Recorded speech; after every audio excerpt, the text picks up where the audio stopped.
Mm.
Hello, everybody! Welcome in, welcome in. My name is Term, and I'm the Axolotl of the Lighthouse. I do my best to create a calm and cozy atmosphere for those of us just trying to find refuge from the storms of day-to-day life. I hope you all have had a lovely, lovely day today. I've been doing pretty good myself. I had to go into work today. I was covering for a friend, so, making a bit of that extra cash. I also have work tomorrow because that same friend who I was covering for got sick. And so I'm going to be covering their closing shift tomorrow, which does mean that tomorrow's Tales of Symphonia stream will be canceled. But that does mean that we can spend a bit longer today because tomorrow is you know, I hope you all have had a lovely day so far. Everything's been pretty decent, I would say. All things considered. I haven't been doing my bullet journaling. I'm gonna be real. I need to get back into it. I need to pick that back up because I don't want it to fall to the wayside. It was really nice. But yeah, I hope you all are doing really well. I personally am doing wonderful. Hopefully tonight is the night that we finish the Phoenix Wright stream because there's only so much that we have left over. This is quite literally the last case, from what I understand, of the original trilogy, and we're in for something. I don't know what, but we're in for it. We're in for it, and that is just how it goes. That's just how it goes. With that all being said, I should probably go ahead and read the tome for today. Let's see. Do I know someone who makes me feel confident every time I interact with them?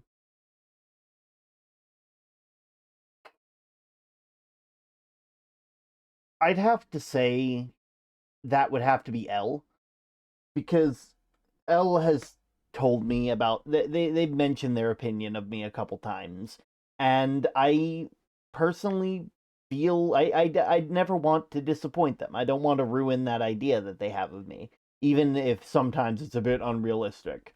Uh, Elle is a wonderful friend. They do they're an amazing person, great mod, but more importantly, they are one of my best friends. And the last thing I want to do is disappoint any of my friends. Uh, with that all being said, we've been having a fun time. How's everybody else's day been, if you don't mind me asking? I'm sure that it's been pretty good for all of you, all things considered, you know?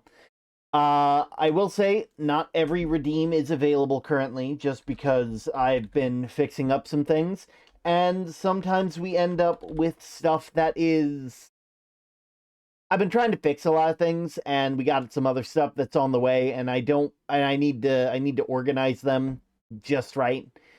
I'm not sure if that makes sense for everybody, but that is what I'm doing. I'm currently getting things all fixed up and ready to go.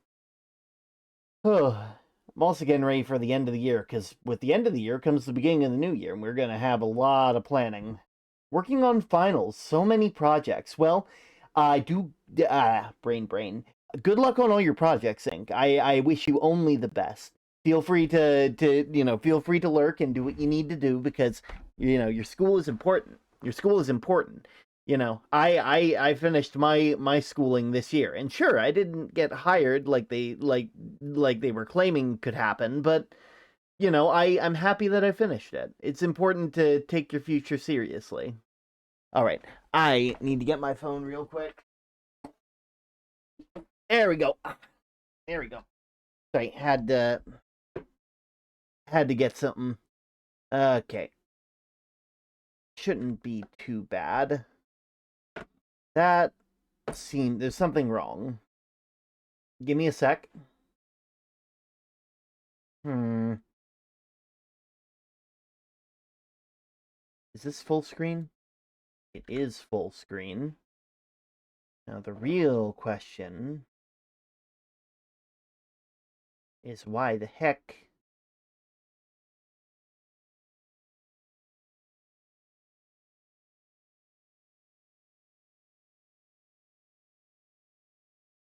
There we are. Oh, there we go.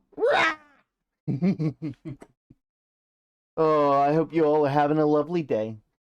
I don't know why I keep saying that. I feel like that's my default. That's my that's my catchphrase. Just like it's entirely possible. Oh, I just got a message from the person who I'm covering today. Hmm.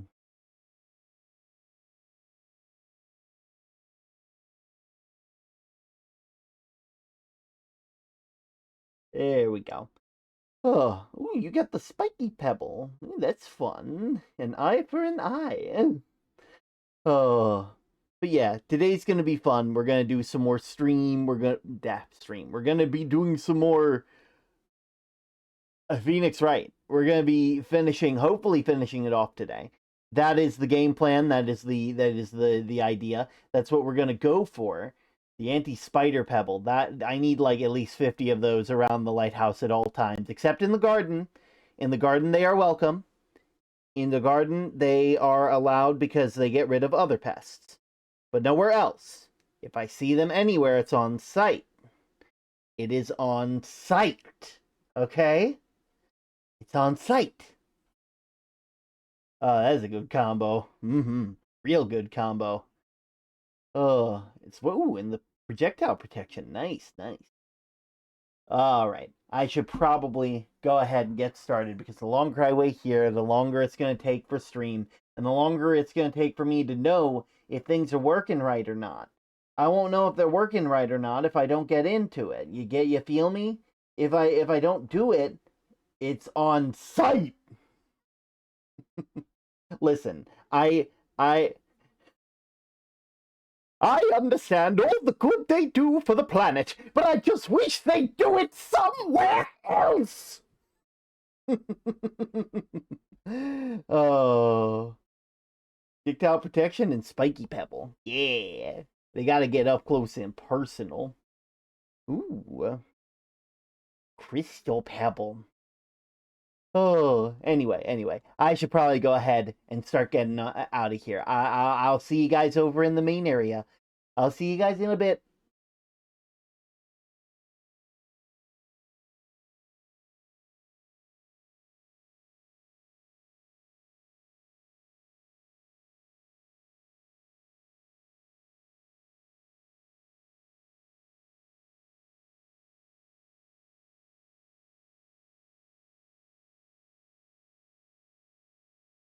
Ooh, okay. I think we're ready. I think we're as good as we can be at the moment. You know, we're as good as we can be, and there's nothing wrong with that. We're all cozy. We're oh shoot, the captions are all broken. Oh god. Oh god, why is it like that? Oh god, that is real bad. Let me fix that. Okay. We can fix this. We can fix this. I know we can fix it. I believe in us. It's not going to take too long, I'm sure. Let me just take that. Three, it should only be one line. Save. Test. Test. Come on, man. Are you gonna fix yourself? It's almost there. It's almost there. It's almost there. Oh god, it's still not. Okay. Testing could only be one line. Caption timeout is all good. Transcripts. No. I don't need 4 lines. I need 1 line. Test. Test. Does that fix it? Okay, that fixes the line length. Now I just gotta fix the actual. Yeah, that fixes the amount of lines. Let's just see if it fixes the amount that are allowed to be put down. Does that fix it? Okay, we got it. Oh yeah, that is the perfect one to make soup broth. Okay. I think we got it. Am I good? Am I right? Yeah, we did it. We did it, everybody. We did it. As for the thing, let me just somewhere around here.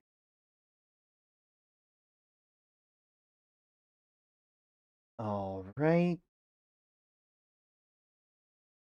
I believe. There we go.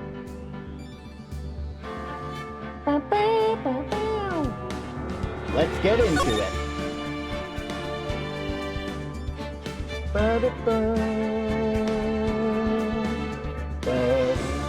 I can use the soup for healing when someone gets close, or use soup as weapon. Actually, you're not wrong. That is a possibility. Alright. We were halfway through the trial last time we were here, I believe. February 9th, 11:15 a.m., District Court Defendant Lobby Number 1.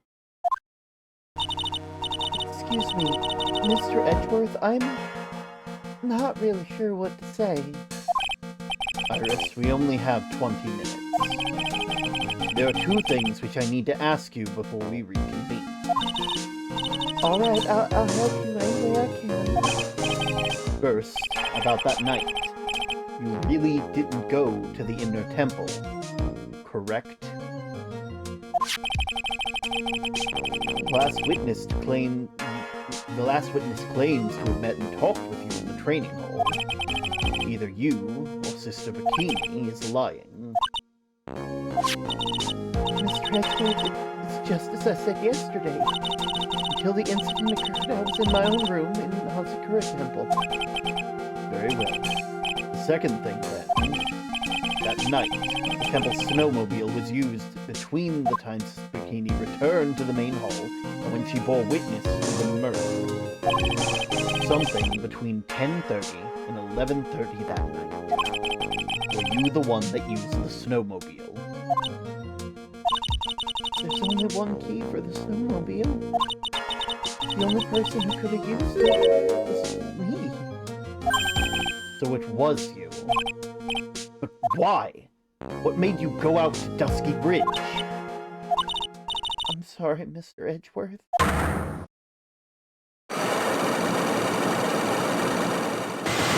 Oh, god damn it! Iris! Wait, Edgeworth, where is Oh, you weren't here. Phoenix ran across a burning bridge and fell into Dusky River. They are currently in the hospital sick. This person looks just like Dahlia, but they're not Dahlia. And we don't know why, but they are hiding something from Phoenix. They know Phoenix, and they have something that they want to tell Phoenix, but we don't know what that is.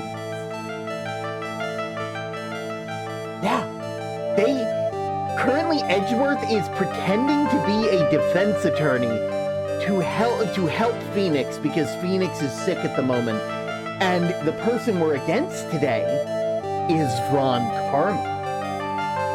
Also, can you turn down the music? It is loud. Let me fix that real quick. There we are. I think that fixes it. There we go. Appreciate you for letting me know that, because I absolutely would not have noticed. Like I said, I have been fixing up a lot of different things, so we've been having some issues here and there, like the captions that you saw. I've been reconstructing a lot of my OBS, and as such, we end up with things where we forget that audio is supposed to be a certain level. Now I can hear you properly. Yeah. So, Phoenix is sick, Edgeworth's pretending to be a defense attorney, Von Karma is being the prosecutor as a favor to Edgeworth. This person looks like Dahlia Hawthorne, despite the fact that they should be in prison right now. They claim that they've never met Phoenix, but they know who Phoenix Wright is, and they have a reason why they want to talk to Phoenix, but they're keeping that a secret. There's a lot of things that are happening right now. It is honestly terrifying. I don't know what's going on. My current running theory is that somehow, some way, Dahlia died in prison, and that they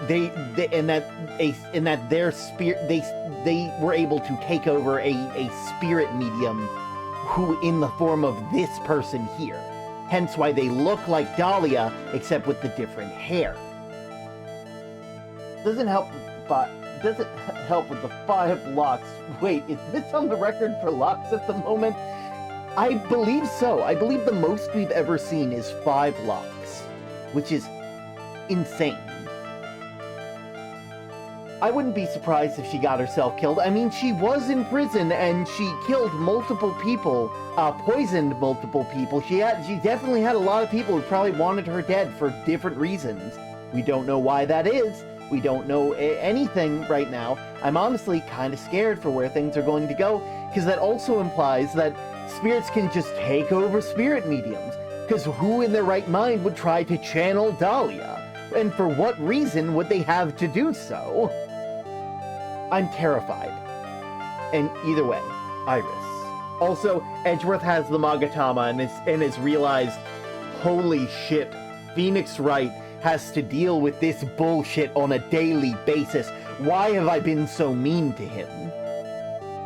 Dear Lord, man has to deal with actual magic.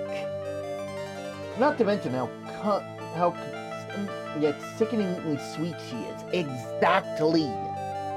And the thing is, Phoenix, despite knowing what happened to Dahlia and that they tried to frame them for murder, despite all that, is still asking Edgeworth to defend Iris right now.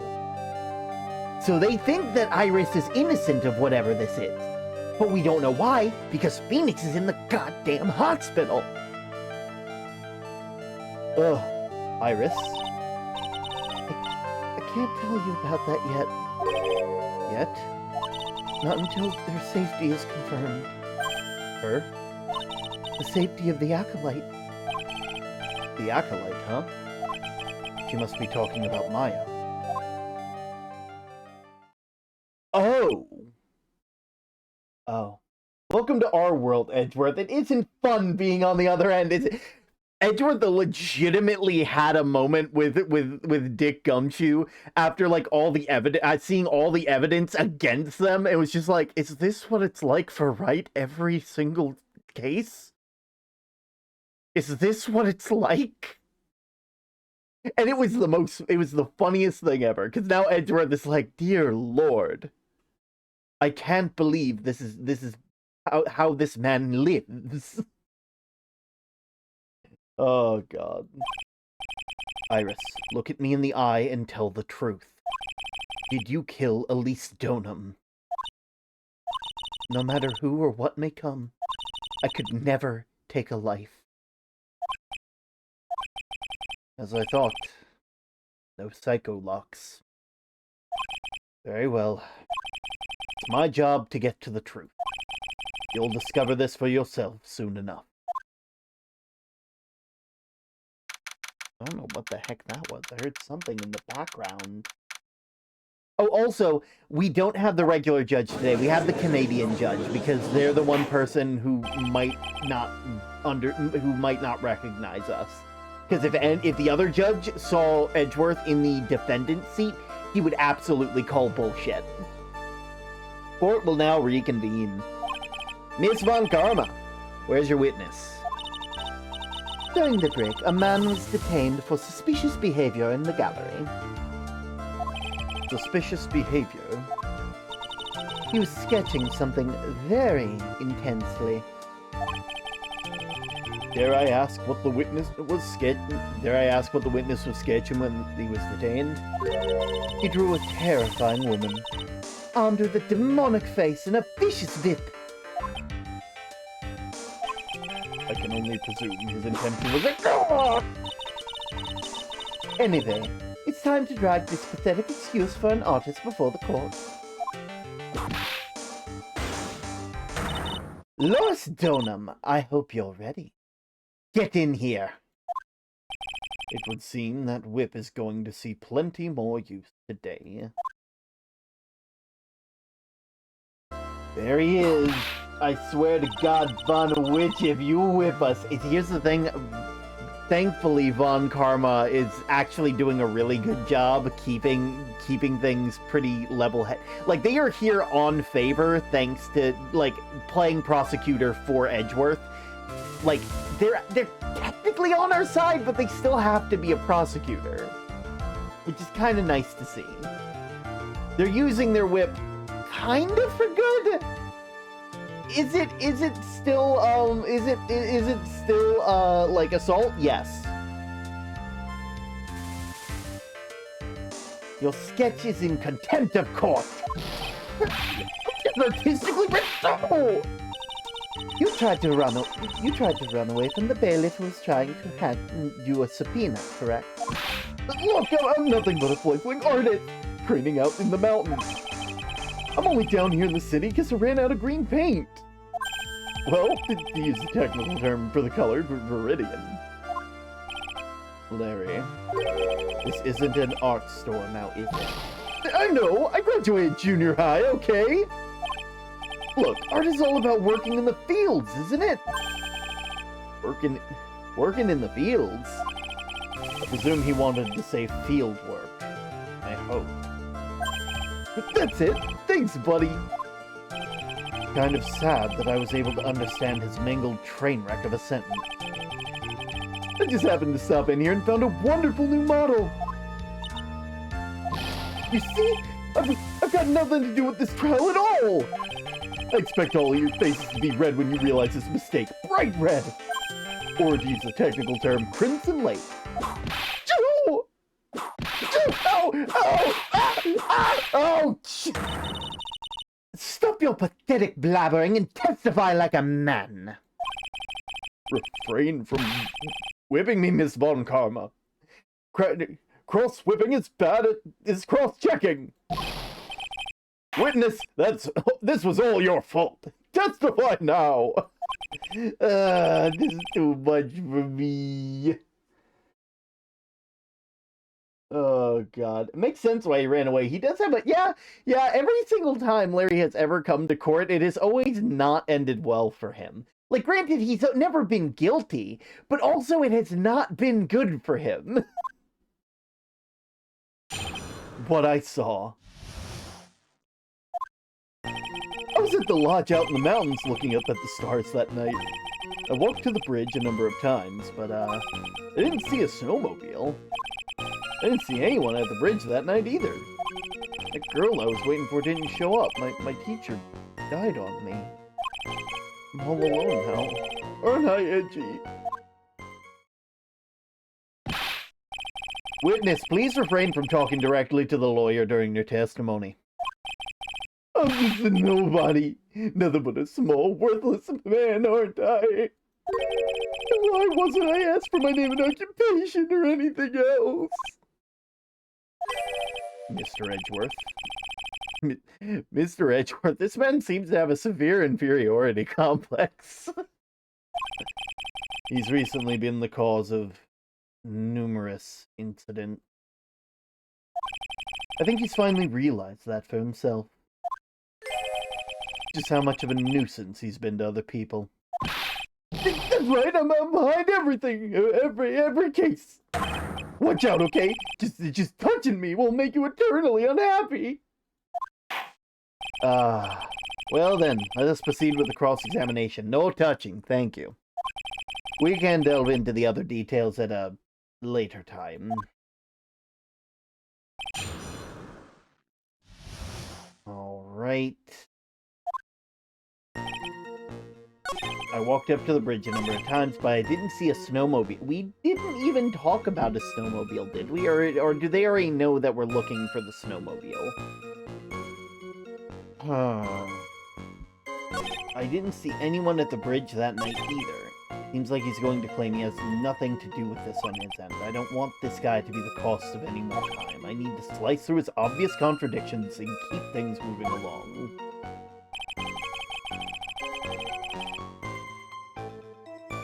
Okay. Number of times, but I didn't see a snowmobile. Hold it! Larry, you really didn't see it? Hey, don't need to hit your desk. I can hear you. I didn't see it! I didn't see a snowmobile! Larry, say snowmobile for me, please. Snowmobile. If you truly have nothing to hide, then why are you stammering like you just flew over the cuckoo's nest? Shut up! I don't know! Don't ask me! It seems like I'll need to start from a more obvious contradiction.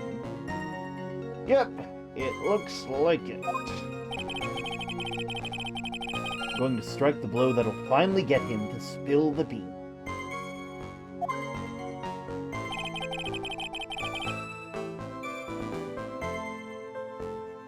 Actually, no. You know what? Edgy. You know what? I just realized something. He did see someone at the bridge that night. He saw goddamn Phoenix Wright before he ran across the burning bridge. What are you talking about? Objection! Larry Butt. I can understand why you might want to throw your old life away. You're pretty pathetic, and you cause all sorts of trouble. I'm sorry.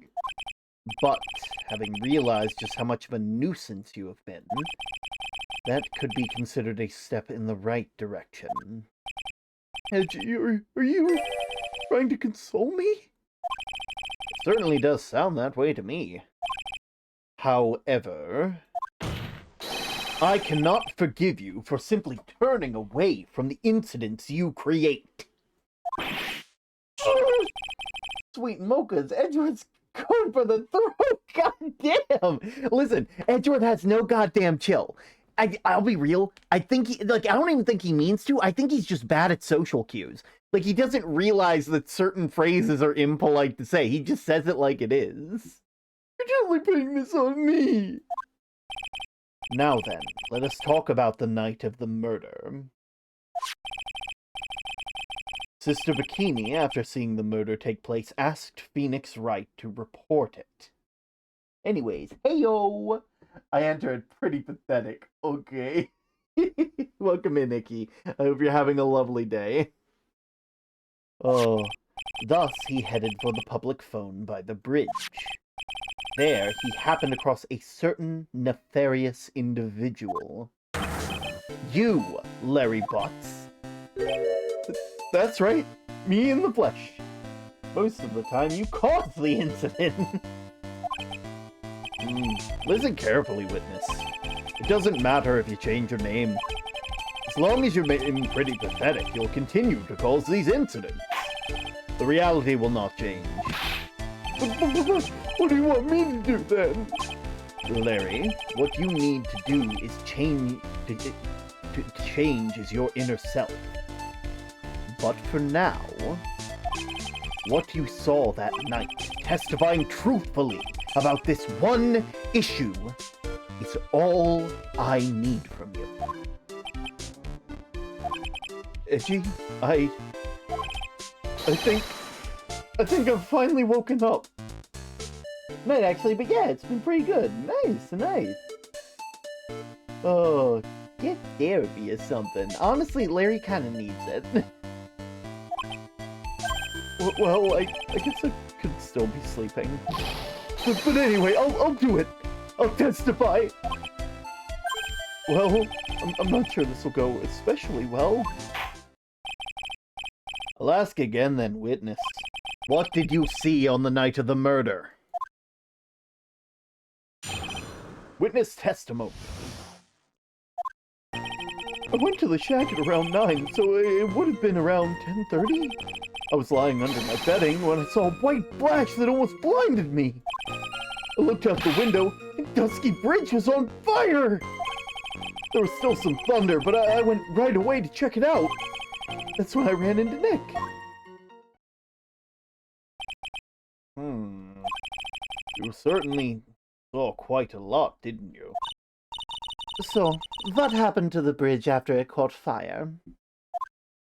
It was like me after a 3-day stint chasing a girl. It totally burnt out! Like, almost totally gone! I mean, trying to cross the burning remains of what caused Nick to fall. What did you say? Oh, don't worry, it's nothing life-threatening. He's just caught a cold. I never know with that man if he should call himself lucky or unlucky. Semi-related, but a funny headcanon I once saw is that Ace Attorney Larry and Pokemon Larry were swapped at birth. Oh, that's funny. That's funny. Now, Mr. Edgeworth, please commence with the cross-examination. What I saw, part 2. I've realized I've slowly gone from Larry being, like, a stoner, shaggy kind of person to, like, abridged series Krillin. And I'm not sure how I feel about it.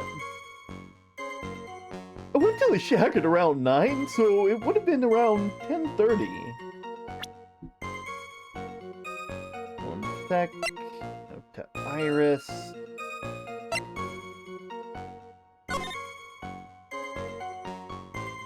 Lightning struck at about 10:45. Okay, so this is around. I was lying under my bedding when a white flash almost blinded me. I looked out on the window and Dusky Bridge was on fire. There was still some thunder, but I went right away to check it out.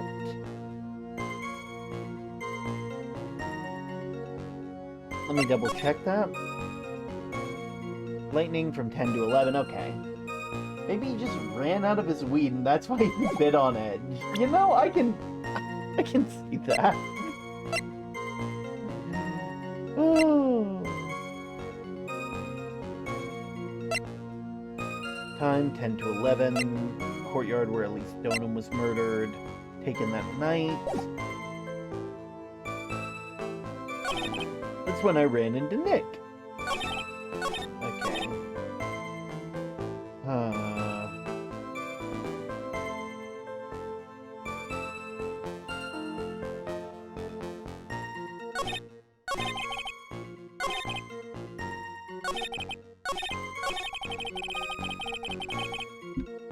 Okay. Hold it! Yeah, I kind of want to know more about that. Right, you said right away. But how long after the strike was that? The lightning fell and then the bridge caught fire, so maybe around 5 minutes? I mean, I suddenly thought, gotta go check this out! How far is the small shack that you were from you in the bridge? Hold on, well, it had to pretty much stop snowing. I guess around a 5-minute walk? And how did Dusky Bridge look when you got there? Like it recovered a piece of my... like I recovered a piece of my childhood. I mean, not exactly the bonfires kids make during school camping trips can compare. Well, should I press him out for a little more info? Why didn't you call anyone? Larry, let me ask you one thing. What is it, Edgy? What's with the serious face? Why didn't you call anyone? Huh? What do you mean? Normally, when faced with a towering inferno, one would try and tell someone. There's a public phone right by Dusky Bridge, correct? Well, of course I thought of doing that. So then let's hear why you did. Huh? Yeah, okay, a reason. My reason. It isn't that I didn't try to tell anyone, I just didn't have time to, okay? I arrived at the bridge and then Nick showed up less than a minute later.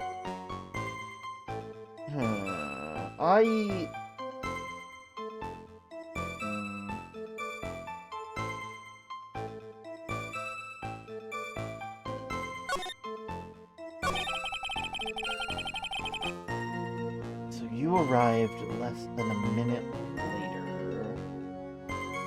You sure Larry Butts isn't Murphy considering the amount of bad luck he has? Milo Murphy's Law, that's good. Let's see. 10:15 took lightning from 10, so around. Lightning struck at around 10:45. Around 30 minutes passed before the fire started and the fire went out. Which I don't believe. So 10 took 5 minutes, so about 10:50. About 5. Am I wrong? You really aren't. You really aren't. That doesn't quite seem right. Objection! Your very existence being a contradiction. I'm not sure if I can grasp this or not. Hey, Edgy! You make it sound like it's some sort of alien! But your testimony is conclusively contradictory. The problem here is time. I've never been the best timekeeper, you know. 3 minutes after Billy leaves on foot, you follow him on your bicycle. How long does it take for you to catch up with him? Terrible at those. Larry Murphy Mutt. This is much more simple. You saw the lightning strike at Dusky Bridge, and immediately went to see what happened. Is that correct? Yeah, well, I wasted about 5 minutes first, more or less. I have the weather data from the night of the murder here. According to this, the lightning fell at 10:45 p.m. You say it takes less than 5 minutes from the shack to Dusky Bridge, meaning you probably got there at around 11 p.m. That all sounds about right, I guess. And then Nick showed up and did his fallen act. That's impossible. What do you mean? 11 p.m. is when the murder occurred at Hazakura Temple. Thus, Wright was still there in the courtyard. There's no way that Larry could have encountered him at Dusky Bridge at that time. Excuse me, I have an objection. You do? Hey, gee, how many times have I got to say this? The name does kind of fit. I'm not Larry Tinker! It has not been proven that the murder occurred at 11 p.m. The sister only said around 11. In which case, it could have been earlier than that. Watch your footing there, Miss Francisca Von Karma. That slope ahead is slippery. But there's still no way that Wright could have been at Dusky Bridge at 11 p.m. And why not? It is clearly written here in the weather data report. It took around 30 minutes for the bridge to burn out. Therefore, the bridge must have been burning until at least 11:15 p.m. Which means, what exactly? Wright did not see the bridge while it was being consumed by flames then. In fact, he did not arrive at the scene until after the flames had died down. Larry, you arrived at the bridge at 11 p.m., but Wright did not make it there until at least 11:15. I suggest you to stop hiding things and just tell us the whole truth. Now, then, what happened during the missing 15 minutes? I feel like I just got brutally woken up by toilet splashback. I guess I was still sleeping after all. Pinch me! Send help. Cat won't get up yet. I need some water. I'm sorry, it's illegal. Yeah, it's illegal. You're trapped there now. By the rules of cat law and pet law, you are not allowed to get up now. Enjoy your prison sentence. Unfortunately, it is not a trial by jury. Have you found the cat... your daily pebbles? Maybe. They might have, honestly. But, you know, cat law, unfortunately, is not judge, jury, and executioner. The cat is just the judge and executioner. And there is no jury, so have fun with that. Edgeworth, can you slap him? I think Edgeworth has wanted to slap so many, people. Like, he has wanted to slap so many people on the witness stand, and he just can't, because he's a bit too prim and proper and polite for that. Meanwhile, the other prosecutors are like, why don't you? Why don't you? Get yourself a fucking blicky and shoot the defendant if they say something wrong. Boom. Edgeworth has had it up to here. So there was a missing 15 minutes prior to meeting Phoenix Wright. I hardly see that as much of a problem. Yeah, not much of a problem at all! Really? The bridge is burning before your eyes, and there's a phone right next to it. Why then did you not report the accident? Answer the question, proceeds to shoot the witness. Your Honor, I killed the defendant. The trial doesn't have to continue. We can go home. Your Honor, I would lie in court. Wait, what? Your Honor, he was merely holding it for a friend. Please don't put him away.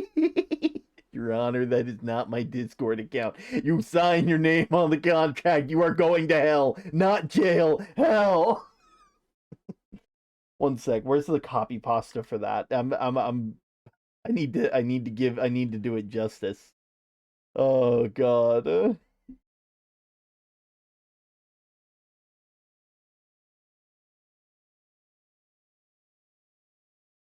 Rush. Your Honor, shut the fuck up. You wasn't even there. Your Honor, send him to hell. Your Honor, put him in the penis explosion chamber. Where is it? Where is it? I know it exists. Let's see. Where is it?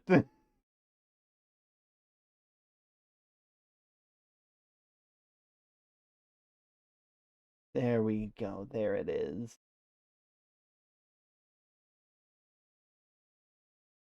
Your Honor, like said, don't continue. It's just me in the room. You gonna keep fighting? It's just me and you, Your Honor. It's just you and me. Tell the truth about the truth, I guess. It was kayfabe. Shut up. I swear on the men's menu that I did not do it. He's lying. Henceforth, his pants are on fire. I would lie in court. Wait, what? Since it's done and pass it to the next person on murder charges. It was merely holding it for a friend. Please don't put him away.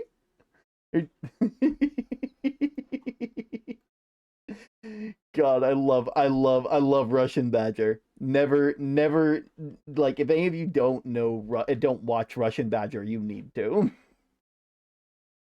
Oh. Why then did you not report the incident? Yes, witness, why didn't you? You were simply there to watch the bridge burn. And therein lies the problem. For even after the bridge had burnt out, he was still there.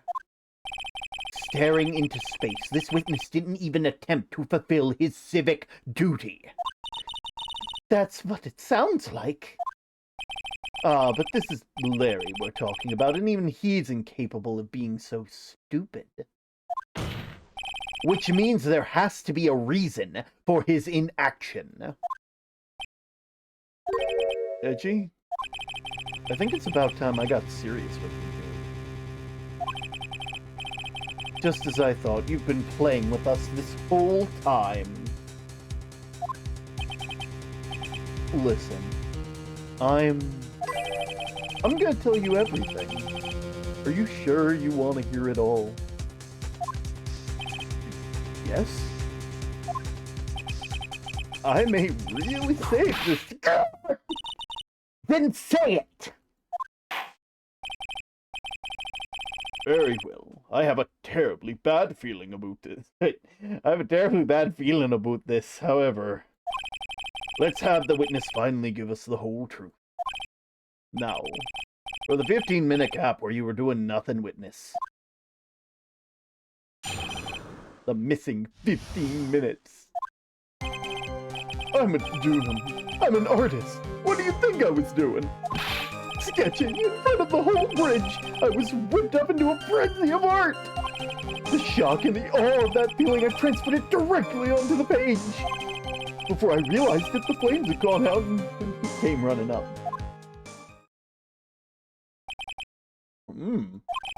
I suppose artists can be strange folk. That's right. I'm willing to sacrifice everything in order to draw the perfect sketch. Including the truth from the sounds of it. Mr. Edgeworth, have you removed this? Has this removed the last of your doubts? Not at all, Your Honor.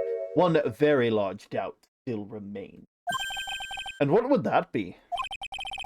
This is a surprisingly believable story, especially considering the source. So why did he think he would need to hide it from us until now? I intend to drag this reason from him. I mean, it's like a train wreck. You can't look away. You'll regret this, Edgy. But I don't like how threatening you're being in court. Yeah, you sketched it? Show me the goddamn sketch! Sketching? The burning bridge? The burning bridge and everything that came with it.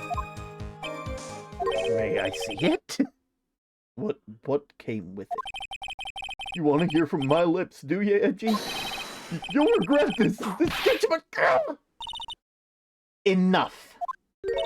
Just take that ridiculous sketch of yours out already, Witness. What are you talking about? I don't know what you mean. This does indeed appear to be the fastest solution. I'll leave it to you, Mr. Edgeworth. What should I do?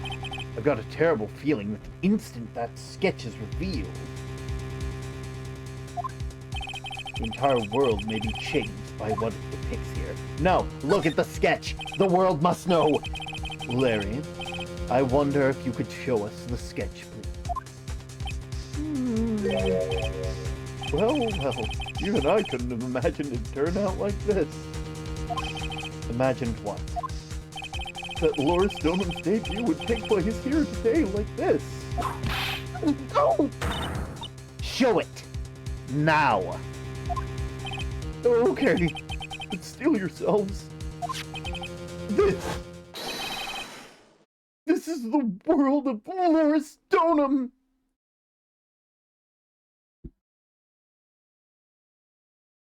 Why there a fire lady above it? Why is there a fire lady? Larry? Larry, seriously. Larry? Why is there a flaming lady above it? Can I strangle the witness? I would like to.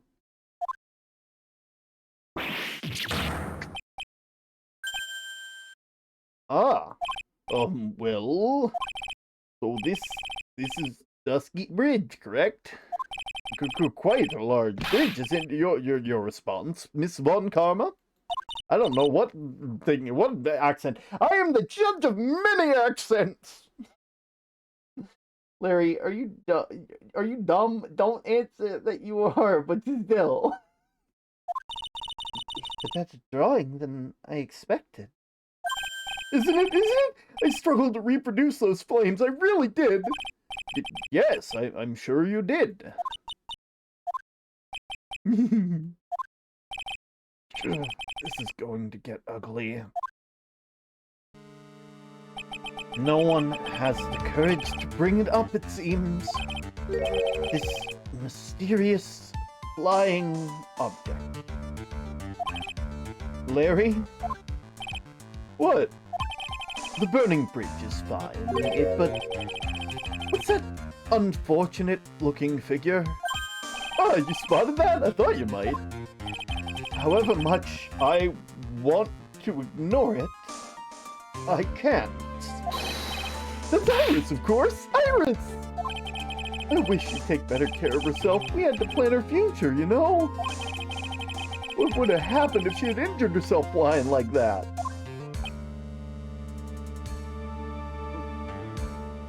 I'm sorry. Flying. Larry, please. Answer this next question, honestly, for me, for my sanity, for my therapy bill. Please. Okay. Are you really claiming to have seen this?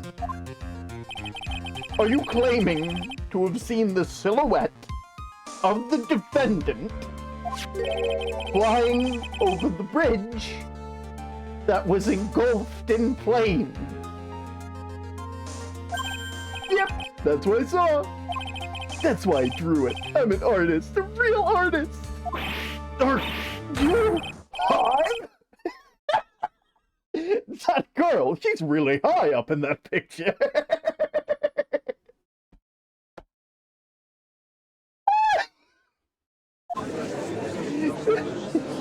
I love a good redirect. Oh, what was that for? This is all a bad dream. I was hitting you on the cheek to test that theory.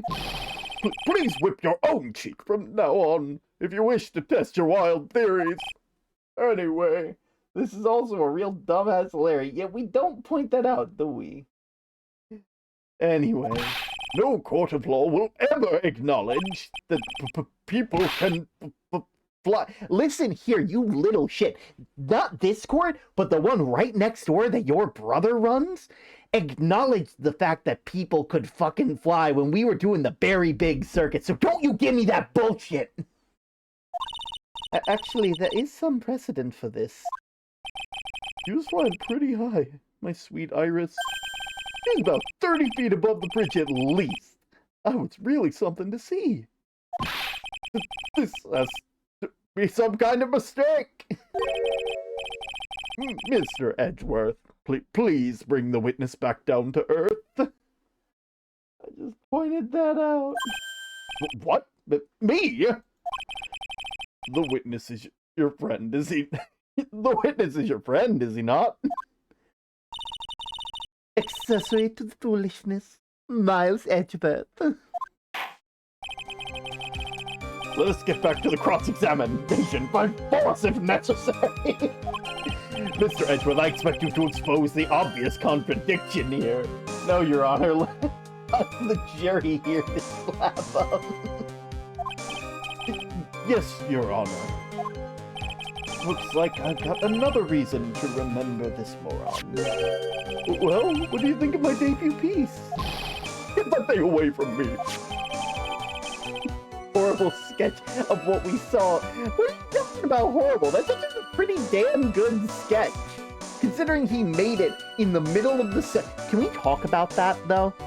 Can we talk about that? Like, besides, like, the fact that it's like you're depicting this thing and we're using it as evidence.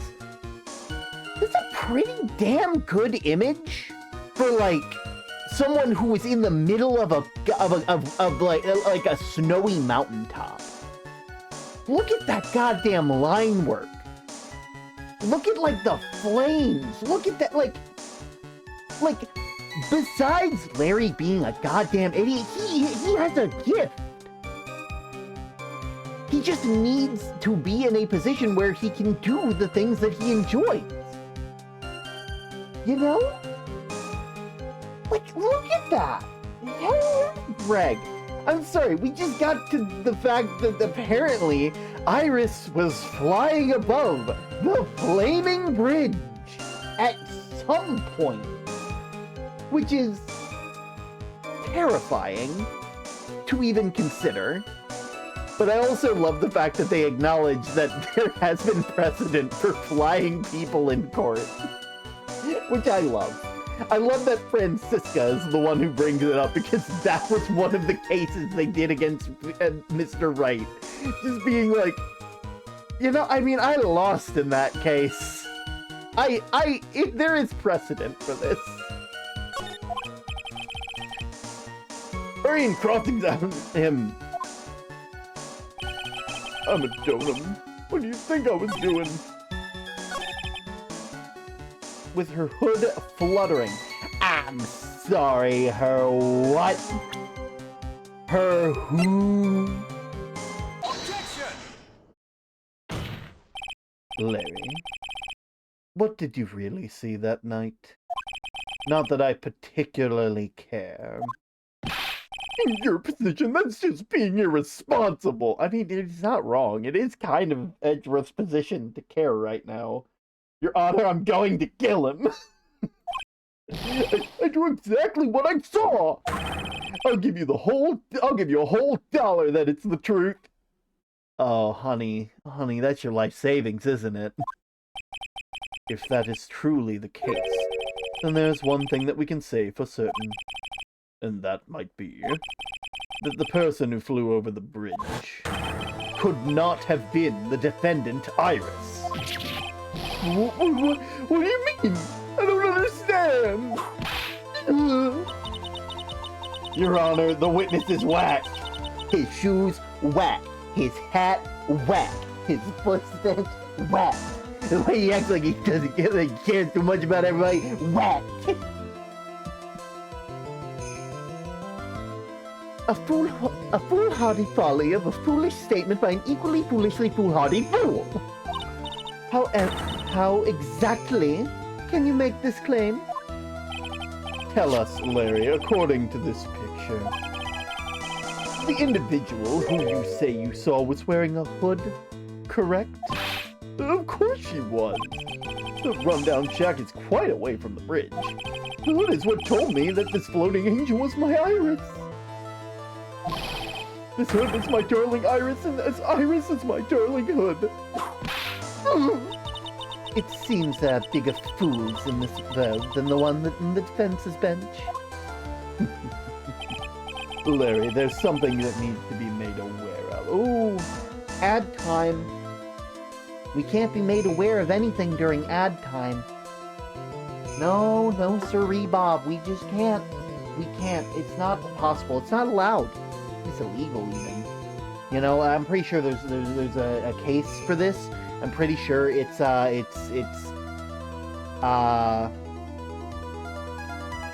be real, I got nothing.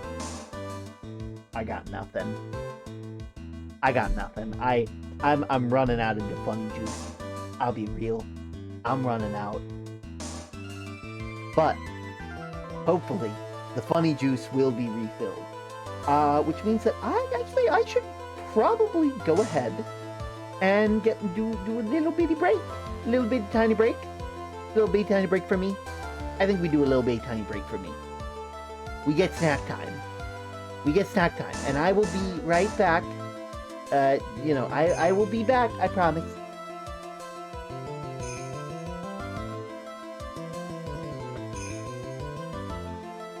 And you can bet your bottom dollar on that.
It's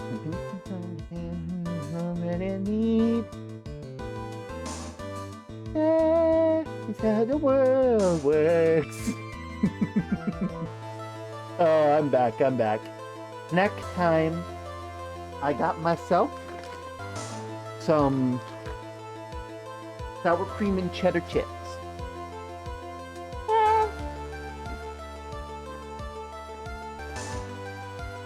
And fish.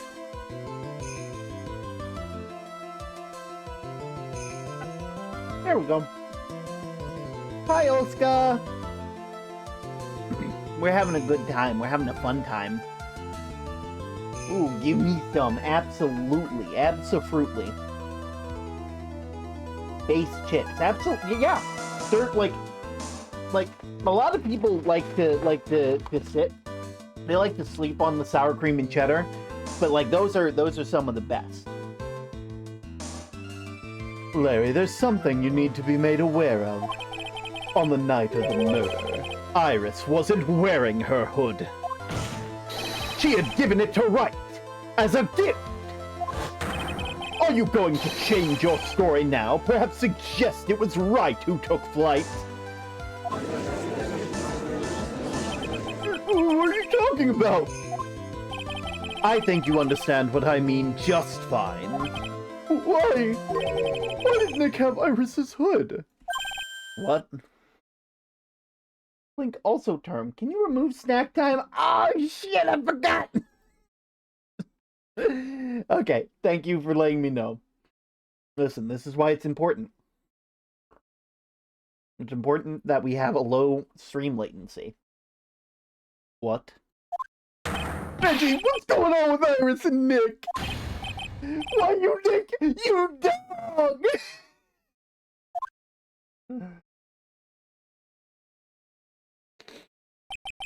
I do believe this is undoubtedly a mysterious sketch. It's destined to disappear, discredited and discarded, straight to the garbage. Ha!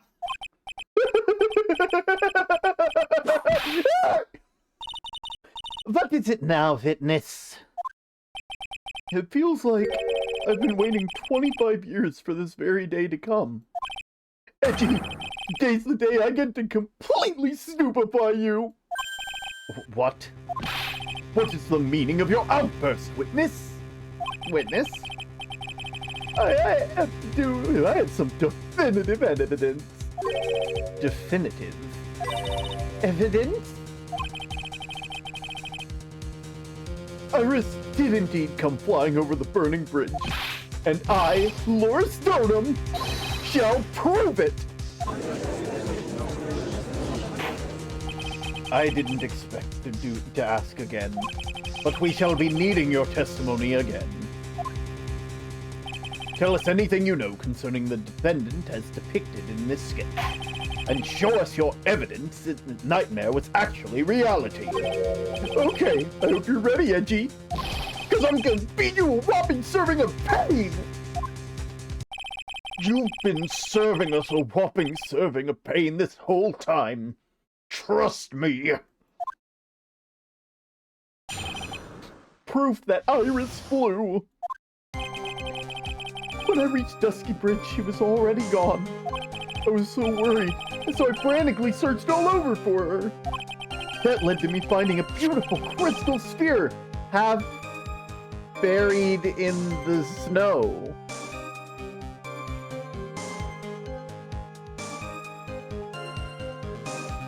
Larry, you see those red splotches? You know what that is, Larry, right? And you were holding on to it until now. Good to know. I'm sure that Iris was simply wearing a spare hood. After all, no one else could have lost a crystal sphere that night. Larry, that has blood on it. Larry, that has blood on it.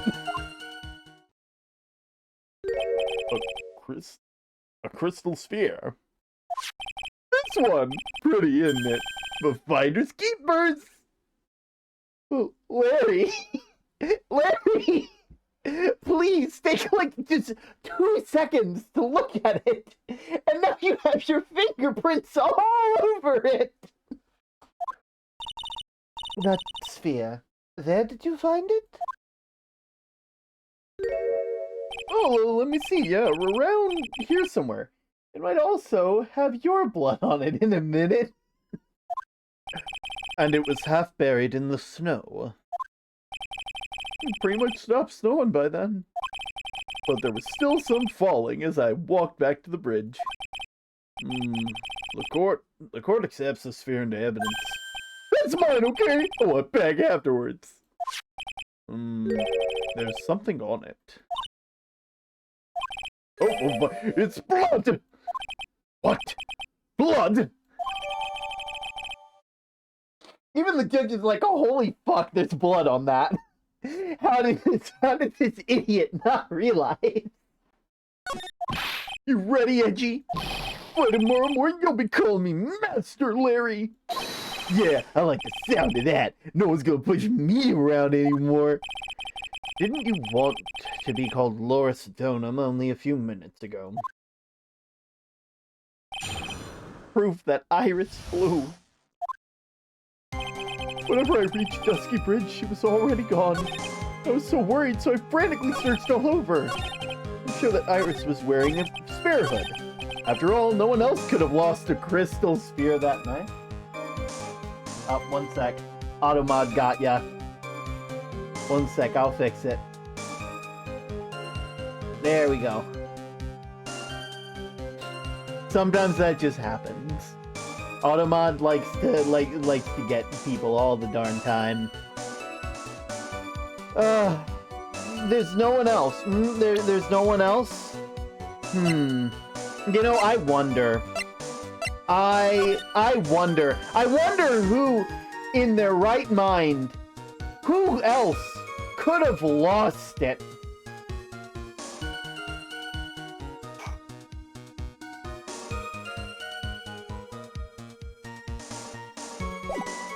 I wonder who else could have lost it.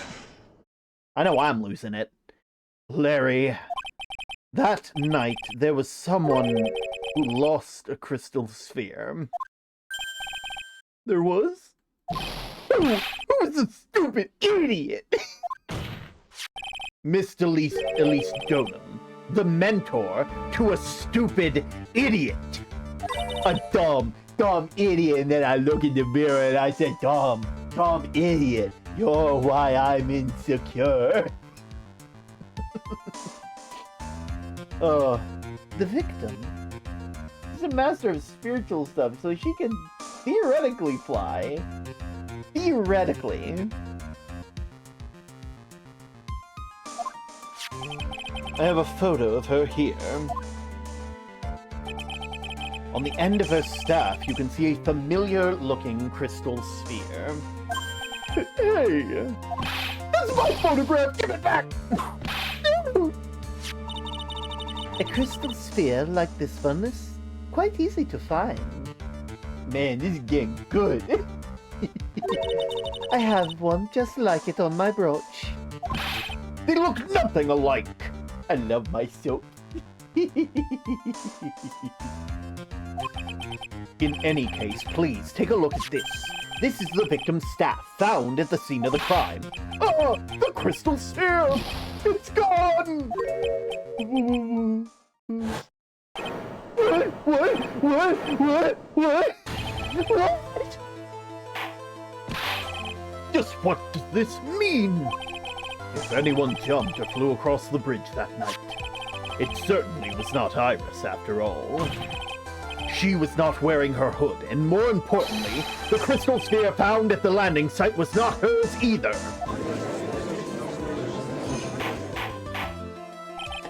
That means the one who flew and dropped the sphere was the victim, Miss Elise Donum? A fool alongside another fool on a fool's errand to reach a foolish conclusion. First of all, this sketch, which I prefer to call a scribble, is ridiculous. People cannot fly, thus it is rejected. You can't do that! I saw it! Was I... And this crystal? This is nothing more than a red herring. You honestly believe that? Larry, just move countries or something. Yeah, head over to the United States of California. head to the Japanese head to the United States of Tokyo, Japan. The weird like Japanese California mix that we have in this world of Phoenix Wright.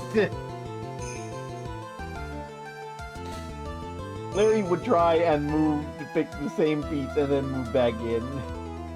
Pick the same place and move back in. They would.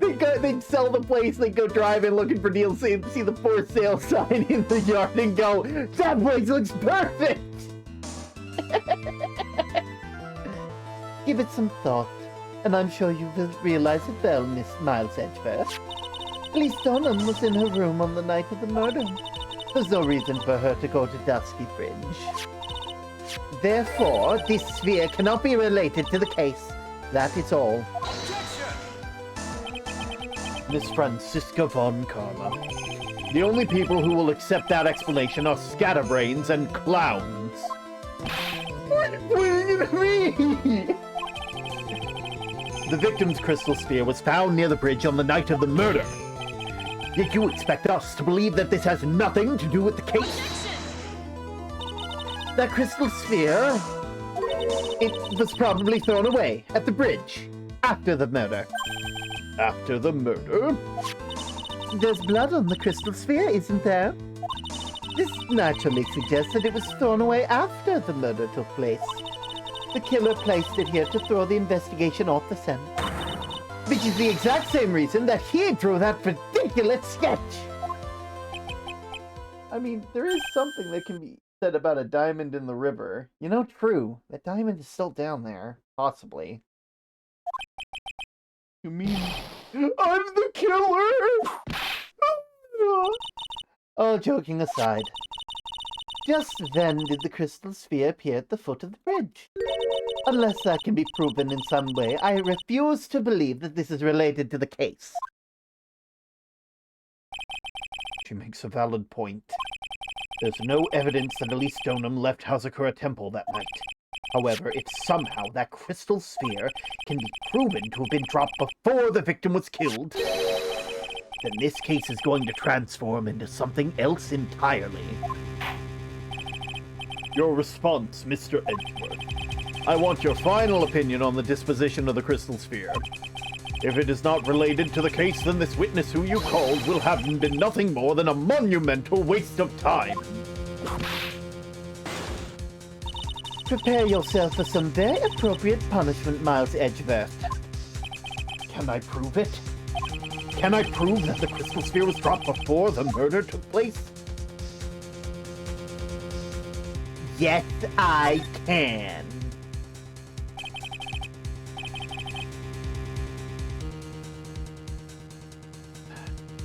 That isn't the issue. Simply prove it. That is the only option. That's what he'd do. That's the way Phoenix Wright would do this.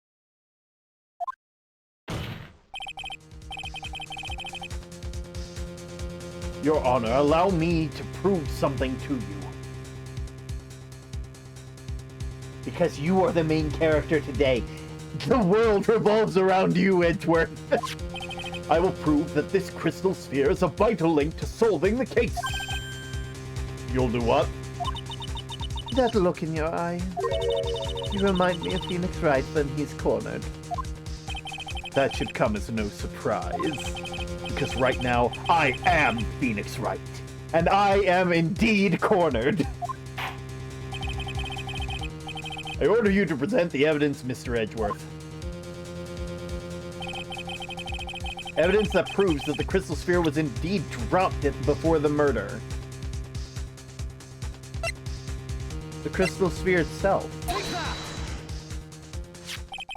This crystal sphere. It was half buried in the snow, correct? That's right. If it hadn't stopped moving, then it would have been game over. The way he points is hilarious. Yeah, he just does the little orangutan thing where he's just like, go on. Go on. So would have totally covered it. That's all I needed to hear from you, Larry. Your testimony makes one thing quite clear. What? When the crystal sphere was dropped, it was snowing, even if it was ever so slightly. Snowing? On the other hand, let us look at the scene of the murder. As proven earlier today, there is no snow on the victim's body. Ah! Therefore, the crystal sphere must have been dropped before the murder. What?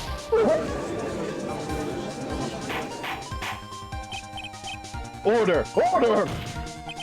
On the night of the murder, the victim did indeed go to Dusky Bridge. And there, something occurred that caused the staff's crystal sphere to come loose. But how could that have been? This sphere, there's some blood on it, isn't there? Allow me to raise a certain possibility at this juncture. The real crime scene was near the foot of Dusky Bridge. The murder didn't take place at Hazakura Temple Courtyard. Only a fool would suggest such a foolish piece of absolute foolishness. Just who is the fool, and which part is so foolish, Miss Von Karma? Have you been paying attention this whole time, Miles Edgeworth? The sisters saw everything. They saw the victim being killed by the defendant in Hazakura Temple Courtyard. That's not exactly true, now is it? To put it more precisely, what she saw was the murder weapon being removed from the victim's body. That's the same thing! No, it isn't. You said it yourself. Very little blood was actually lost at the moment of the blade's insertion. If you want to talk about when the most blood would be lost from the body, that would be when the blade was removed. She said, Von Karma. If that statement is true, then Dusky Bridge could very easily be the scene of the murder. The murder weapon was not removed, thus, there was no bleeding. Objection! You're forgetting one vital thing, Miles Edgeworth. Elise Dunham's body was found in Hazakura Temple. On foot, it takes 15 minutes to travel from Dusky Bridge to Hazakura Temple. You need to suggest someone carried the body all the way. I've made it this far. The only place to take this is to the end. I need to prove that my version of the events are perfectly plausible. Now, if the defense is ready, the court would like to have an explanation. Please show the method by which the victim's body was carried to Hazakura Temple. Well, that's easy. The snowmobile! On that snowy night, there was only one way that body could have been moved. The snowmobile. Oh. And as we know, the snowmobile was used that night. It was explained as having been used to dispose of the murder weapon, but it could have been used to carry a body. Now I want some dirty Mike. Honestly, I'm kind of craving a sandwich too. This is completely unacceptable, Miles Edgeworth. You dug yourself into your own grave. What do you mean? The only one who could have used the snowmobile was the defendant. She's the only one who moved the body. Doesn't that put the final nail in your coffin? You're too late, Francisca Von Karma. And in fact, the defense has proven something else entirely. We have shown that the case requires further investigation. But... where was the victim Elise Stoneham really killed? If her body was moved, whatever for? And finally, just what does this image mean? Do you even need to think about that? Did Such a creature would never see the truth, let alone describe it. Objection! This witness certainly sits on one of the lowest possible branches of humanity. However, he would never utter a lie in court that could hurt a girl with whom he is enamored. He drew this, so it is something that actually happened. The defense stands firm on this point. Edgy? Thank you. That settles it then. I cannot give verdict on these circumstances.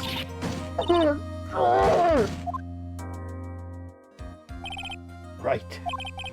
I seem to have fulfilled my part in this. It's just as I thought.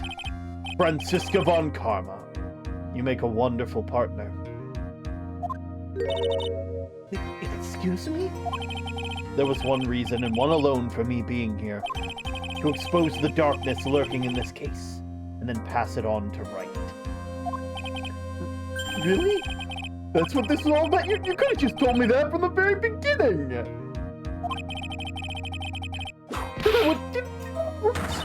Miles Edgeworth! I don't care about what you were here to do! This was my chance to finally grind you under my heel! A shame that your chance seemed to have slipped you by. What is It's not your fault! Such a terrible witness! You are an affront to all that the legal system does! I demand satisfaction!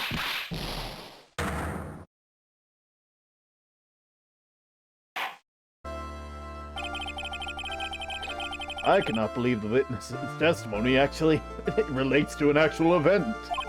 However, there has to be some sort of answer to the question it raises. Have these words here today been truth or lies? Next time we gather in this courtroom, those are the matters that shall be addressed. I'm counting on thorough investigations by both the defense and the prosecution. And with this, the rest is up to you, Wright. Court is adjourned. That's just assault! Holy shit, she killed Larry! I mean, understandable, but still. Yeah, with all the goddamn lies they were given earlier. Oh, good. Okay, I'm not gonna lie. Edgeworth made me hungry for sandwiches, and I hate that's such a weird thing to say. But now I'm ordering something. I don't care. I'm on stream. I will order, and then the food will get here, and it'll be hilarious when it arrives. I'm sure. Let's see. Sandwiches, sandwiches, sandwiches. No, not Popeyes. Yeah, fire. Are they still open? Are they still open? How long are they open for? They are open for 5 minutes left to order from the store on door. I gotta be quick.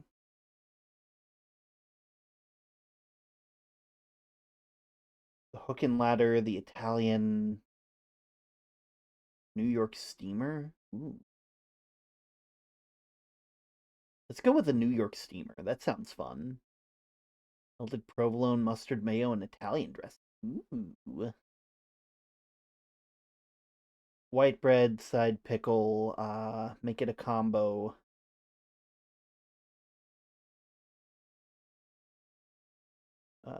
Doritos.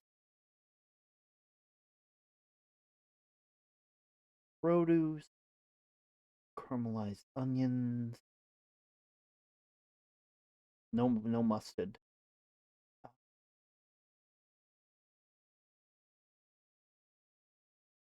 Yeah. And I don't think we need any of these sides, so I am just going to do that.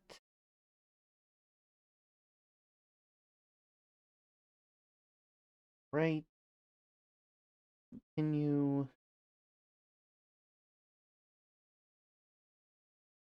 And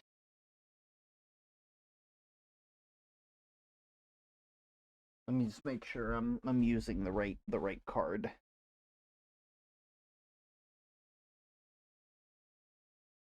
Okay. I'm a bit in 1 sec. You guys are going to. I'll be right back.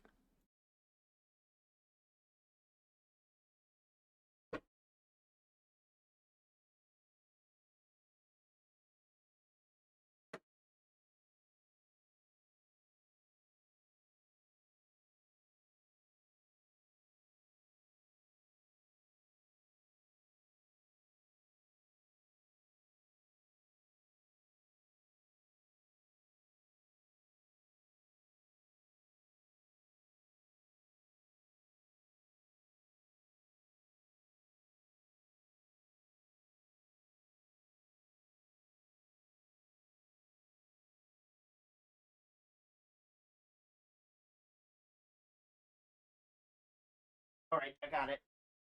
I'm ordering from Foom. What have I missed? Okay, so 1 sec while I get back here. They've confirmed my order. I would order from Jersey Mike's, but I don't have a Jersey Mike's. Okay, so.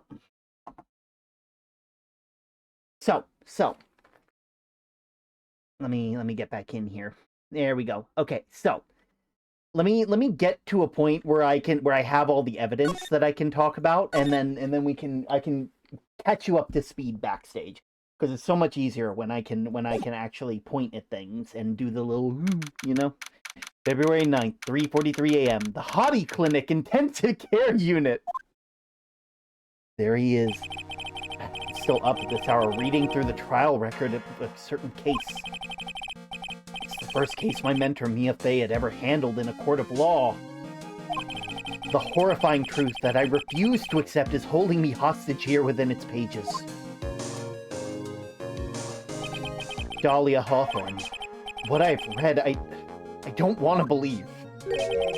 What is written here that isn't the Dahlia that I knew? You're going with Firehouse? It's the only one I got. After falling into Eagle River, I was somehow miraculously saved. But I ended up catching a cold that seemed to knock me around the world and back. I feel dizzy, my ears are ringing, my throat burns, and my head is on fire. But I will recover. I have to recover by this afternoon. I have to meet with the most ill-tempered witness imaginable. The witch, burn the witch! But I know what he will be able to help me with somehow. Firehouse is good too. Yeah. February 9th, 2:43 p.m., Dusky Bridge. Right. Are you sure you're well enough to be doing this? You still look a little green in the face. Or maybe Viridian in artist speak. Actually, the fever has gone down quite a bit. How's your temperature now? Only 102.2 degrees, nothing to worry about.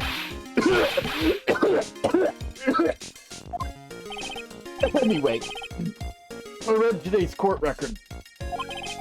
You weren't bad, Edgeworth. Pretty impressive despite the circumstances.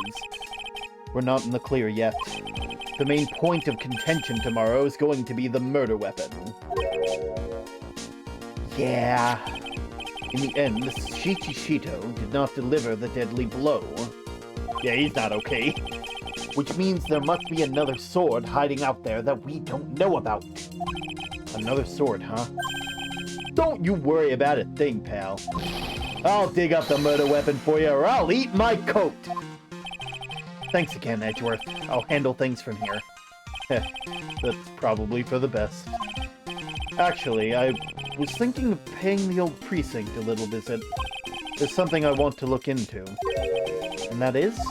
Our client's background, naturally. You mean Iris, sir? I have a feeling that we've met before. All I want is confirmation, one way or another. And since I probably won't be getting that from you, I'm sorry, Edgeworth. I bid you adieu, Wright. Take care. Guess I should get moving too. Why? Do you need to be somewhere? Yeah, gotta get to work on the bridge, pal. I'm rigging something up so we can get across to the other side. Gumshoe, please don't eat your coat. You can't. He really can't afford another one. That's right, mine's still stuck over in the inner temple.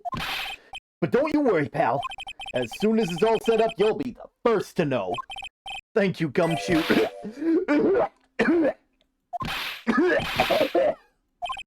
No problem, pal. Just, try not to give me that coffee, Yos, okay? Alright, I'm off. Hang in there, Maya. We'll get you out, I promise. In the meantime, I gotta keep collecting evidence. Alright, so... this is what you missed today. While in court, we were able to get Larry on the phone. Now, Larry supposedly saw the bridge catch fire and drew it just for us. What they drew was this! Which is pretty damn good considering they were in the middle of a snowstorm at the time. It was very, very cold. Somehow their hands weren't shaking. Good on them, really. As you can see, there's a very big, prominent, figure above it, and they claim that it was Iris. Now, we don't know that. We don't know if it was or wasn't Iris, but we have reason to believe that it was not Iris, due to the fact that Larry claims that Iris was wearing their hood, but Iris didn't have their hood. Remember? They did not have their hood. They gave this hood to Phoenix. And so, therefore, they could not have been wearing their hood at the time. Along with that, Larry also claimed to have found this little crystal sphere, and that it obviously was Iris, because no one else could have dropped this crystal sphere. However, we know that there is a very good... There's a very good... It's not Iris's. It's Elise Donham, who is the victim, who was killed. So now, we have reasonable doubt that Iris was not the one that killed the victim, and that the victim wasn't even killed where they were found dead. Which is a lot to take in. Yeah, don't get me wrong. But that's more or less where we are at the moment. In-game. Come on, please, it's for art's sake, I swear! There's only one guy I know who can be this persistent and high-strung. I'm talking about the heroine here. The heroine in my book. I'll make you famous. Enough. Is Iris Dahlia? We don't know. We still don't know that. And that's unfortunate. Enough. A fool's fool, fools who foolishly accept the foolishness of a fool's fool. No, maybe. Probably. Maybe? I don't know. Wouldn't you agree, Mr. Wright? Huh? Me? Wait a second. I know you. Your reflexes and mine need to shape up. My brain's frying like a sunny side up and you want to grill me over a name? Francie, you can't do that! Even as we speak, Nick's on the brink of death! Or so I'm told. Whip a dead horse. Isn't that fun of your American sayings? No, it's not, and I'm not on the brink of anything. Come on, Nick. Tell her, would you? Tell her she needs to model for my new picture book, Francie's Whippity Whip Trip. Before you ask me to model, learn to at least give a semi-coherent testimony. And before that, you need to learn how to live a semi-coherent life, Larry. We get the point, Von Karma. He's a dumbass. I don't care what anyone says. I'm telling the truth. I saw what I saw. She flew, I'm telling you. Whoosh! Just like that dude with the red underwear. You're talking about Superman. Don't think I'm gonna forgive you guys when you come crawling back to apologize. Off he goes. Don't roast Larry. No, roast Larry. Larry kind of deserves it at this point. They're trying their best. They're trying their best. What do you mean they're trying their best? It's amazing how little has changed with you in the past year, Phoenix Wright.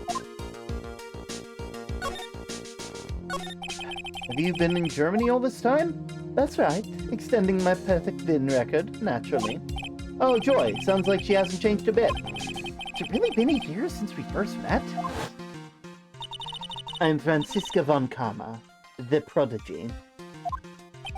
I see. I gave up a promising career in Germany to take this country for one sole reason: revenge. Franziska was born and raised in Germany and became a prosecutor at the age of 13. Her father was a legendary prosecutor, Manfred von Karma. Yeah, I bet. Doesn't mean it's good. He had a perfect win record for 40 long years, but now he's gone from the world.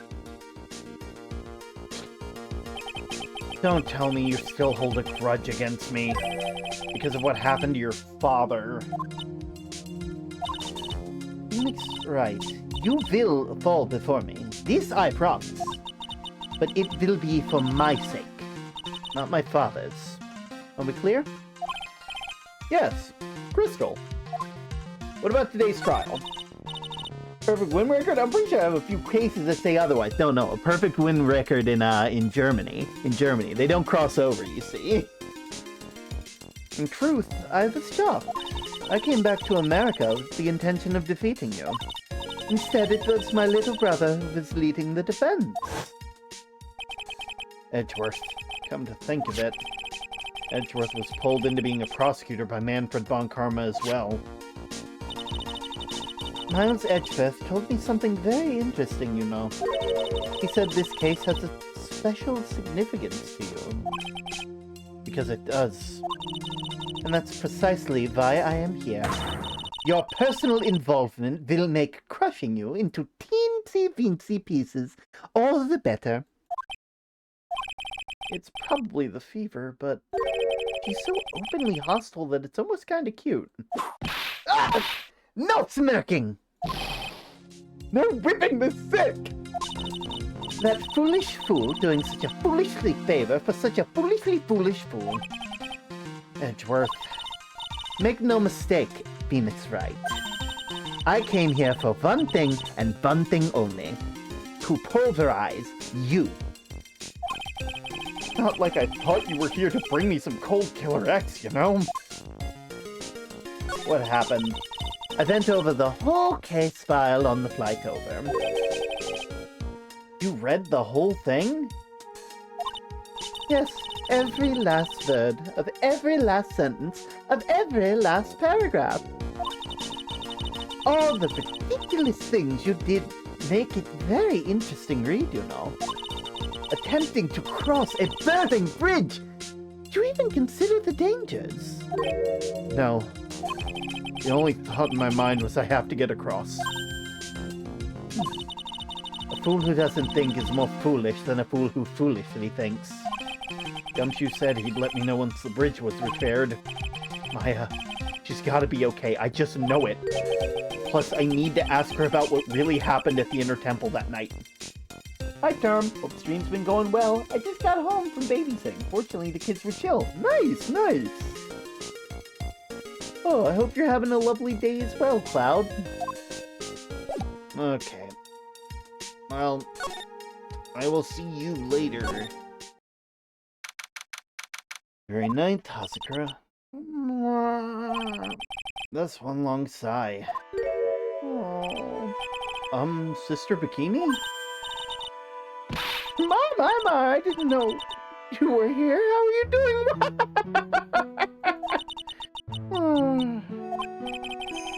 Well, you don't seem to pretend to be in a good mood for my sake.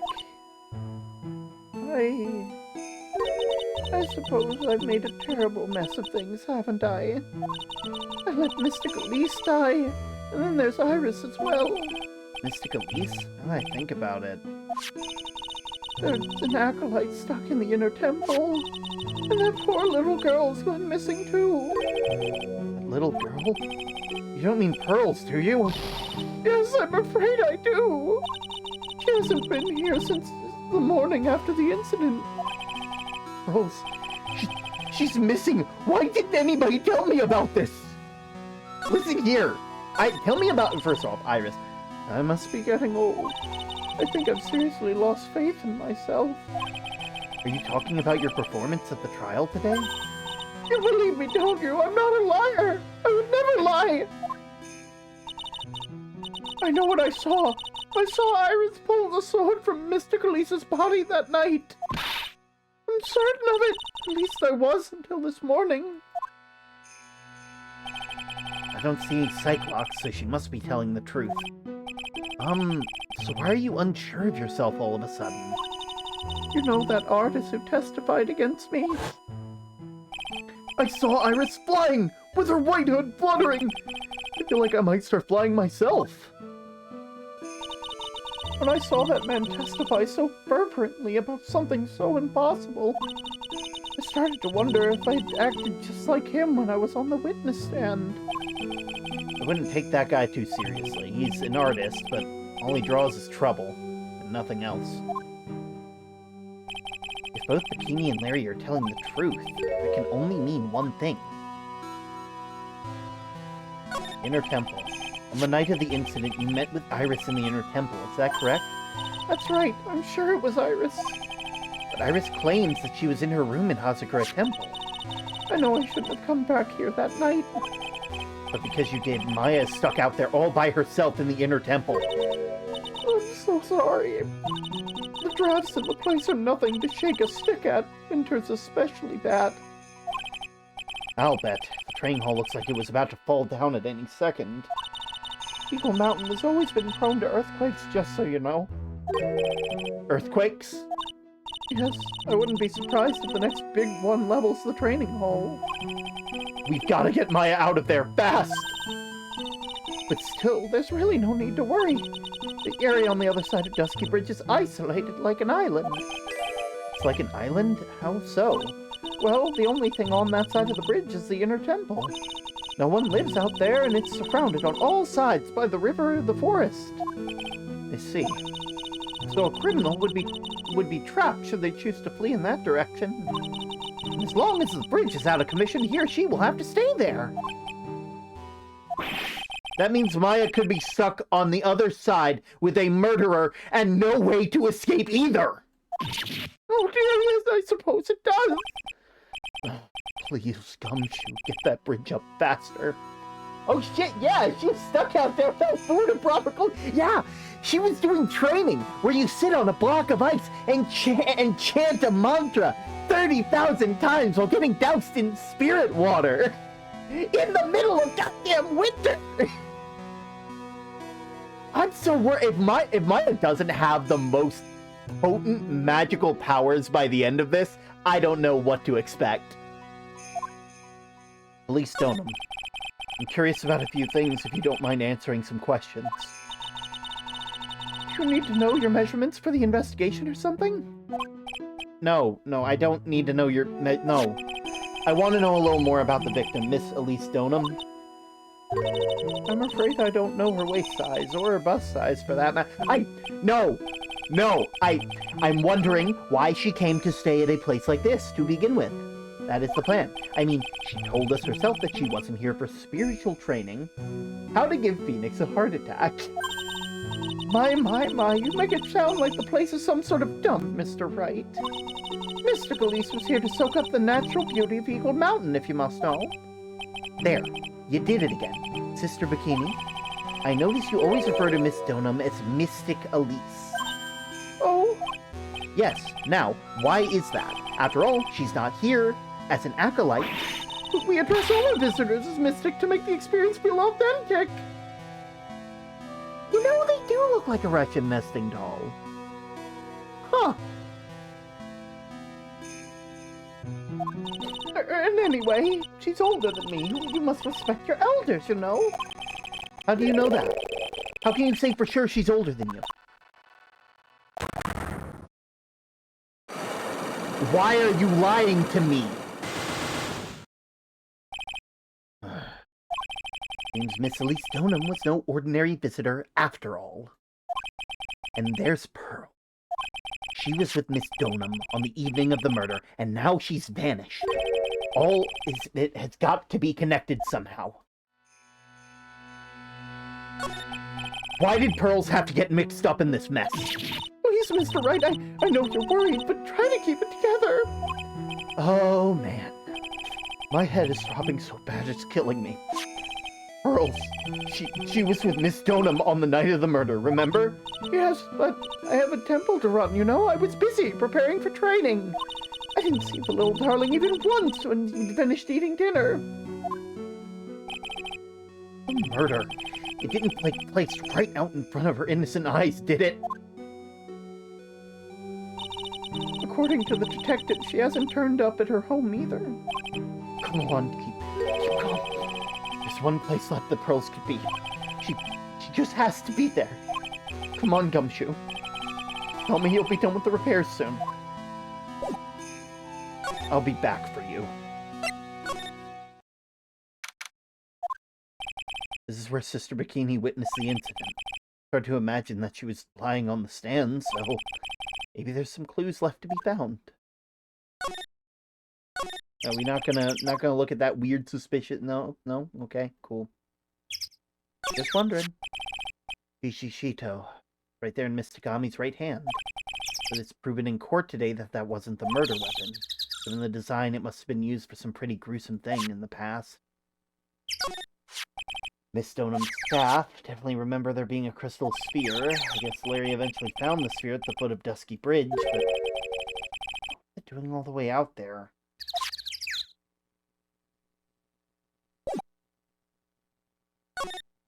Breathe, Phoenix. You don't want to give yourself a migraine, assuming you didn't have one before.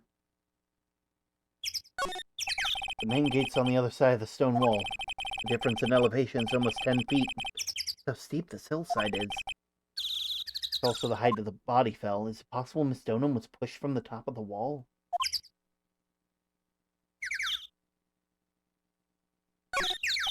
They got quite a bit of snow here on Eagle Mountain. Around here, skis aren't for fun. They're tools for getting around.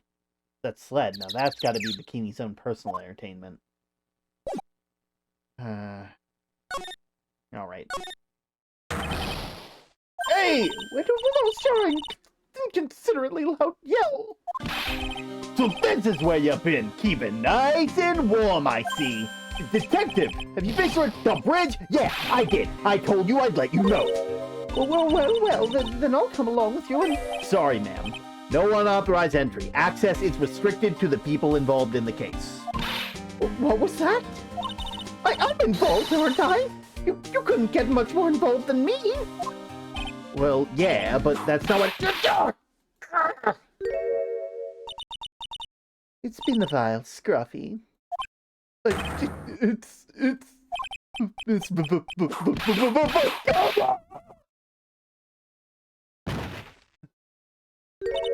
Sister, please leave the investigation to me. You certainly seem to have everything under control. I am on your side. I won't do anything you don't want me to. As you work to pin the guilt on Iris. We can question the birds because they're so chatty. But he's daydreaming about Phoenix, right? That hurts, you know! Silence! I, Francisca von Karma, will personally guide you through the investigation. Ooh, an ad's gonna be running in 5 minutes, and my food's almost here, so I will be right back.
wherever that I could find.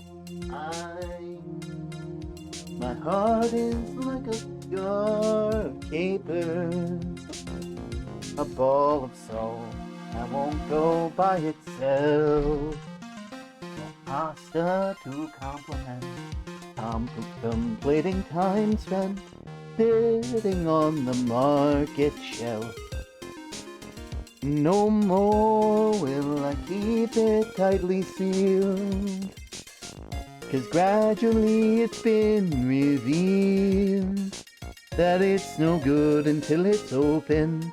The seal can't go unbroken, won't keep my heart all bottled up no more. Ooh, keep singing. Thankfully. Oh hey, well if that's the case, let me get myself a song real quick. Let's see.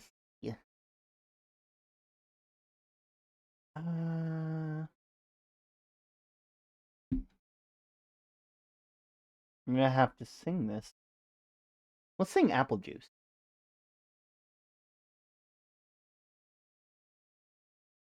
Shoulders we make one whole man. We'll fool 'em all just because we can. Build a diorama, I'm the plastic dinosaur, you're the soldier, here's the plan, follow me wherever I go.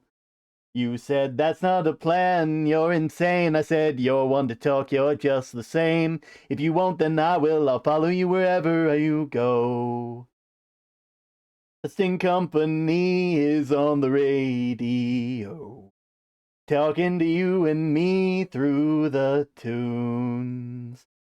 Since we're too young, we'll both get drunk on apple juice. Tell me it's cider and I will believe you. You make my heart sing and somehow I need you. Don't need to run away to get away. Don't need to run away to get away. Oh. Oh.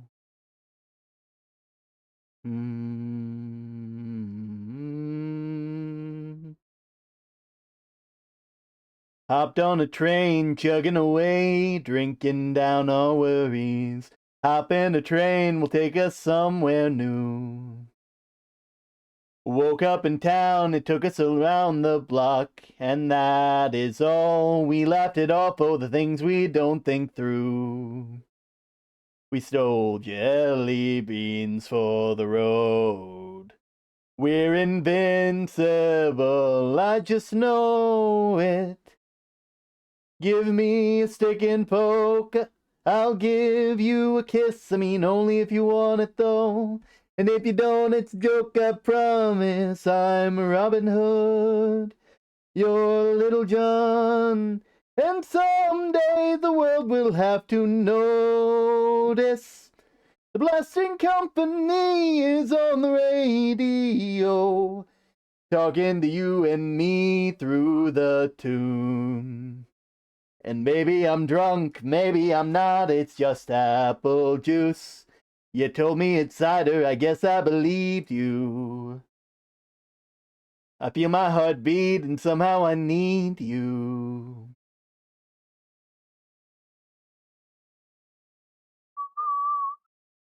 Don't need to run away to get away. Need to run away to get away. We don't need to run away to get away. Need to run away to get away. Oh, that was nice. Side pickle.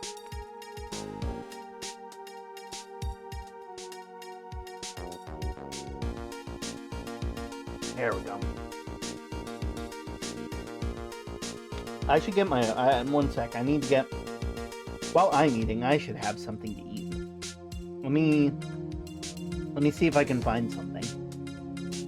I'm sure I can find it somewhere.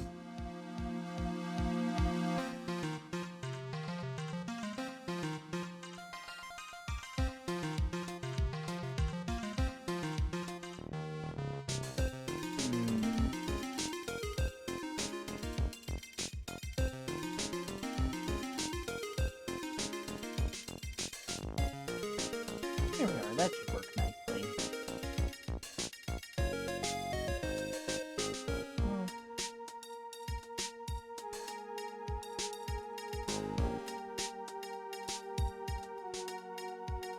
There we go. Alright. And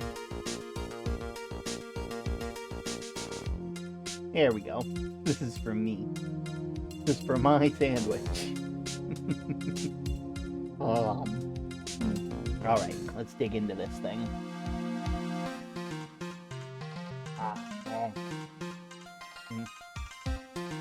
Oh, that's good. Oh man, that is some delicious stuff.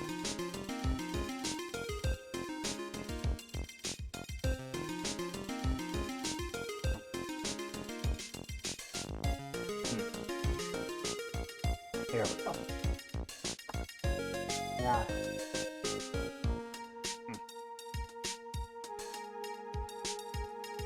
Not right there.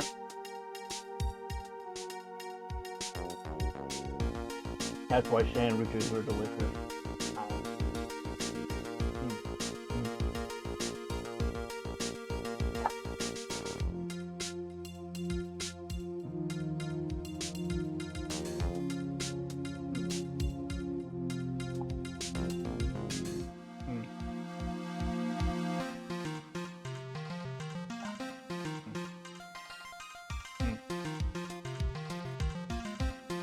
God, that's delicious. The low polygons just add to the flavor. It's like when you put chips in a sandwich and you get that bit of crunch. That's what a low poly sandwich tastes like. No, I won't. Don't worry. I'm still having my snack time. Oh.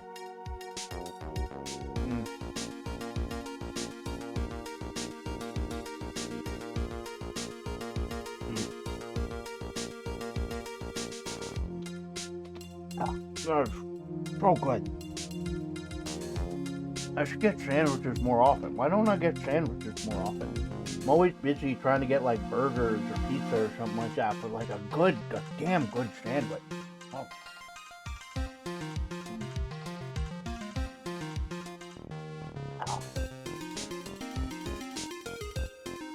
Got pastrami, provolone, and caramelized onion. And mushroom.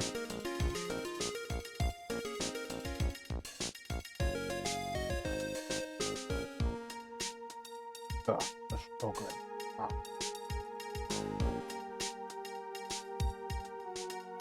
Should have moved this to the kitchen, but I don't care.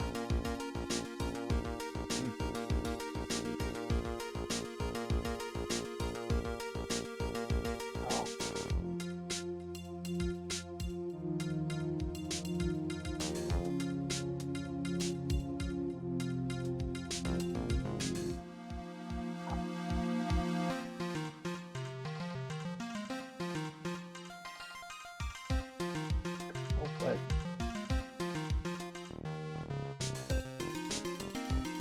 sandwiches shouldn't be allowed to be this good.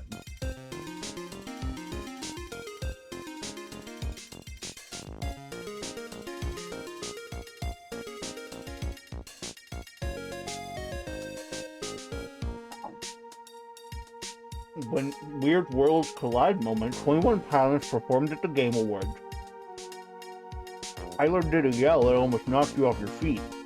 And Germa reacted. Germa, the cryptid Germa. Oh, well, no longer, but person who had the staff of endless confusion and sold it at a charity auction and then had it blessed by a wizard. Turkey Day Man himself. Happy Turkey Day, that's what this celebration is really about.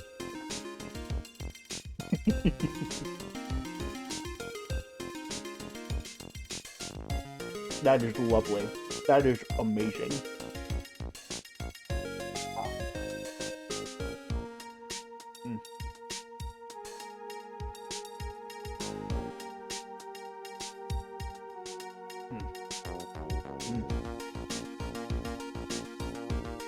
no reason my sandwiches should be that good. It's just bread with stuff in the middle. But that's all you need. That's all you need. Egg bread with stuff in the middle. You got a sandwich.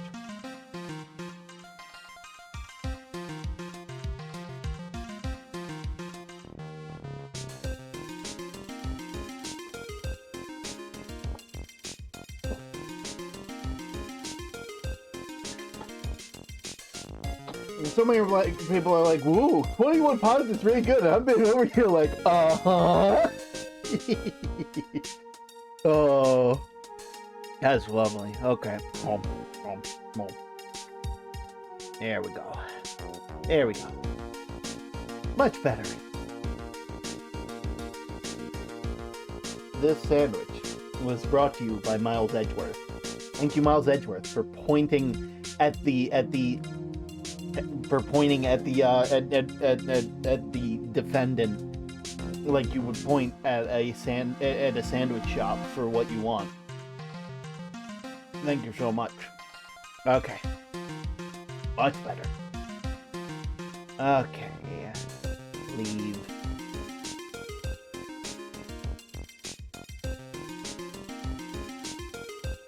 God, that's good. I, Franziska von Karma, will personally guide you through the investigation. You will follow me.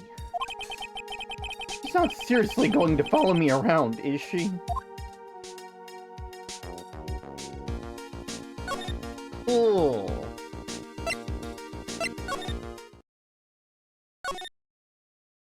Suspension bridge.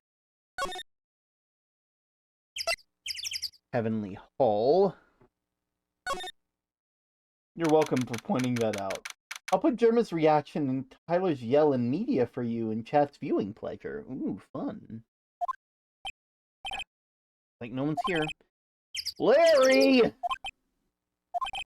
Loris! Oh, sure, he'd be hiding here. I had a barbecue Cuban sandwich. It was good. Ooh, nice. Alright. Let's get across here.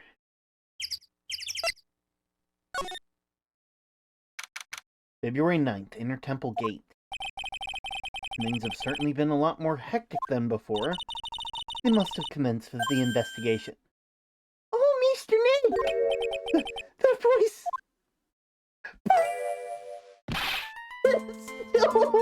Oh god, I'm so happy. I was so worried. Like, I was like, no, they wouldn't. They wouldn't kill off a child in this game series, would they? They wouldn't do that to us, would they?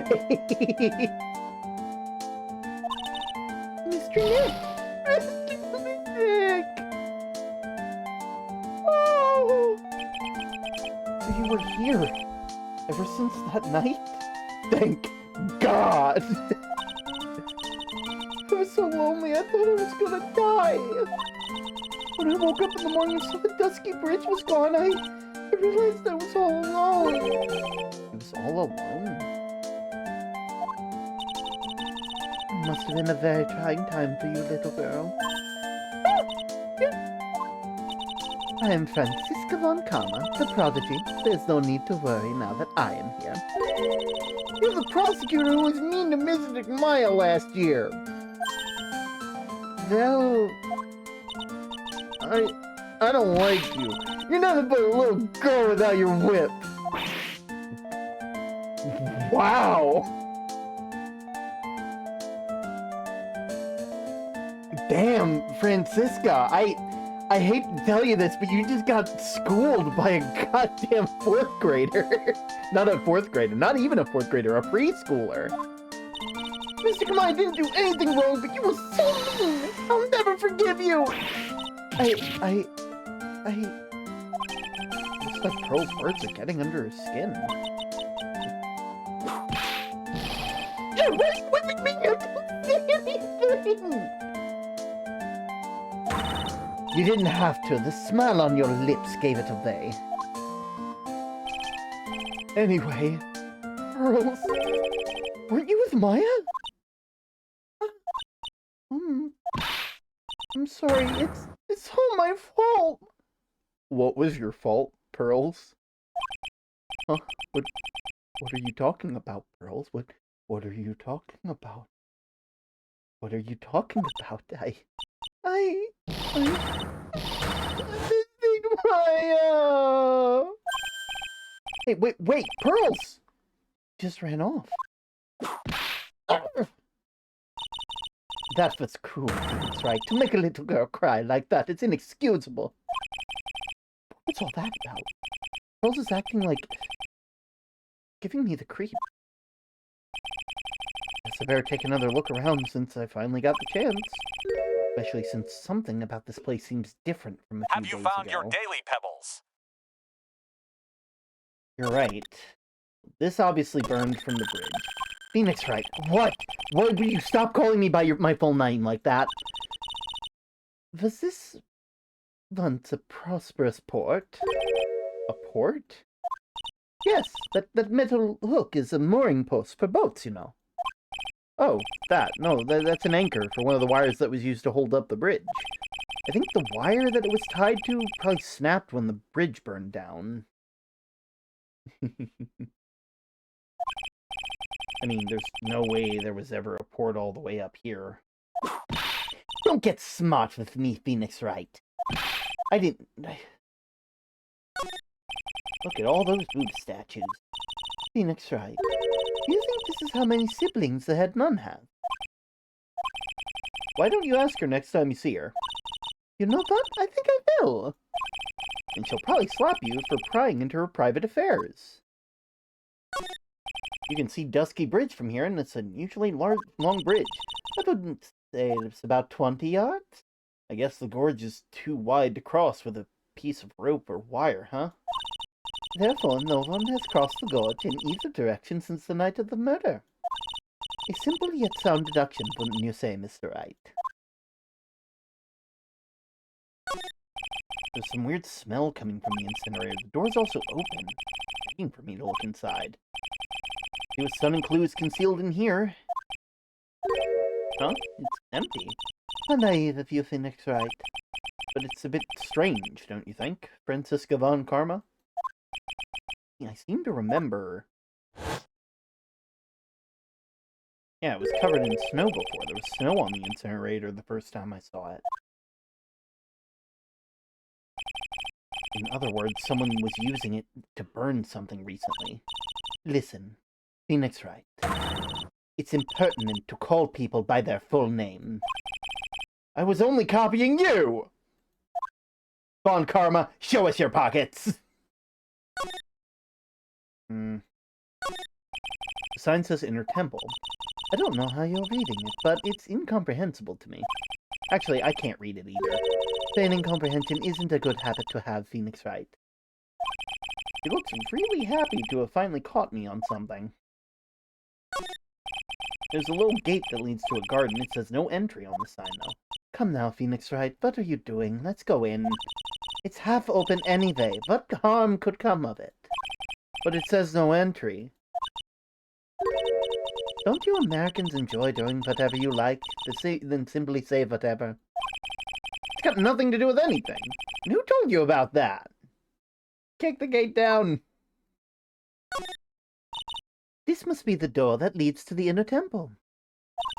Where Maya Fey was training on the night of the murder. Yes, there is a solitary room called the Training Hall. You could do with some training yourself, Phoenix Wright. You're completely out of shape.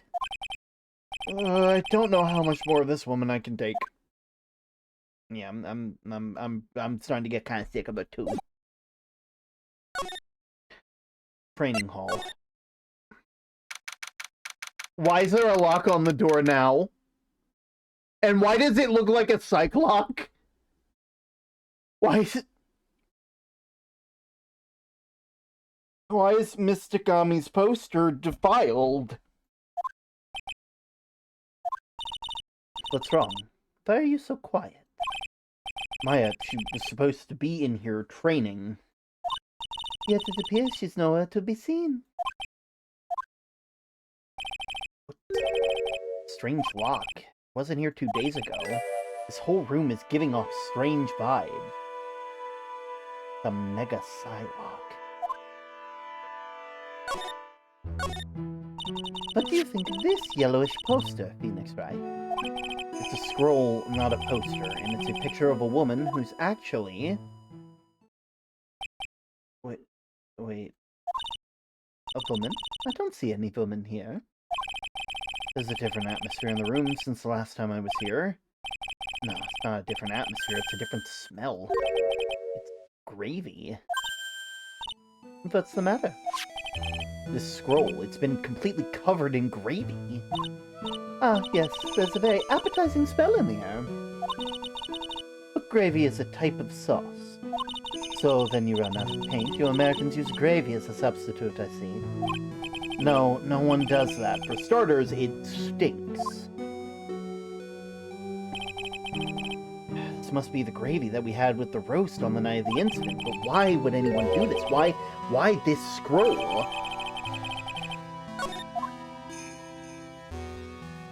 Okay. It's an antique dresser. Don't you dare open it, Phoenix Wright! Now I know how Maya feels when I tell her not to touch things. What a pity. I'm full of nothing but old clothes for the acolytes. I thought we weren't opening it. I'm from the prosecutor's office. I can do anything. I can do anything! Now I'm just imagining the Jebel fight, but it just has Francisco Von Karma's head over top, Jebels, and it's just them hopping around everywhere with whip cracks every like 3 beats. Every measure of music. Yes, you can do anything except stand up to a 9-year-old girl. Oh, so 9 years old. They're like 3rd grade, right? The 6 is kindergarten, 7 is 1, 8, 9. Yeah, so 3rd grade. I was close with the 4th grader. Okay, it's not too bad. Store. When I was here 2 days ago, this weird lock wasn't on it. Those chains, it's almost as if they're guarding something inside the cavern. I've never seen a lock quite like this before. I have, and I've seen locks and chains just like it. They look like the ones that guard a person's secret during a psych lock. I wonder if this lock is guarding something too. Dark secrets in a dark cavern. What took you so long? I thought even you'd manage to get here faster than this. Mr. Trite. Did you like my Maya impression? I thought it would help. Lighten the mood, you know.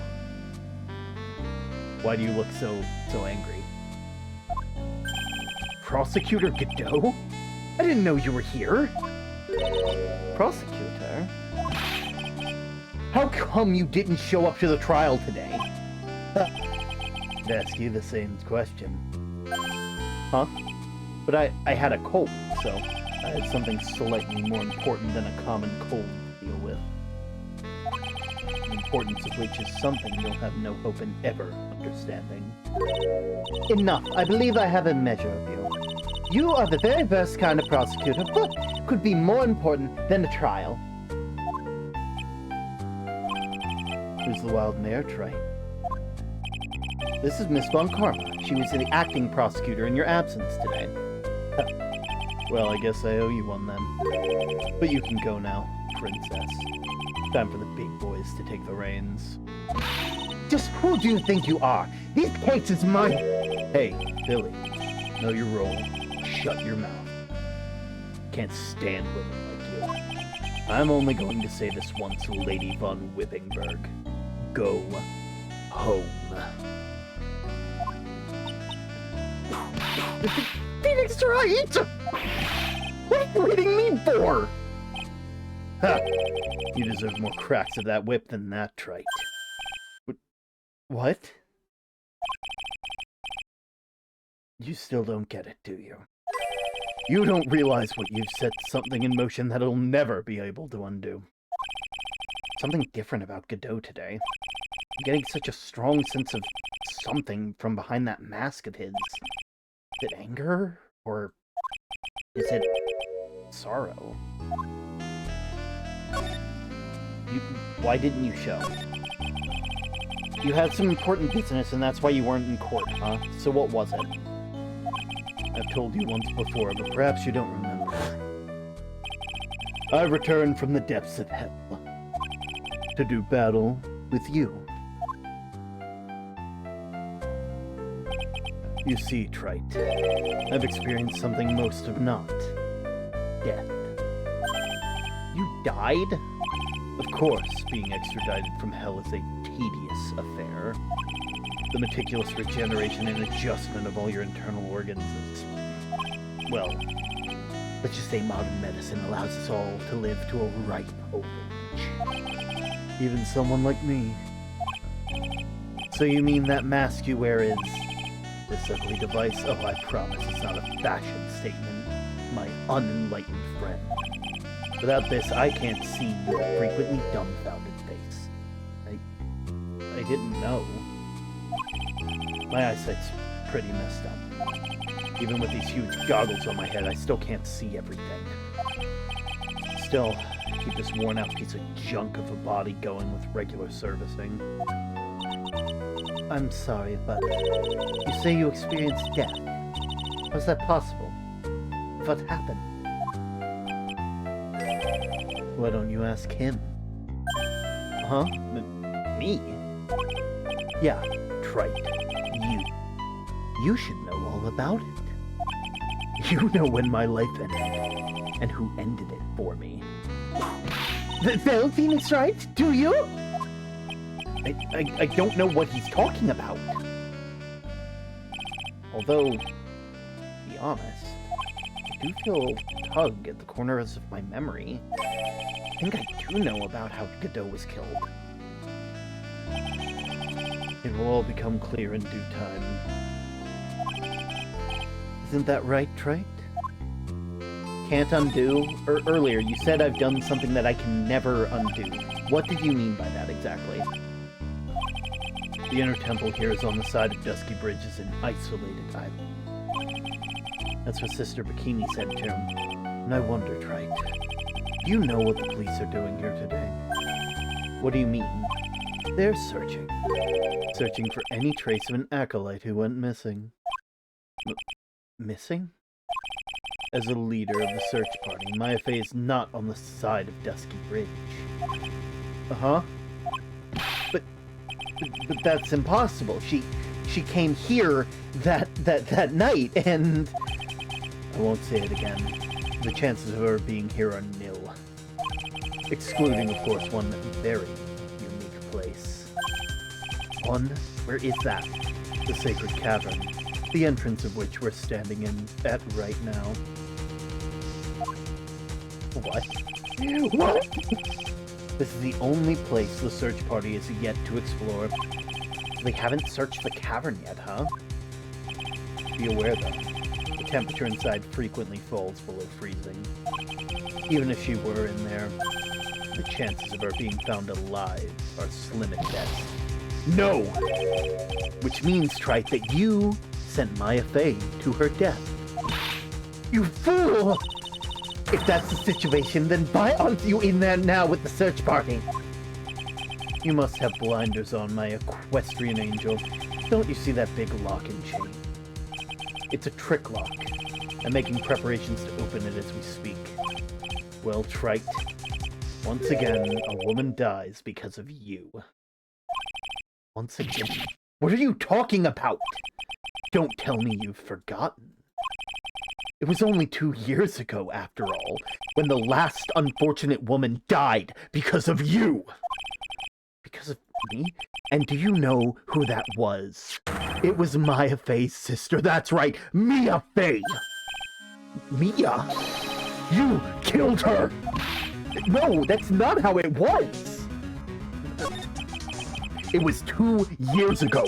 Mia Faye was pursuing someone, a man, but she bit off more than she could chew. She made some very dangerous enemies. Yeah, that's one case I'll never forget, but I got that guy, personally. Sure, Miss Faye's murderer was caught, but that won't bring her back. Well, no, but you were with her at the time, you and no one else. It was your responsibility. You should have protected her. You say Mia Fey was your teacher? Well then, I'd say you learned nothing trite.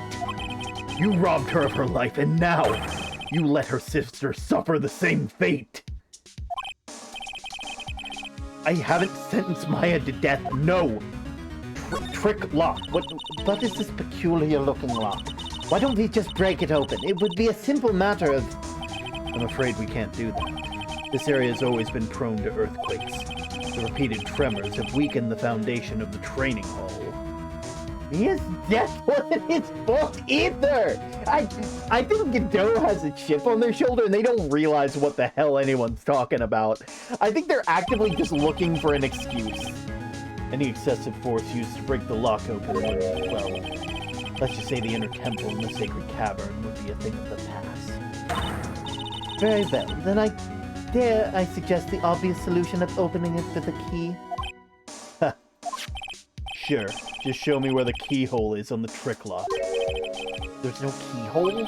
That's right, an interesting puzzle, huh? The person who set this lock is the only one that can open it. But who was it? Simple, the accused. What? Iris? When an acolyte undergoes training inside the sacred cavern, the attending sister is responsible for locking the entrance. Obviously, the night of the murder was no exception. Maya Fey was to train in there. Sister Bikini did mention it a number of times now that I think about it. You're being dramatic. You only see red. Wait. She said that Iris was left in charge of supervising the early stages of training. So Iris, the accused, is the only one that can open the lock. I've arranged for her to be brought here now. Iris is the only person who can open the lock? I hope she gets here soon. Hang on there, Maya. We'll get you out. So, I should be getting back to work. Wait, Godot! How sure about Maya are you? There's no doubt in my mind. She's in the sacred cavern somewhere. It's the only place she could be. You'd better start praying. You'd better pray that friend of yours brings the accused back here soon. Edgeworth? Listen up, Trite. There's only one thing I want to say before I go. I'll never accept you. Never. Okay. I want to place a magnet on his body to see what would happen. I'm imagining that like what happens when Bender gets hit with a magnet, where they just start singing country in Western songs. You should choose your friends more carefully, Phoenix Wright. That's what everyone says. Looks like I don't have much of a choice. I guess I'll just have to do what I can now.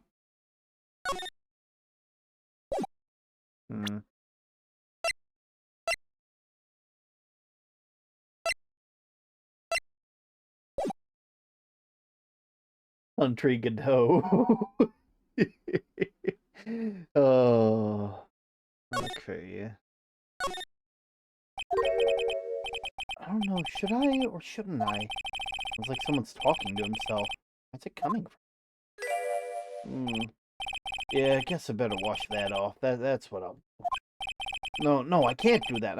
I'm a detective. My brain is driving me nuts. Is something troubling you, Scruffy? Please don't whip me like that all of a sudden, sir. It was merely a simple greeting, a friendly tap on the shoulder. It is my bit. So what's up, Gumshoe? It's something on your mind? How did you know, pal? Perhaps you were trying to decide on but to watch that off or not? How did you know, sir? Oh, yeah, I nearly forgot. You can't go through that little gate there, okay? You mean the one that says no entry on it? I kinda already snuck in there. Is he trying to be clever or something? So what's behind there, Scruffy? Oh, kinda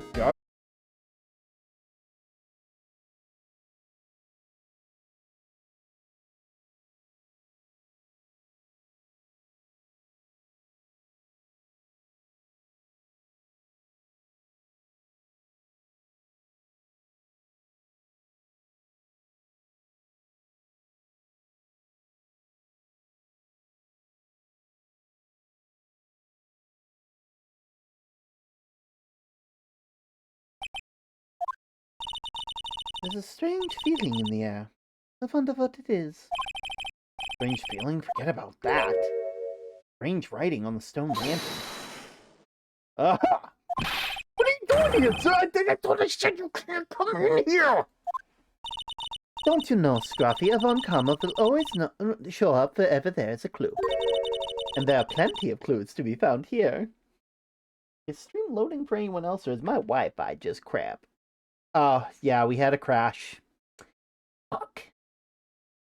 God damn it. Bound to happen at some point. I hate stream crashes. I get so far in, and then it's all good, and it's all neat, and it's fine. And then we're dead. We're dead. We're dead. We survived, but we're dead.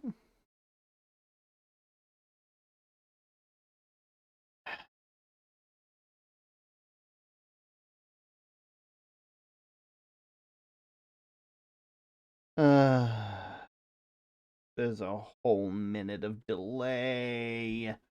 There's a whole minute of delay. God damn it! Fine. It's okay. We'll deal. Oh, heck, it lives. Just barely. But first off, have you seen my badge? Hey, look, it's my Attourney badge. Good one, pal. You're always a good laugh with that little badge. Did Term even notice? Give it a minute. Give it a minute.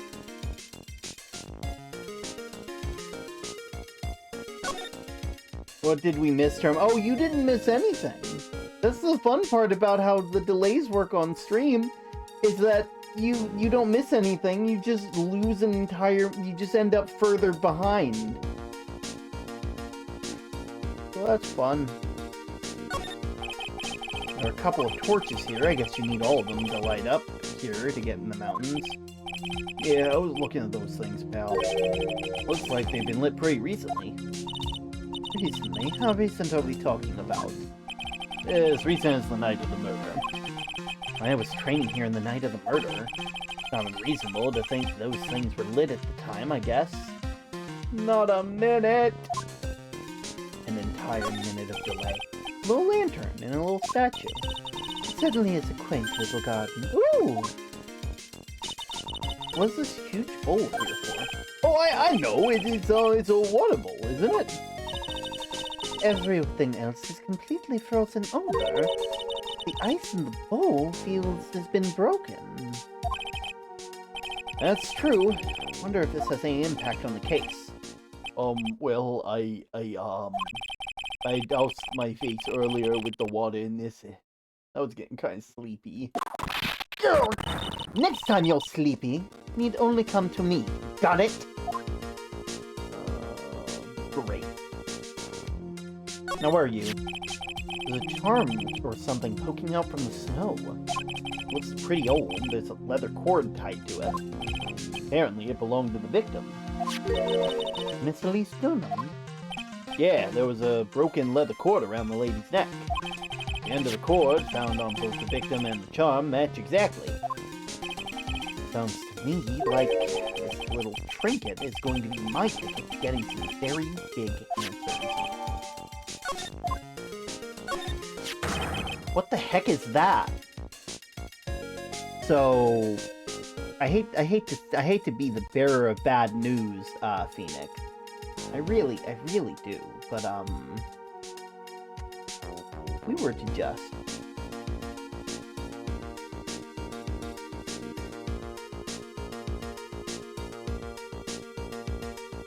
yeah, I think it's kind of obvious what it spells. Anyway, there we go.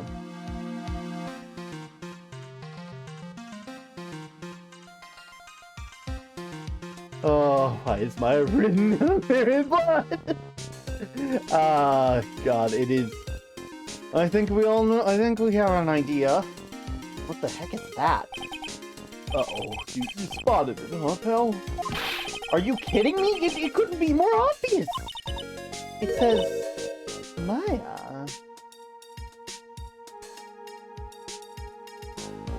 No, it actually says arrow, but spelled wrong. And before you ask, it's in blood. You will answer all our questions now, Scruffy, without exception. Yes, sir. Well, this is odd. There's no snow on the ground here. It's almost a perfect rectangle. It couldn't have happened naturally. Yes, it appears as though someone carefully cleared away all the snow. No doubt if it's you, wasn't it? No, it wasn't me, sir. Sorry, like that when my men and I got here and started investigating. It wasn't the police, then who did it? Oh yeah, there's something I need to tell you. Just between the three of us, okay? What is it? It's top secret. You can't tell anyone. Got it? Understood. Well, when I was a kid, I got knocked out in the local wrestling contest, you see, and so I was so disappointed, I just picked up my mouth guard and cried all the way home.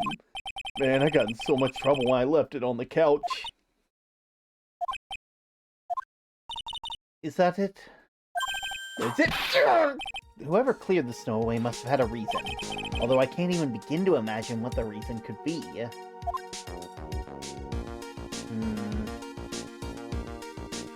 Well, this is all we got for now. So, tell me about the investigation. How's the Inner Temple investigation? We have the best forensic team in the world working the place. Forensic team, and what was the outcome of the scientific study? Nothing, scientifically speaking. Their place is clean as a whistle. That's simply not good enough, Scruffy. Do you think I'll let you get away with that? Of course it's written in blood. Uh-oh. Well, there were a couple things that bothered me when I first got here, sir. That stone lantern and the surrounding area that's now covered in snow, correct? Could have been the torches, not with that rectangle. I don't know. Looks fishy to me, you know, scientifically speaking. So I got the lab boys to take a look over them. And the results were that it's kind of hard to say, actually. Just better look at them myself. What were we doing again? Well, there's a couple things that bothered me. Stone lantern in the surrounding area that's not covered in snow. They look kind of fishy to me, you know? The results were kind of hard to say. About Maya? Oh, did Mr. Godot tell you yet? Yeah, we heard. There's a search party out looking for her. There's nowhere else they could have disappeared to this side of Dusky Bridge. All we can do is wait for Mr. Edgeworth to get there, pal. Edgeworth? He's escorting Iris and the defendant over here. We'll have to wait, since it's the only one who can open the door to the sacred cabin. You should also get us. Yeah, we really should have a supernatural forensics team with how much this stuff keeps coming up. Oh, I think Mr. Edgeworth wants to talk to you about something too, pal. Huh? Wonder what it is. Just don't be expecting any good news when you talk to him. When I spoke with him, Mr. Edgeworth sounded so down, I felt like I was drowning. Sounds pleasant. And the bloody writing? These letters were written in blood. Yeah, what's worse is that it's the victim's blood. Huh? This is Miss Dunham's blood? You haven't done a detailed analysis, but looking that way, pal. Most interesting. Phoenix Wright, I presume you know, don't you? Why Maya's name is written upside down. You know what? That's really bothering me too. But I just came up with the answer, the result of my own special gumshoe investigation. Also known as GI. Trying to make something... Really? To tell? Well, on the night of the murder, that stone lantern was upside down! Good job, Gumshoe! Good job! You solved the case!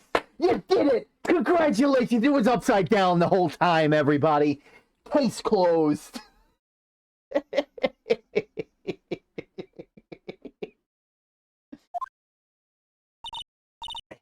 Anyway, there really is only one logical explanation to the mystery. Miss Elise Dunham wrote these letters herself, in her own blood. You must be joking. That's impossible. From the writing of the victim's blood, the other clues left behind, it seems pretty likely that this garden was the scene of Miss Elise Dunham's murder. At least, that's our current theory for how the events took place. What? True crime scene? So Miss Dunham was killed here. However you want to look at it, that's what people are saying now. Then, what Sister Bikini saw in the courtyard at the main temple was... Well, what was it? If it wasn't the scene of the crime, then what did she see? What do you think, Miss Montgomery? Surely a special Gumshoe investigation would reveal the answer, no? But wait a second, the bloody writing and all the other clues here. Someone could have easily set this all up after the murder. Sorry, but not an option, pal. Why not? How quickly you forget things, Wright. Ever since the incident occurred, this place has been completely inaccessible. Because Dusky Bridge was completely burned out. Oh, hi, you're the guy. How's it going, dude? Hello, Cribbly Dinklesmith. It's wonderful to have you here. You're the guy. Also, what do you mean by the guy? Am I the guy? Because I want to be the guy. Like, the guy in what sense? How's it going, dude? I was overseeing repairs to the bridge the whole time. No one came over here before me and my men. Which means no one could have planted all this stuff here, pal. I can't think of a counter-argument to that. I knew it. I should have washed the blood off the lantern as soon as I got here. Also, I'm just gonna warn you now, Cribbly. I am a minute behind because a stream crash happened and stream decided it was just going to settle in at 1 minute and 5 seconds. So I do apologize for that. Should have washed the blood off the lantern as soon as I got here. If this really is the scene of the crime, then I need to figure out exactly what it was that Bikini actually saw. Okay. Well, if that's... Oh, wait, well... Inner Temple Gate. Move over to the Suspension Bridge. Move over to... the Heavenly Hall? Okay, no, there's nothing at Heavenly Hall. You're just that guy. That's neat. I always wanted to be that guy. I mean, you are the silly guy. I am the silly guy. So I guess that makes sense. It's nice to know that my reputation precedes me for being a silly little guy. Getting all around. I'm really happy that Ray is, Oh, right, that reminds me. Ray Sparks, good friend of the channel. Good friend. Or at least well, I can't say that they're my friend because I don't interact with them enough. They're more like a colleague. At some point I would like to hang out with them more, but that's neither here nor there. Ray Sparks. For me it says nearly 3 hours, which sounds more likely. So that's the stream time, that's not the stream delay. But let me... You guys won't know this for another minute. But, if I /shout out Ray Sparks, they're a good friend of a lot of... they're a good kind of mutual. And they won the VTuber, like, model award, like, for Live 2D. And I'm very proud of them. This channel you were shouting, what do you mean that doesn't exist? Shout out Ray Sparks. What do you mean? One sec. I know for a fact this place exists. I know. I know it exists. Which... silly little guy dancing all around. Oh, it's Ray Spark, not Ray Sparks.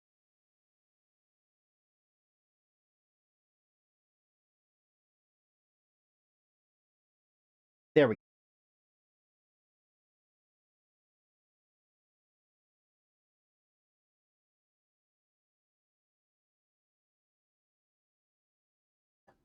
Hazakura Temple main gate. It seems you have a visitor. Mr. Wright? Iris, am I glad to see you? Godot managed to mobilize the police by claiming a state of emergency. Not him again. Hurry and unlock the sacred cavern! I'm sorry, Mr. Wright. It's my fault someone so important to you was locked in there. Whoa! I know, right? Mr. Edgeworth, can we finish our conversation later? All right. Let's hurry to the inner temple then. I'll see you there, Wright.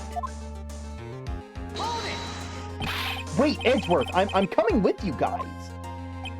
I can't allow you to come with us. What? I hate to be the one to break it to you, but Mayafe is in a rather delicate position. What do you mean by a delicate position? This isn't simply a rescue mission, right? It's an investigation. That being the case, we can't allow members of the public to interfere. Come on, Edgeworth! If anything happens, you'll be the first to know. Please, understand, Wright. But it's Mr. Wright? All that matters is that Mr. Maya's rescued, correct? Listen to the voice of reason for a change, Phoenix Wright. From now on, consider anything beyond Dusky Bridge to be off limits. We'll be going now. Excuse us.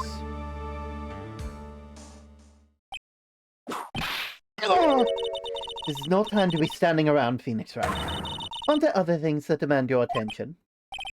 She's right! Thanks for reminding me. Off we go. Hey. Come on, Bikini. You and me gotta talk. Sister Bikini looks like she's shrunk some since I last saw her. Don't be so rude, Phoenix Wright. What's wrong, Sister Bikini? My, hello you two. How are you doing? Oh. From the sound of that sigh, I guess she's still pretty down. Iris was just here, you know. She was accompanied by that handsome, crimson-clad prince. Is she talking about Edgeworth? It was just a courtesy call. I wasn't allowed to talk with her at all. Oh dear, it's all my fault that this has happened. Poor Iris, she was so worried about my back, wouldn't you believe? Oh dear, stream's loading again. No! No! Twitch! My frames! I don't know what's causing this. 110 seconds. What the fuck? Okay, I don't know what that spike was, but it spiked to like 15,000 for some reason. Jesus. I need to figure out what the hell is happening at that time. There we go. Crash. Oh, God. What have I done to her? Only what you had to, sister. You bravely and truthfully testified about what you saw. There's no shame in that. And we'll see to it that the testimony wasn't made in vain. Oh, I don't hear anyone else saying that. Mr. Blue Suit doesn't seem to share your opinion, I see. Huh? Oh, yes, you did great, Sister Bikini. Absolutely spectacular! You two are the only ones who've said that to me. Can't shake the feeling that I just became a shill to a shrew. You have a problem, Phoenix Wright. Sure, she was brave to testify so truthfully like that, but I know she's still hiding something. What happened? We missed the first part of the conversation with Edgeworth. So, Edgeworth was like, hey, we're here, we're about to open up the vault. And then we go, and then it's like, hey, I'm going with you. And Edgeworth said, I'm sorry, we can't let you because you're a member of the public. And it's like, I'm a goddamn defense attorney. And it's like, yeah, but you're still a member of the public. And because it's an investigation, we, as the prosecutors in the in the detective agency, have to take point. You are not allowed to come with us. I am sorry. Consider everything past Dusky Bridge to be off limits. So that's where we were. I know she's hiding something. Time to break those psych locks. Take that!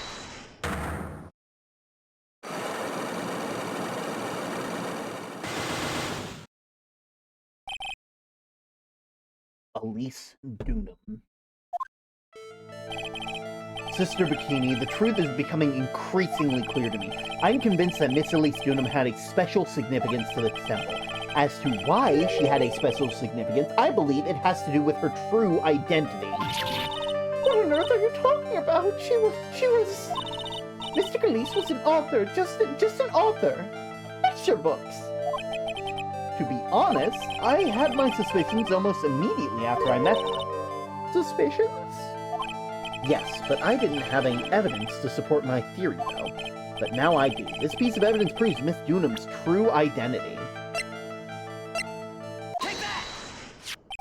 Miss Dunham had this charm with her at all times. Where did you... This isn't some cheap good luck charm, either. Then... What do you think, Mr. Wright? What could a talisman like that possibly mean? It's a talisman. Is it interesting? Oops. This thing speaks volumes to who Miss Dunham really was. This talisman and one other item unequivocally proved Miss Dunham's true identity.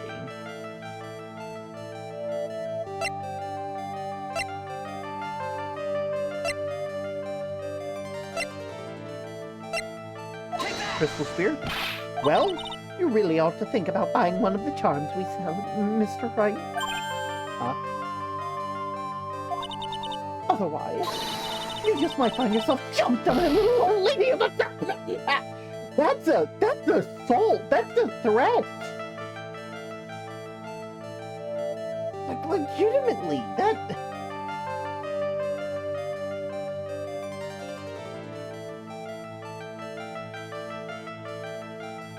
Okay, fine. What am I doing?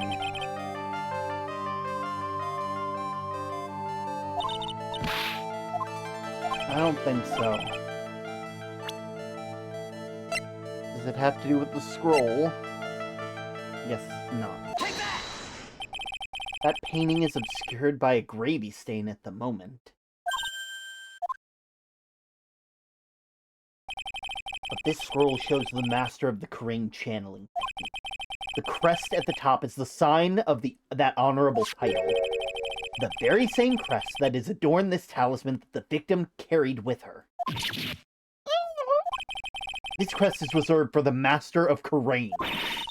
Who on earth told you that nonsense? I've got no idea what you're talking about. The new master, Maya Fey, told me. What? You mean that acolyte is Misty Fey's daughter? Yes. Are you sure? Yes. In fact, since her eldest daughter passed away, Maya is Misty Fey's sole successor. Mystic Misty! 5 locks. Broken. Unlock successful.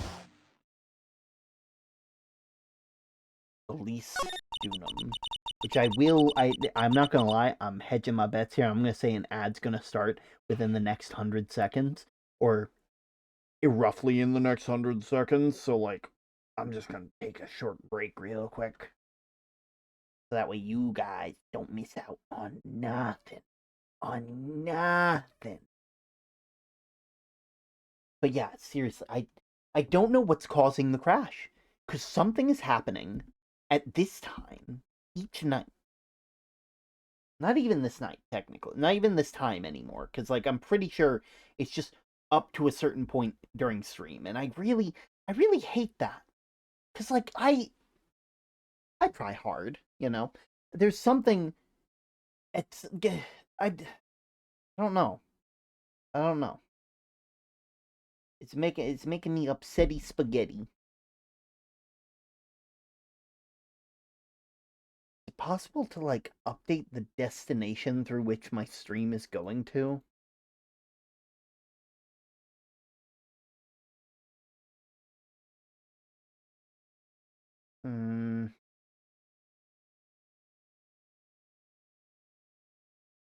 Maybe I'll check stream and see if I can change the server destination. Because, like, I'm not sure if that's the problem, but it feels like that might be the problem. I feel like it's going to the wrong server, you know? Is that a Misty? Well, technically, it was Misty. It was. Keyword. Did she actually die? Technically, yes. They are dead. We saw their corpse. They are dead now. Like before they were just missing, and now they're dead. Dead on the floor. Dead as a doornail. You know, it's like I can't wait for Maya to show up and be like, "Hey, guess what? We found your mom. She's dead." Oh God! Unfortunately, you are now the sole feature of the Karain channeling technique. I hope you enjoy.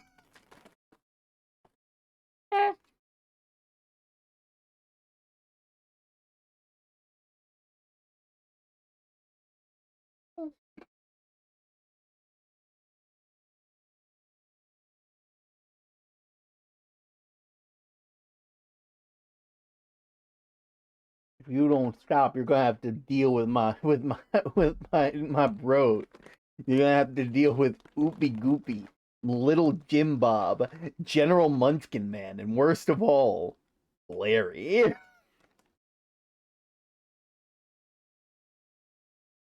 Oh God! Watch the moment that I start stream back. Yay! Look, there it is. I knew it. I knew it. I called it.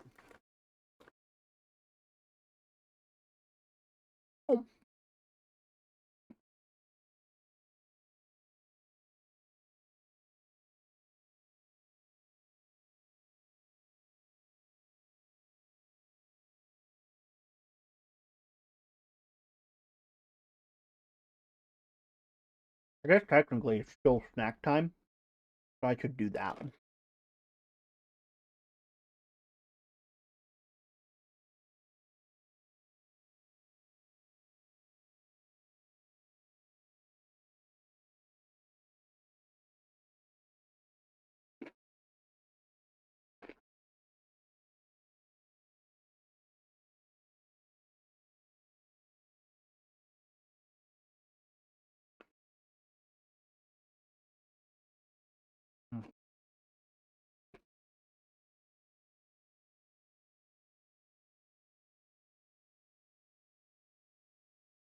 Jersey Mike sad.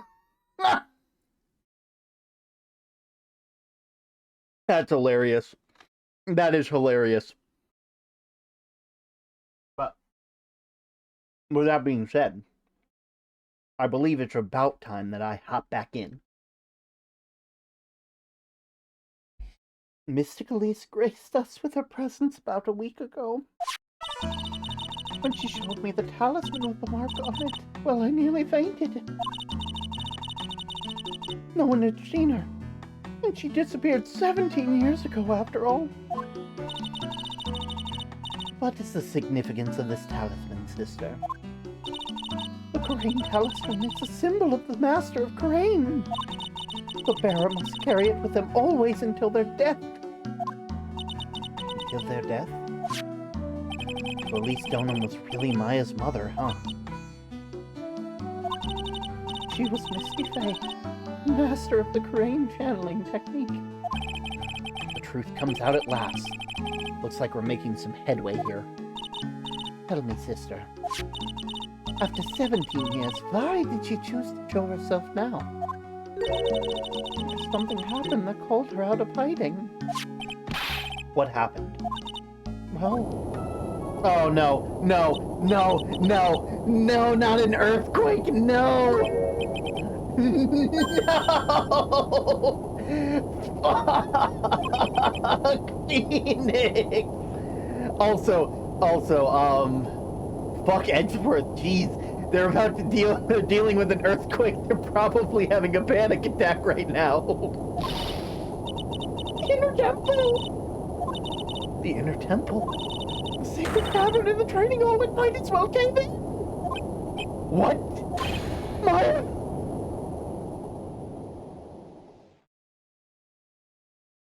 Oh, it seems to have passed. We can't just stand here and do nothing. Let's go. But there. To the inner temple, of course. Where else? Mr. Bikini, we'll finish this later, all right? Of course. You run along now. People may have been hurt. I must get the first aid kits ready. Come then, Phoenix Wright. They won't bar you from entering as long as I'm with you. Thank you. Right at that moment, I had the worst feeling in my guts. We just had an earthquake. Wonder if he's all right. You look worried. Are you thinking about Miles Edgeworth? Come on, let's go.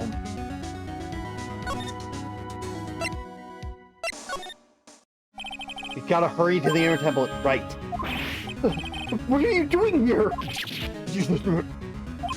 Oh, can I have... What do you expect us to understand if you don't speak up? Oh, and why am I getting whipped?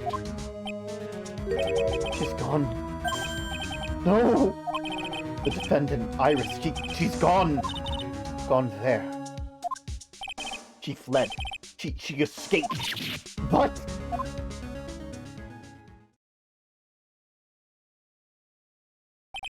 Oh, it was just now, during the... It's easy to see Edgeworth's one and only weakness. His fear of earthquakes. I should have known better than to escort the defendant alone. As soon as the ground started shaking, everything went dark before my eyes, and I stupidly passed out. That incident haunts you to this day, doesn't it? That's no excuse for letting the suspect get away. Can't believe I let it happen! Right, the inner temple area is a dead end, so... We haven't seen her. Then we need to get a manhunt underway now. Search Eagle Mountain from top to bottom. Wait, Edgeworth! Have you thoroughly checked the inner temple yet? Don't be ridiculous. Why would I? The inner temple is like an island. There's no way to escape but to cross. No, that's not it! Iris isn't the type of person to run away, Edgeworth. What are you talking about? Sister Bikini mentioned something when we were with her. She said that the sacred cavern might have caved in because of the quake. You think Iris might have gone to the inner temple to check the situation? Listen, Edgeworth, I'm sure she's at the inner temple. A manhunt's not necessary. Right? Let's not waste any more time. We need to get to the training hall sacred cavern now. Alright, let's go. February 9th, Inner Temple Training Hall. Fortunately, the sacred cavern hasn't caved in. Why did Misty have to die? But what we found is something none of us could have expected. I'm sorry! What did we just... What the fuck? How can this be?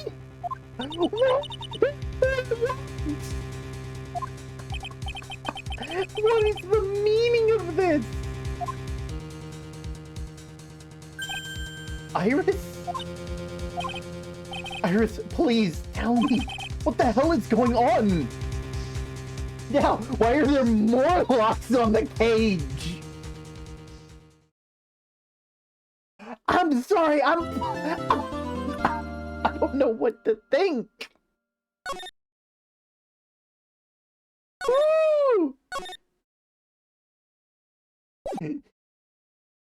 God, there's a part 2 to the investigation! Inner Temple Training Hall! Right, this is what Godot was talking about? Yeah, the trick locks. Now then, Iris, please remove these at once. Mr. Edgeworth, I'm afraid I can't. It's not possible for me. What? During the earthquake, when the cavern was in danger of caving in, Iris escaped. And I know that there was only one lock when I last came here. So you're saying you can't undo the new lock? Yes. If only I was stronger. Edgeworth, how are you feeling? You look a little pale in the face. Like you're one to talk, your face is all green. Miles Edgeworth, go and get some air. I'll watch over the suspect. You get a grip on yourself. Don't be ridiculous, I'm going! There's no telling what sort of mistakes you could make in your current state. Go, get rest. Your only concern now, Miles Edgeworth. Understood. I'll handle the investigation in the garden. You take care of things. Edgeworth. He's got so much pride, he's probably off crying in the corner of the garden. Pride is simply another trap that hinders us in our lives. That said, one must have pride to be effective on the job. At any rate, it seems that this is where we part ways, Phoenix Wright. I'm going to stay here and see if I can help solve these bothersome puzzles. I see. Well, thank you for your help. Now then, do you mind if I ask you a few things, Iris? No, not at all. First off, can you take a look at this for me? The locks are far more important at the moment, don't you agree? God damn it. Sorry, Mr. Wright. Escape? Why did you make a run for it? I'm sorry. I heard the inner temple had been severely shaken by the earthquake we had. I was so worried. I had to come and see. In other words, you didn't run away to escape the law. At least we're clear on that. I can't tell you how relieved I was when I saw it was all right, but... But what? Then I saw these chains here. I saw all these extra locks that someone had put on the sacred cavern door, and... Who in the world would do something like this? Trick lock. These trick locks are a sacred treasure of the Korean tradition. There are hundreds of ways to set them up. That's why only the person who set the lock can open it. And you aren't the one who set these locks? I don't think it's that simple, Francisco von Karma. When we were here the first time, there was only one lock. But now, somehow, there's 5 of them. What does that mean? It means that someone wants to secure this place even more. And they want to secure it before you got here, Iris. Presumably because they wanted to make sure Maya couldn't get out.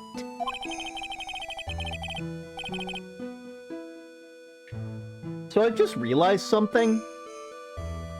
There's only one other person that knows of the Korean tradition that would possibly know about the locks. I don't want to say pearls, but why am I thinking pearls right now? That means that Iris can only open one of the locks, the first one. Yes, that's correct. What? Iris, try to think, please. Isn't there any way around this? Well, like I said, there are hundreds of different ways to set these locks. Suppose if I went through every combination with each one, I could remove them, but... It would take time, won't it? Yes, about a day, if I had to guess. A whole day? Well, better than leaving the locks in place. Will you do it for us? Sure, I'll do whatever I can. You gotta wait another day? Hang in there, Maya. You're going to have to call on your inner strength now. The night of the crime. You know what, Iris? There's still one thing I don't quite get. What might that be, Phoenix Wright? I think it's obvious. Iris, on the night of the murder, where were you? Please, Iris, don't give me that look. You told us that you were in the room at Hazakura Temple at the time of the incident, but you were seen in the same evening at the Inner Temple. And then, you were also spotted at the scene of the crime in Hazakura Temple. Being spotted at both Hazakura Temple and the Inner Temple, it's as if you were... Well, Iris, I think it's about time you told us the truth.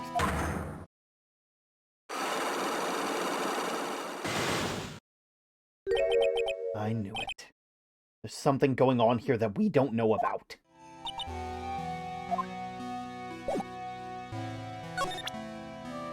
You're gonna tell us.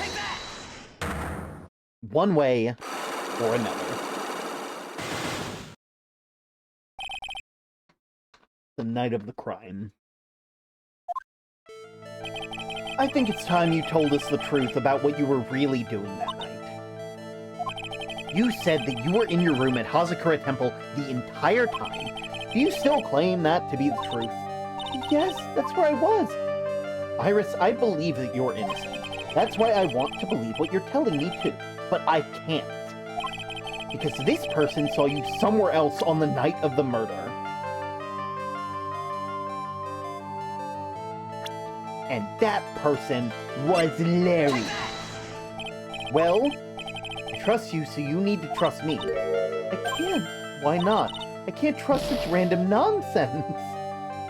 I was pretty sure that was right, but,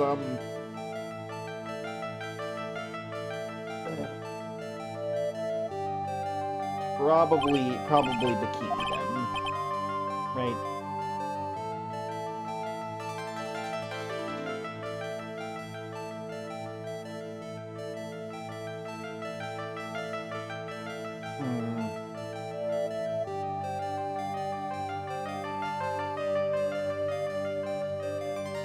I'll be real, I might actually have to go out and look for something. Because, like... What? Okay, yeah, I guess so. Finally getting to the bottom of the case, I can count on Iris to break those locks, so I should try to gather more clues from Sister Bikini, Edgeworth Gumshoe, and Pearls. First off, garden. Cops are still combing the place. They look pretty nervous. I'd be nervous too. Gotta be a tough job. Especially with someone giving you the evil eye the whole time. How could I have done that? Oh, I can't believe it's still bothering him.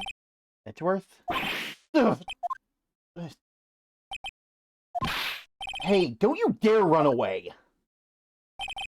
What do you want, Wright? What do I want? If you came here to laugh at me, then get on with it. Go on, laugh away! I was ready to hug it out with him, but he's just the same prideful Edgeworth. You went back to the Criminal Affairs Department, right? You said you wanted to look into something concerning Iris? Yes.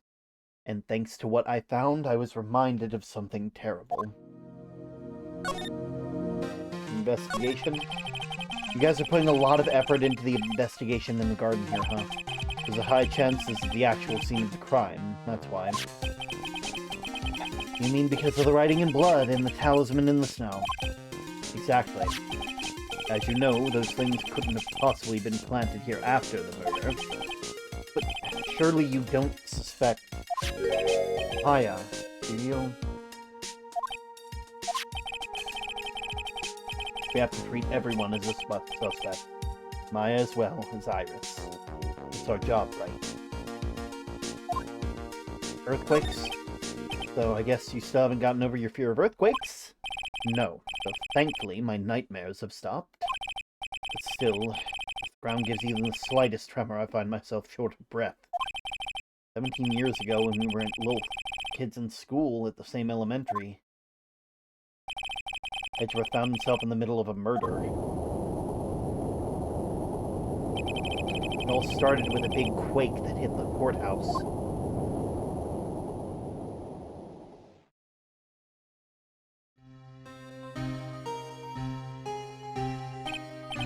Yes, Once I was stuck in the elevator with my father, who was a defense attorney. We were deprived of oxygen and we passed out. And then it happened. A single gunshot shattered my whole life. I lost everything that day. All because of the earthquake. My dreams, my family, myself. It's been more than 17 years now. And that case was finally resolved 2 years ago, right? You think I don't know that? I was there, but it was such a shock. I never imagined it could be so wrong about myself and my life. I'm sorry, Wright. There's nothing else I can say. Not after you chose to become a lawyer for my sake, and not after you saved me. Edgeworth, you're stronger than you think, so no more of that self-pity, okay? Iris. There was something bothering me about her from the moment we met. I felt like I'd seen her somewhere. No, wait. Not somewhere. I felt like I'd seen her in court before. You went back to the Criminal Affairs Department to look for her file. Yes, I checked over every case I've ever worked on. And I was right. I'd seen her face before 6 years ago. 6 years ago? It was my first appearance in court. As cases go, it was my worst nightmare. Who is she? I'm sorry, Wright. I can't give that information away to a member of the general public. What? Why not? It must be a crucial piece to the puzzle to solve this case. The woman I knew was the daughter of a jewelry store owner. She had nothing to do with Iris and Hazakura Temple, and neither did this case. No, the woman is completely unrelated to this murder. Unrelated? Yes, I can say with complete confidence. You're wrong, Edgeworth. She's totally related to this case. I need to fill Edgeworth in. I need to explain the connection between Iris and the woman Edgeworth knew.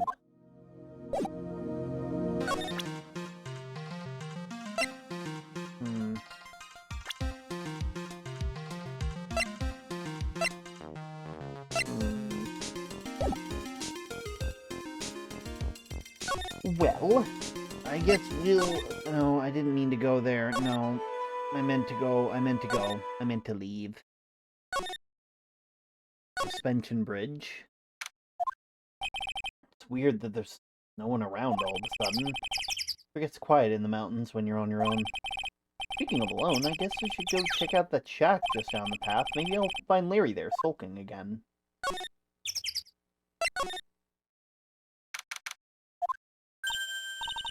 Oh, Mr. Nick! Pearls, what are you doing here? Nothing. What about Mystic Maya? Is she alright? Well, we don't know yet. Oh, I see. Hey, what do you think you're doing here, Nick?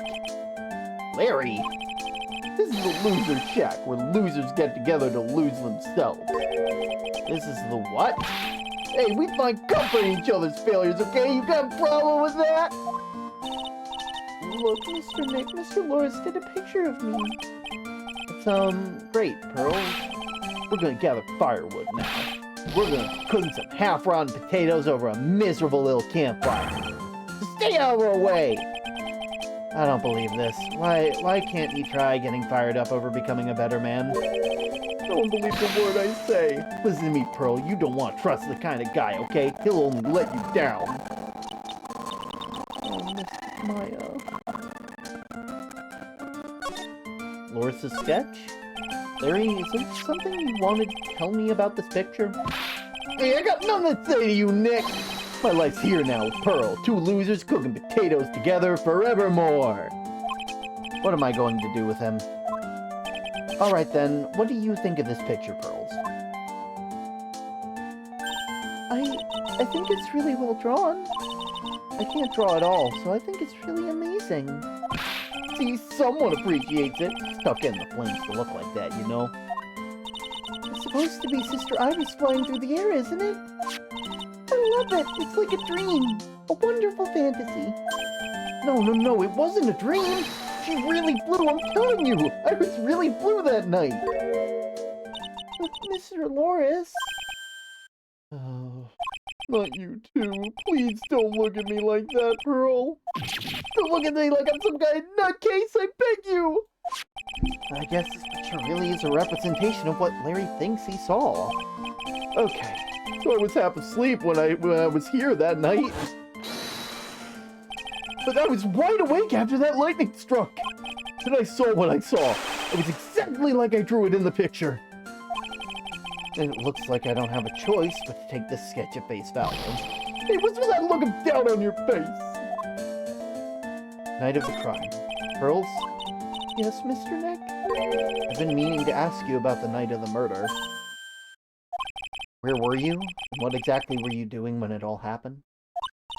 I was just, well, I'm just a kid, you know? I'm sure it doesn't really matter what I was doing, does it, Mr. Nick? I'm sorry, Pearls, but yes, it does. On the night of that murder, you were supposed to be in Miss Donham's room reading a book together. But Miss Donham was murdered, and you, Pearls, were at the Inner Temple. Just what exactly happened that night, Pearls? I'm really sorry, Mr. Nick. No. I don't... Holy moly! God, you really want to keep this a secret? Jeez! That's why I'm being punished. What are you talking about? My spiritual power disappeared. My powers have disappeared. Lost powers? What do you mean your powers have disappeared, Pearls? It's all over for me. The spirit medium who can't channel spirits is like a painter who can't paint. What the hell are you looking at me for? Pearls? Did you try to channel someone's spirit right here at Hazakura Temple? I tried but failed, perhaps. Oh. Way to go, Nick! You made her cry! That was really cool of you! Just as I thought, I'm gonna have to break her psych locks to get the truth out of her. I'm gonna walk around because I don't think that's gonna be the end of it. This is one of those you moving around everywhere sort of things. February 9th, I wonder if Sister Bikini is at the main hall. I haven't seen Gumshoe around in a while. Maybe they're having a cup of tea. I bet Gumshoe is Sister Bikini's type.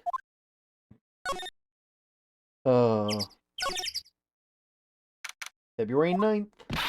Well, what's the damage? How is the sacred cavern? Looks like it survived, but we have a bigger problem now. I told Sister Bikini all about it, about the 5 locks that were stopping us from getting inside the sacred cavern.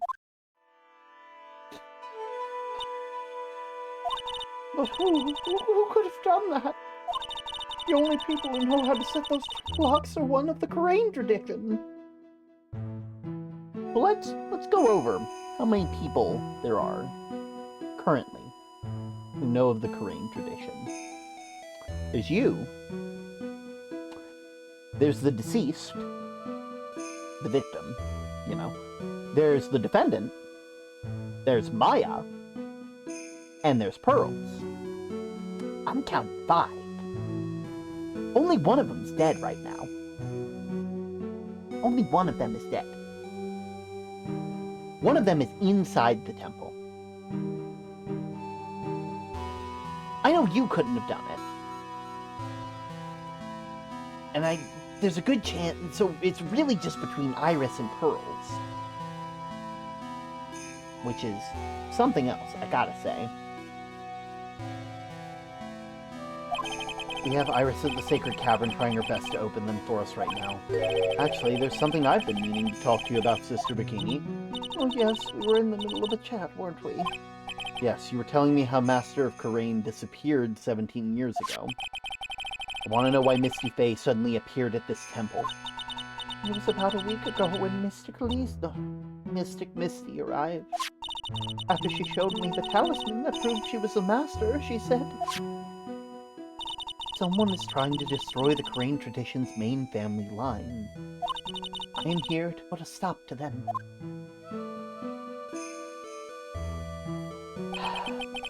Someone's trying to destroy the main family line. There's only one heir to the title of master at any time, and it's usually the eldest. That child becomes the new master of Karain, and her daughter, the main family. All other mediums become branch family members with no hope of controlling the clan. That's why nothing has changed throughout the history of the clan. Branch families always have and always will plot to erase those of the main family line. The power of the master worth that much bloodshed? Brain channeling technique. You believe in the technique, don't you, Mr. Wright? You know its power is real. Yes, I do. It's been 2 years since I first met Maya. In this time, I've seen her channel the spirits of the dead plenty of times. During the Mask to Mask case, and during Maggie Bird's trial, too. Thanks to Maya, Mia is on hand to help me out whenever I need her most. The Karain technique made a huge difference to the world, you know? I mean, the ability to communicate with the dead. That's true psychic power, you know? Members of the tradition have always been there behind every important leader. Who wouldn't respect such a tremendous skill? I suppose so, but with all that power and influence I kind of expected, you'd be really rich by now. Are you saying we're poor, Mr. Wright? You're very direct, aren't you? People don't believe in it anymore, you see, all because of one little mistake. A mistake? What mistake? 17 years ago, that's when everything came crashing down. All because of that incident. Yeah, they're talking about the DL6 incident. I'm sure the record still exists if you're interested. Locked up, of course. It was called the DL6 incident. That's the name of the file. DL6 incident. I knew it. Yeah, tell me more about what you know about the DL6 incident. I know it well. I handled the related case just 2 years ago. Oh, that's right. Then it was you who was the defense attorney in that case. A murder that took place 17 years ago.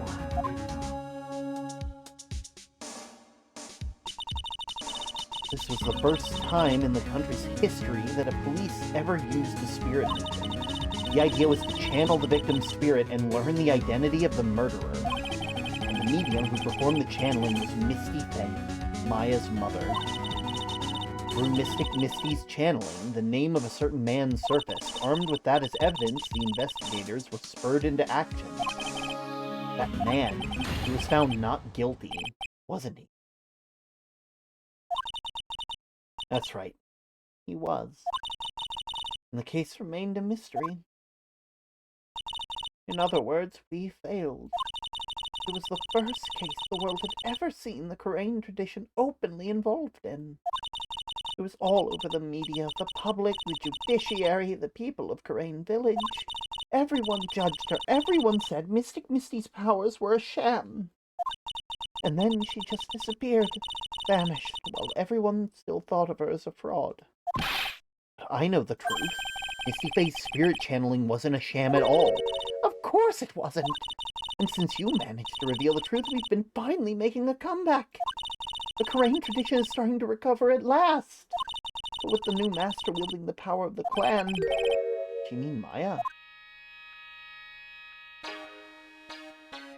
Family feud?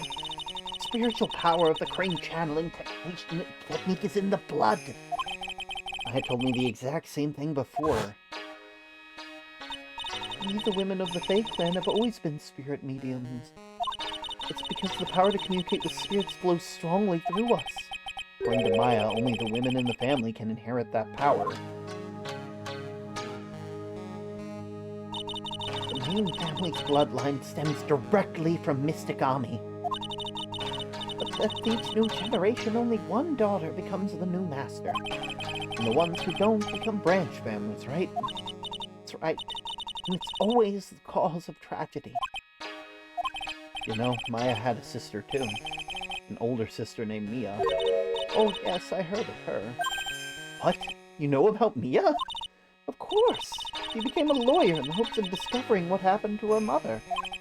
And lost her life. As a result. Do you know what Mystic Mia is rumored to have said? She said it wasn't only because of her mother that she became a lawyer. She also didn't want to fight with her sister over the leadership of the tradition. Really? Well, she saw what happened to her own mother, Mystic Misty, as she grew up. I guess Mystic Mia got tired of seeing all the rivalry between her mom and her aunt. That's right, Mystic Faye is an elder sister too. Misty, having superior powers, managed to usurp the master seat from her. Mystic Misty's sister is Mystic Morgan, as you probably know. Yeah, I remember her. Morgan. There's a name I know well. It was a year ago at Maya's home in Crane Village. What she did was terrible. It was all so she could make her own daughter the next master. I suppose if you know about Mystic Morgan's daughter, then you've already realized that Iris... Huh? Iris? What's Iris got to do with any of this? That Iris is Mystic Morgan's daughter. I'm sorry, what the fuck?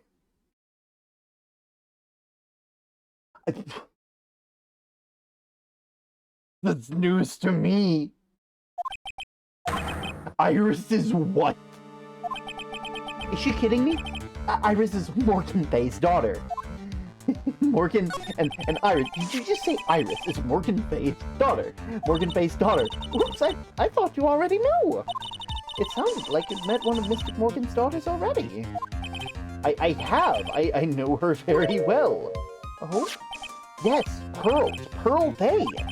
But I always thought that she was an only child. You just a child? She's more Mystic Morgan's? I had no idea. Mystic Morgan.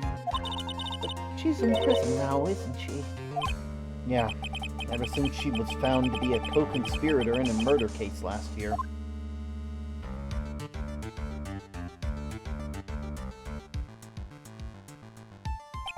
It was all done to set Pearls up to be the next master. I see. So I've been wrong all this time. Mystic Morgan had 3 daughters, not 2. I'm sorry, 3? What do you mean by 3? What do you mean by 3? Excuse me, Bikini. What? 3? Yes, Iris, her twin sister, and Mystic Pearl. You're fucking joking me. You're kidding me. You're giving me a laugh. It's Dahlia fucking Hawthorne. A Fae. What? Twin sister?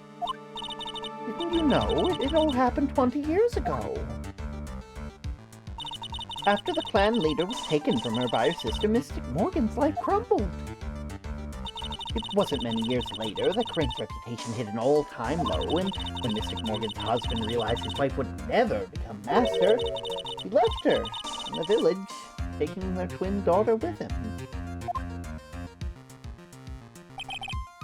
How awful. He was a jeweler, you know. At the end he remarried, and that's when it happened.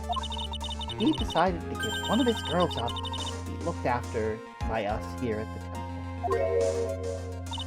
That was Iris, you see. Oh my god. It all makes sense now. It all makes sense now. And this makes our life a hell of a lot harder. Because now we know. This is going to be... I was on a wiki a couple days ago and got spoiled. I was like, what? Oh, dear Lord, no. No. Oh, this will only go so well. was Iris? It's unbelievable. Iris has a twin sister. Could it be? Could you tell me one more thing, Sister Bikini? What was the name of Iris's sister? I'm sorry, Mr. Wright. I just can't remember. All I can recall is that her father was a jeweler. Well, that's a clue, I guess. A jeweler. Thank you very much. You've helped clear up a lot of details. Girls had 2 older sisters, huh? That's right. No doubt it was all because of Mystic Morgan's anger towards the main family. Anger? What do you mean? Her twin daughters were taken from her by her jeweler husband, but even that couldn't destroy her dream that a child of hers would one day lead the clan. That's why she had pearls. It seems that the incident here was a result of Mystic Morgan's anger. It was able to break free of the bars that confine her. So Iris has a twin sister. Plot thickens. This information will be useless unless I can flesh it out a bit. I need to ask more questions and get some more info. Okay. Let's move to the courtyard.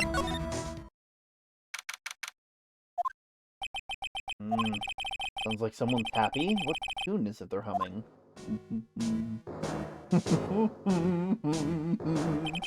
No motive, no crime. No motive, no crime. Sing it with me. No motive, no crime. I remember when it used to search in the channeling room in the rain. Whoop, I love my job. Who cares if the clues I find are no good? That's not what investigating's all about. The investigator investigates for the love of investigating. It's the passion. Good cases we have, good cases we've lost along the way.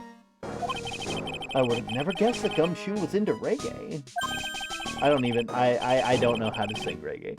Every case is gonna be airtight. Every case is gonna be airtight. Hey, pal. Huh? Oh, who, me? How long have you been there? I just got here. Oh, okay. So, what are you up to, detective? Where's the vine? No! Unfortunately, because of how Mix-It-Up's been, I've been having to rebuild a lot of my stuff, which unfortunately means that a fair number of my, point redeems I've had to shut down while I'm rebuilding, so that way you guys don't accidentally use stuff and then it not work, you know? Also, let's be real, the Vine Boom is not going to be useful right now because we are almost 2 minutes worth of delay. You would have to know what's going to happen 2 minutes in the future to use it correctly. I investigated, pal. I made a promise to Mr. Edgeworth. I promised I would find the real murder weapon. The real murder weapon? That Bob sword thing turned out to be a false lead, right? I'm giving it my best shot here, but I still haven't turned up any clues. Just these weird scraps of paper. A letter or something. Doesn't seem to have anything to do with the case, though. A letter? No. The investigation, first off. How's the investigation going? I don't know if I should be telling you, pal, but I guess it can't hurt. Looks like the murder took place in the Inner Temple Garden. And they're taking that bloody writing on the land pretty seriously back at HQ. What? You mean? I don't have the details, pal. All I know is if you don't find Maya down in the Sacred Cavern, we're gonna be faced with one ugly situation. What kind of ugly situation are we looking at here? You got me. I don't know. They're not my words, pal. Then who said it? Mr. Godot. Godot? What does he mean by that? About the letter you found? Don't remind me, pal. I'm busting a gut here trying to find the murder weapon. And all I find is a burned up old letter. Burned up old letter?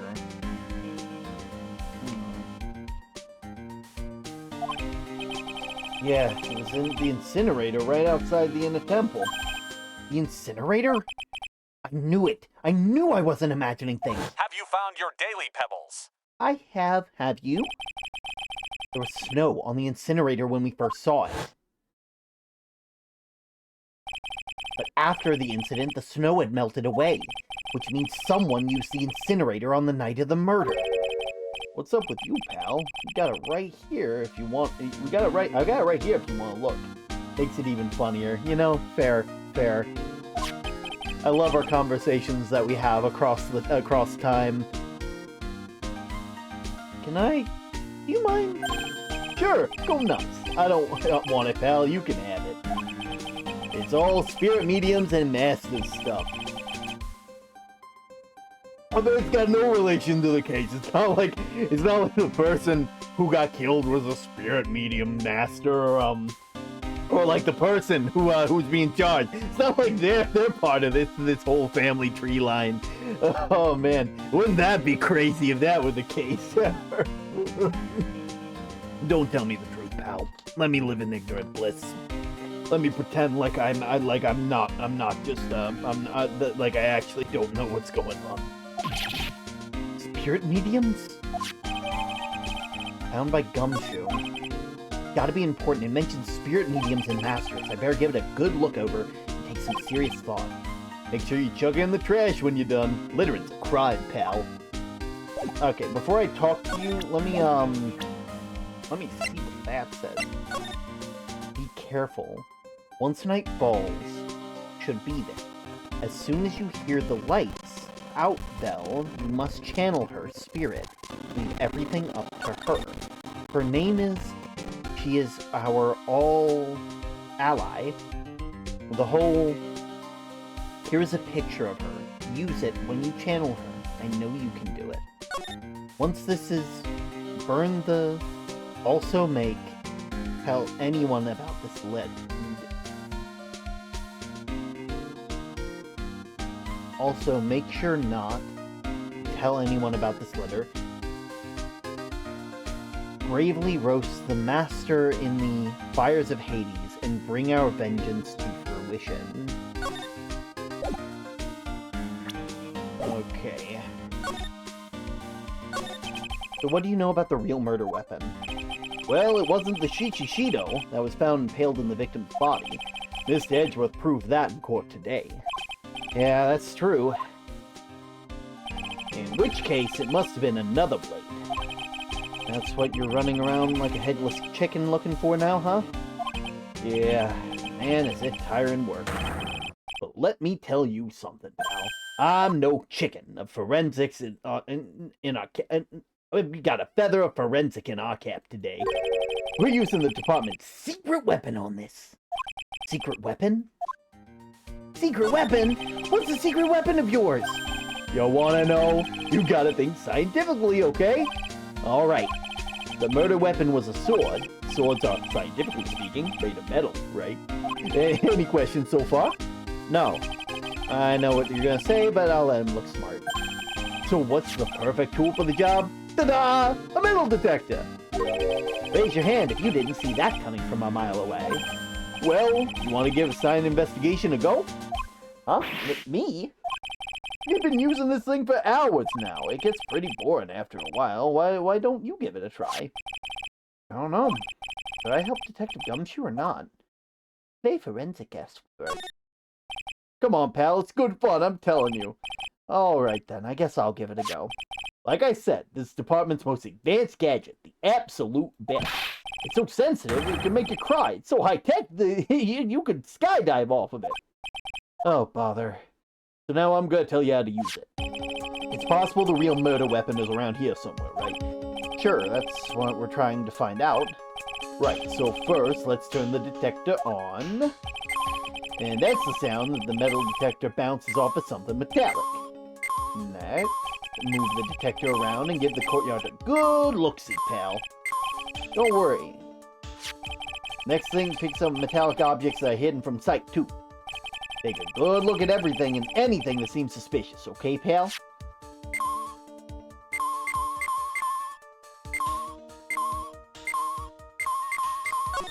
Looks like there's something round buried in the ground here. Don't touch that!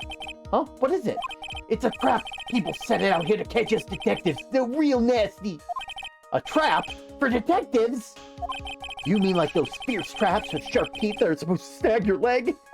Yeah, those! I got my finger caught in one of those once. Your finger? There was this bit of cheese and it looked so tasty and I reached out and then bam! I'm not sure how to respond to the story as stupidly pitiful as that. Looks like a wallet? Aha! That's where it's been! It's yours, detective? I'm always dropping it, so I put a bell on it. But you still dropped it anyway. Yeah, but now I found it again, pal. Your wallet's completely empty. Well, I drop it all the time, so I don't put money in it anymore. But how come the metal detector picked it up? Must be because of the bell, I guess.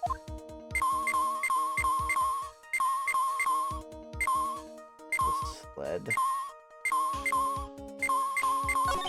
Hey, I found a dollar coin. Huh? Money? If you found money you have to turn it into the police or a detective. If the owner doesn't come forward within 6 months, you get to keep 10%. The other 90% goes to the police department. Don't get too close to me, detective. Give me some space, will you?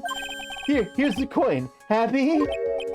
I definitely made the right decision becoming a detective. Yikes, talk about a serious case of denial. This is Miss Dunham's staff, isn't it?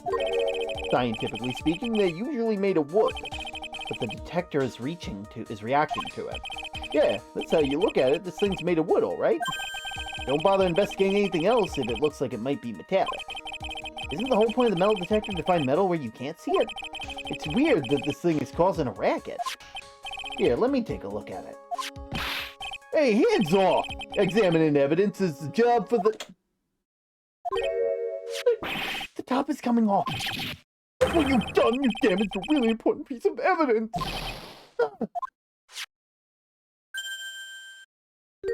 Holy shit! It's a hidden blade? Fucking... Jesus! A sword? Inside the staff? Is this...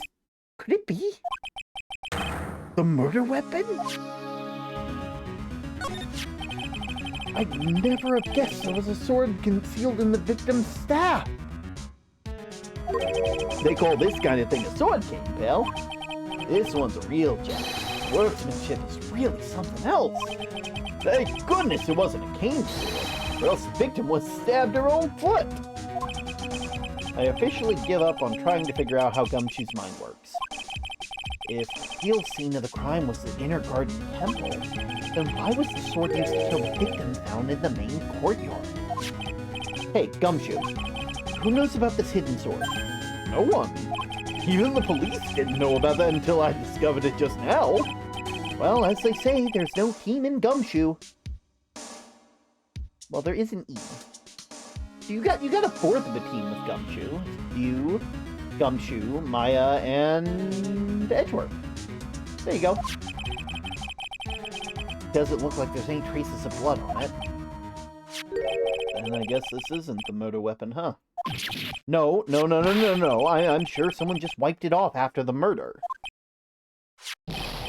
Yeah, of course! That thing's definitely the murder weapon. Great job, pal. It's about the same length as this Shichishito, too. Must be the murder weapon. Okay, I'm gonna run over to forensics. There's gotta be some trace amounts of blood left, even if most of it has been wiped off. See you later, pal. Every case is gonna be airtight. Every case is gonna be airtight. Wait up, detective! Huh? What is it, pal? I'm a pretty busy guy, you know? You're gonna get that staff analyzed, right? Would you mind holding off for just a while? Huh? What are you talking about? Please? Just until we find Maya. Maya, what's this got to do with her? I don't know, but I'm starting to get a really bad feeling in the pit of my stomach. Oh, how so?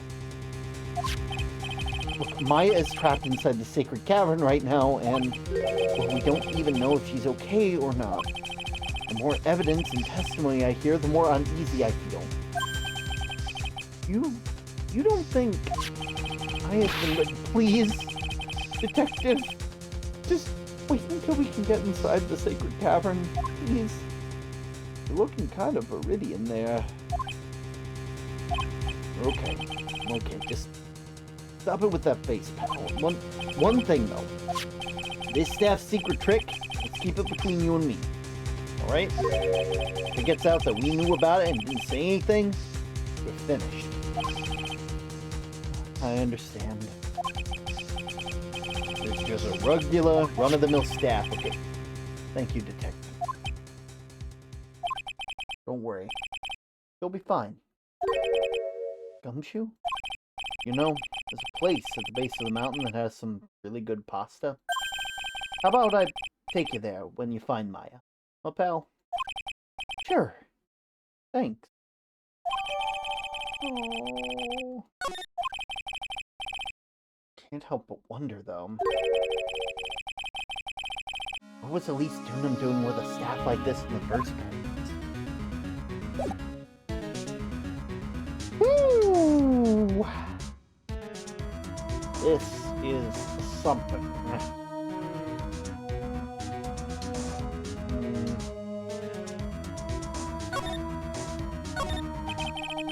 The main gate on the other side of the stone wall.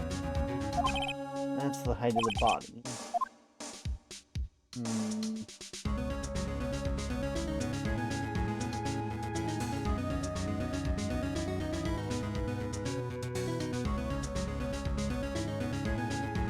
Maybe not.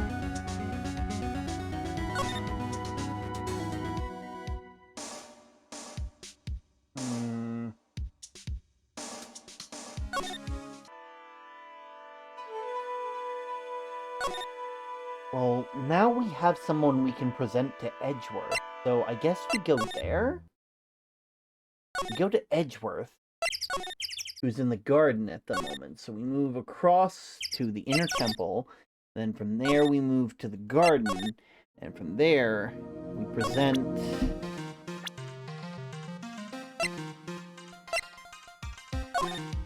Hey, Edgeworth. Did you know that Iris had a twin sister? What? A twin? You can't be serious. Sister Bikini told me, but the problem is she didn't know the name of the twin. There's nothing that Iris having a twin is on the files. I checked. Well, Iris was taken in by the temple when they were really young. Apparently, her sister was raised by her father, a jeweler, I think. A jeweler? Right, I just might know who this twin sister of hers is. I had a feeling you'd say that. Let me guess. Her name is Dahlia Hawthorne, right? Yes, exactly. Please tell me what you know about her, Edgeworth, please.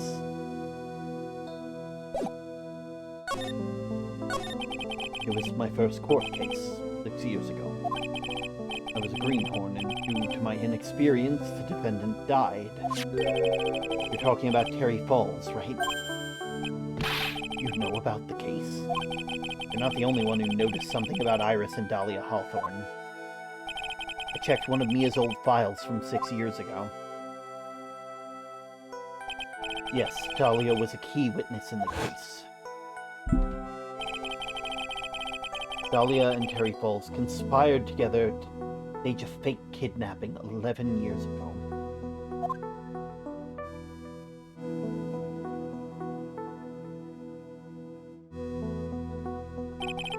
Stole a jewel worth $2 million from Dahlia's father, a jeweler.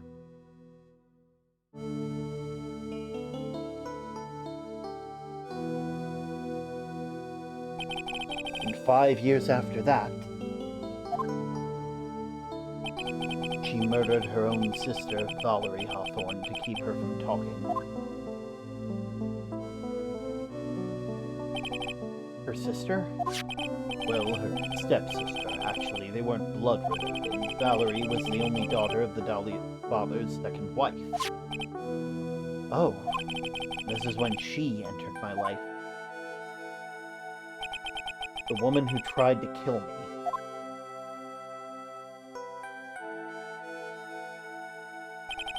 So after Terry Falls died, what happened to Dahlia? Did you check that out? Does it really matter? Like I said, Dahlia isn't connected with the case. Why are you so sure about that? It's simple. Dahlia Hawthorne is dead. Edgeworth? Edgeworth. We are in a temple dedicated to the teaching of spirits being able to possess the bodies of spirit channelers. And then those spirit channelers take on the look of those people.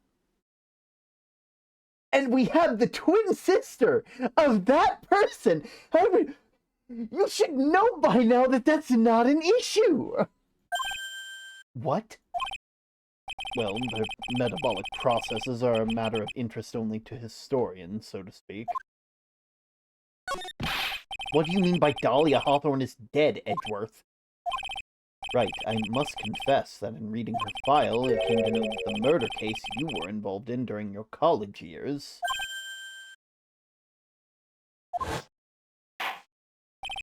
Dahlia Hawthorne was found guilty, thanks to the persistence of Mia Fey. Mia Fey, Mia Fey!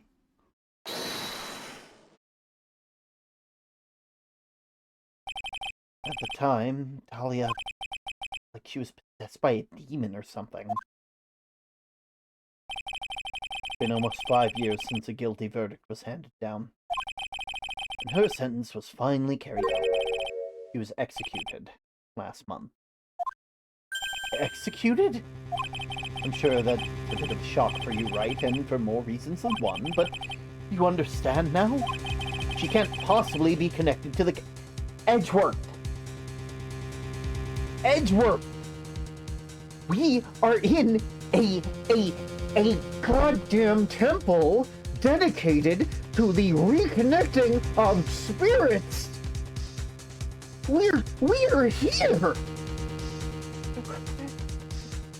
For someone who's supposed to be smart and logical, you are being so dumb right now!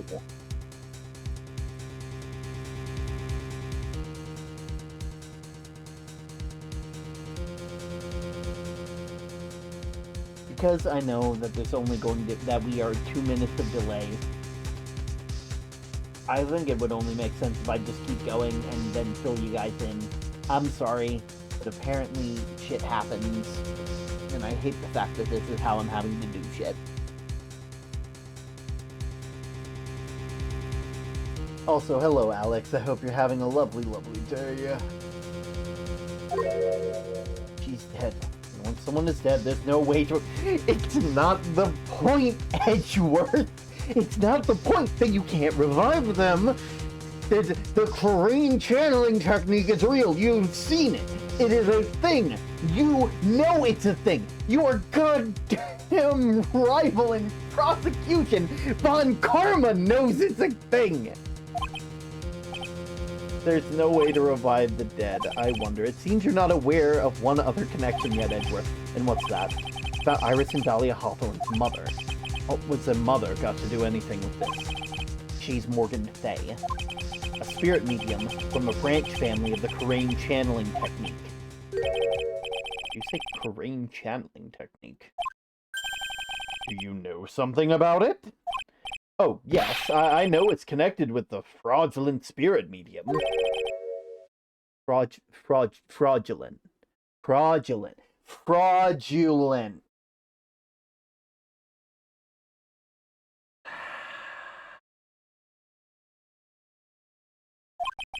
I was involved in another nightmare 17 years ago. And I caught up in the middle of a murder investigation. The police didn't have any leads. So when they were stumped, they called her in. She was a very famous spirit medium and the master of her channeling school. You know what happened? The result of her efforts, an innocent man was accused of murder. She and her powers, they're all fraudulent. Edgeworth, go to the police record room. It's all in there. All you have to do is check the DL6 incident case file and you'll know. Of course, how could I forget? Edgeworth was the victim in that case. Edgeworth, you'll understand someday. Then you'll see that the crane channeling technique's real.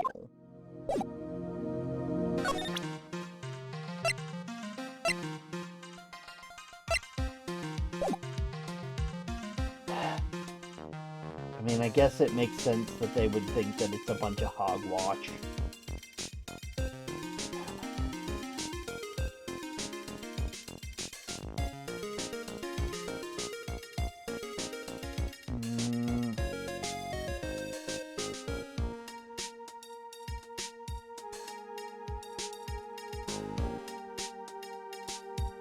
Guess it would make sense, you know. I'm having a lovely day. Just got done wrapping up presents for the nephew and little sister. So I'm reading the captions in the text box for the game, so I never thought to do that. Yet another win for accessibility. Oh, okay.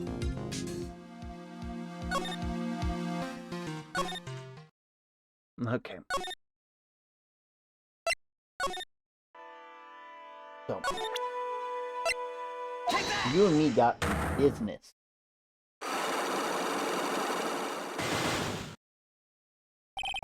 The night of the crime.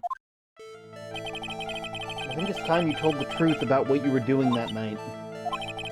You said you were in your room in Hazakura Temple. You still claim that to be the truth? Where I was. Iris, I believe that you're innocent. That's why I want to believe what you're telling me too, but I can't. Hey boy, why are you so cool? Because this person saw you somewhere that night. That person was Bikini. I'm talking about Sister Bikini, of course. Sister Bikini? Her testimony in court today was very clear. That night, I was helping an acolyte in her training in the inner temple, but, well, as you can see, my back likes to act up violently. So I left Iris to help with the acolyte and returned to Hazakura Temple. Sister Bikini didn't just see you, she spoke with you. You two talked about Maya's training that night. So you see, Iris, you were there at the inner temple on the night of the murder. That's very impressive, Mr. Wright. The acolyte's actual training was due to start after 10 o'clock that night. I left the main hall early so I wouldn't be late. What time was that? Let me see. It's about 20 minutes to walk between the main hall and the inner temple, so I would have left at about 9:40, I think. I'm sorry, Iris, but lying just doesn't suit you. Huh? Now you say you left the main hall at 9:40, but what you say doesn't add up with this. This, right? Take that! You yourself testified to the contrary, don't you remember? You said you rang the light bell at 10 o'clock that night. Ah! Plus, only moments before you rang that bell, you were seen at the main hall by the most reliable witness I have. Who's that? Me. Mr. Wright?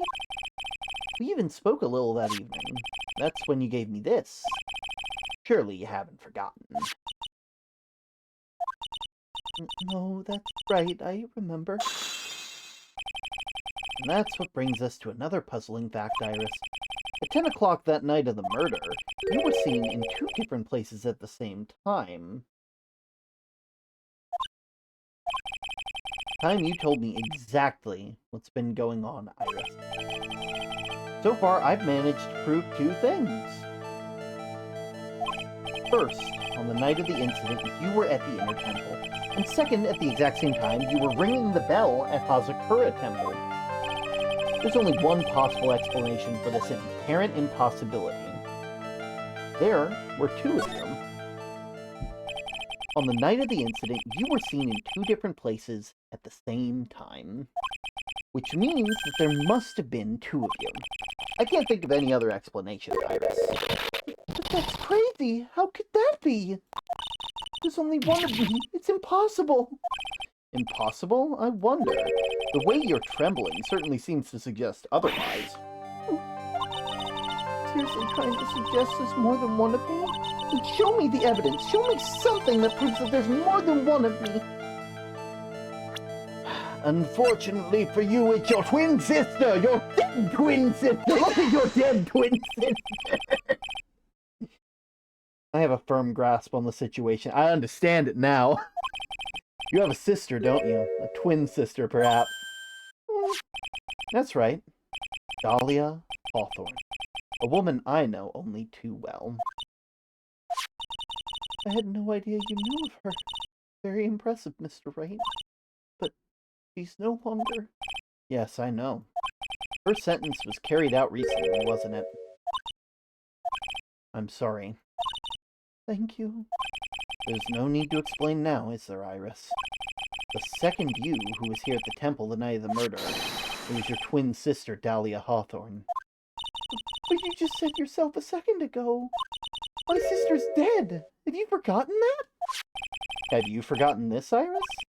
That the channeling dojo a training ground for the Kurain channeling technique? That night, someone channeled Dahlia's spirit, and you knew about it. And that's the secret you've been trying to hide from me.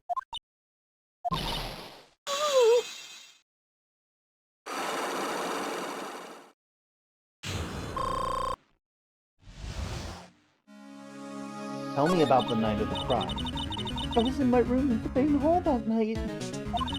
As soon as I heard that I'd been spotted in the inner temple, I knew it was my sister.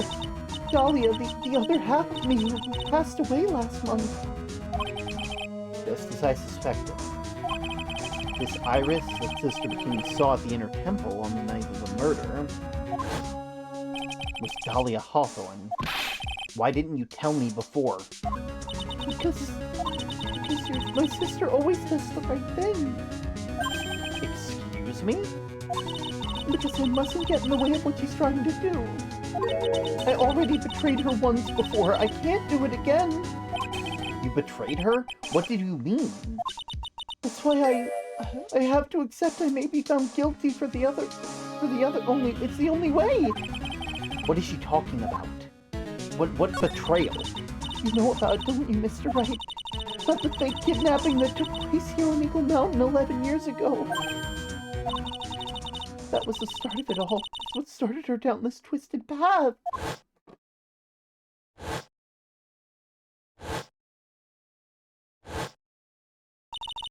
Started to commit crimes.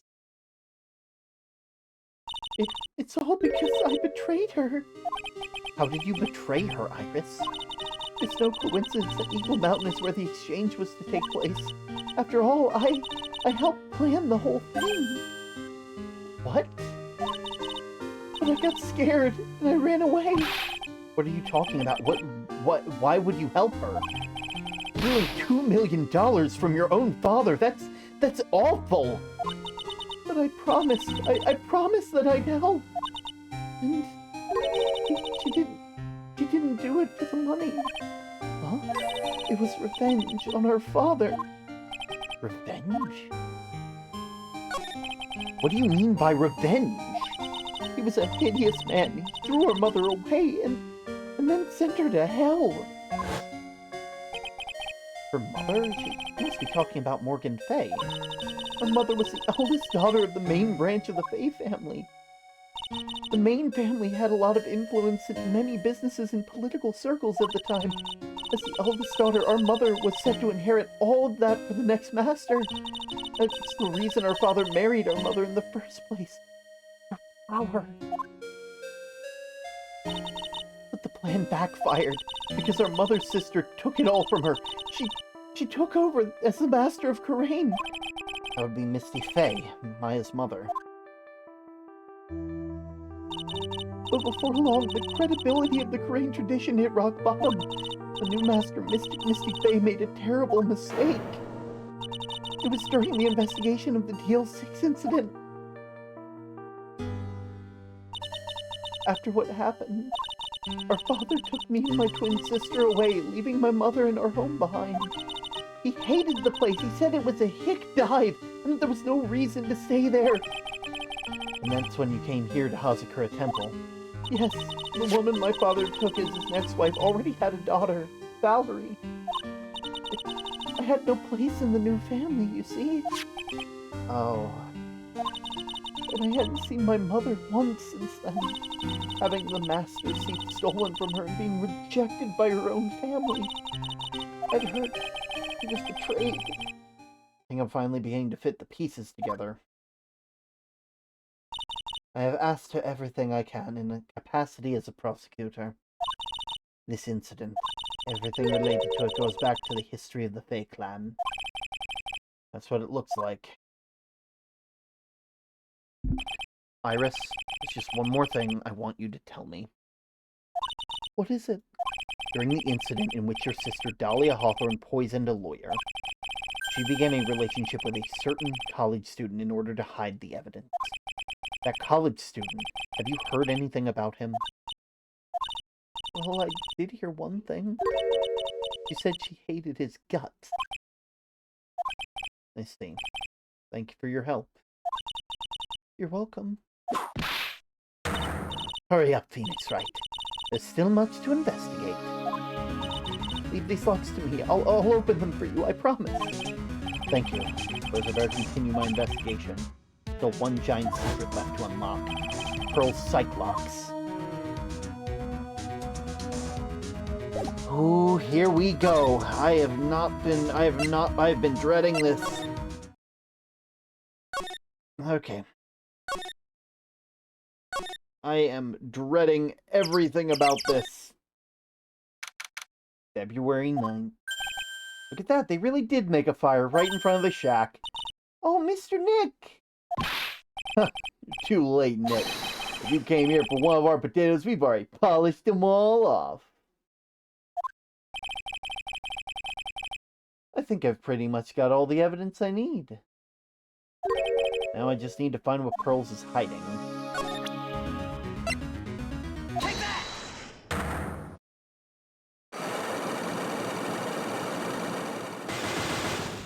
Jesus. After the dinner on the night of the murder, you were supposed to be in Elise Dunham's room reading a book together, correct? Yeah, I was so happy when she invited me. But I didn't go in the end. You didn't go? No, there was somewhere else I had to go instead. I was so worried. I had to go. I didn't know what to do with myself. I was so nervous. So Pearl never went to Donan's room. She was too worried about something or someone else. Pearls? On the night of the murder, you went to this place, didn't you? Take that! You went here, didn't you? Looks like she's still not going to open up to me. This is where you went because you were so worried, right? Now, the next question is, who or what were you worried about? Now, I'm going to take a guess, and you can tell me if I'm right or wrong, okay? You mean you know? If I'm right, you will tell me the whole truth. Okay. You went to this place for one very simple reason. And that's this. You were worried about Maya. Take that! It's obvious what you were so worried about, Pearls. It was Maya, wasn't it? You knew the training Maya was undertaking was dangerous. After all, it was the special course. I signed up for your special course. Well, my, quite brave for you considering how cold it is. Young people can be so reckless with their health. Don't blame me when you become one of those you channel. Sister Bikini scared you with what she said, didn't she? And because it was you who introduced Hazakura Temple to Maya in the first place, you felt responsible, didn't you? Thinking about what could happen to Mystic Maya made me more and more worried. I couldn't sit still at all. That's why I decided to find out how she was doing in the Inner Temple. Then we're clear now that you went to the Inner Temple that night, Pearls. What's not clear is what happened after that. Oh. About what time was it that you headed over to the Inner Temple?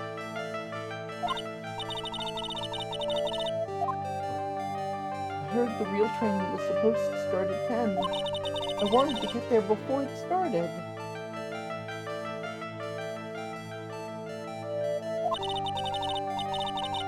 But there was so much snow, so I didn't get there until after 10 o'clock.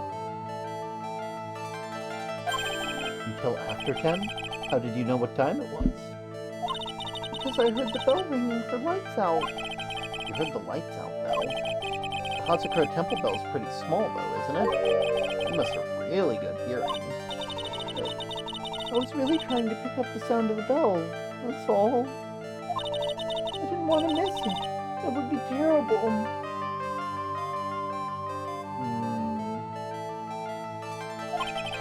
He was trying to hear the bell. Tell me, Pearls, why were you so worried about hearing that bell? Huh? I think I know why. The reason you're so worried about the bell is because of this.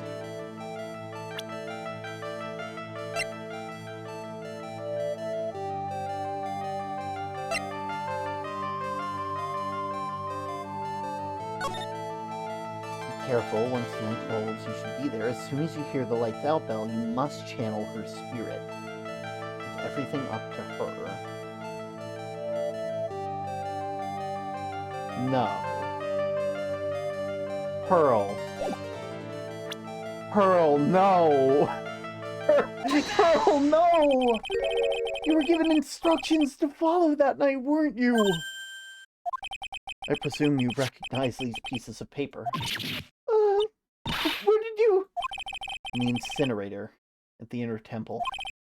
Pearls, you were following instructions in this letter that night, weren't you? That's why you couldn't afford to miss the sound of the lights out bell. I'm speechless, Mr. Nick. You're amazing. These instructions were found in the incinerator. I believe they were written for you, Pearls. For me? No, As you can see, a large portion has been burned out, but the last section is still fairly legible. As soon as you hear lights out bell, you must channel her spirit.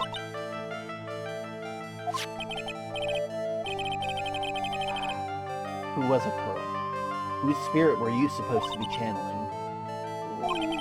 Taking into account the author of the note and her purpose for writing it, whose spirit would Pearls have been trying to channel?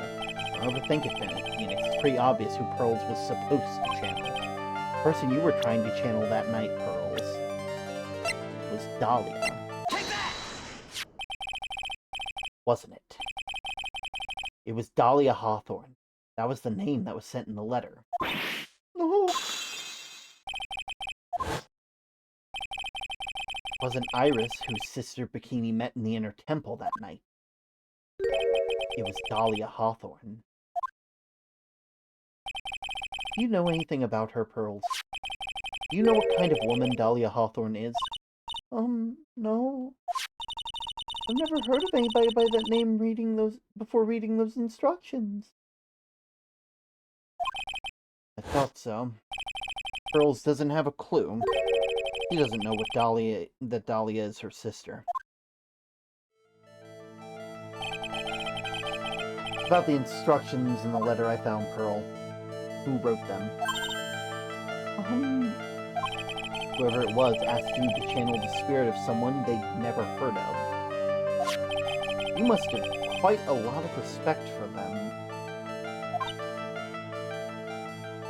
After all, you followed their instructions without hesitation. So here's my next question.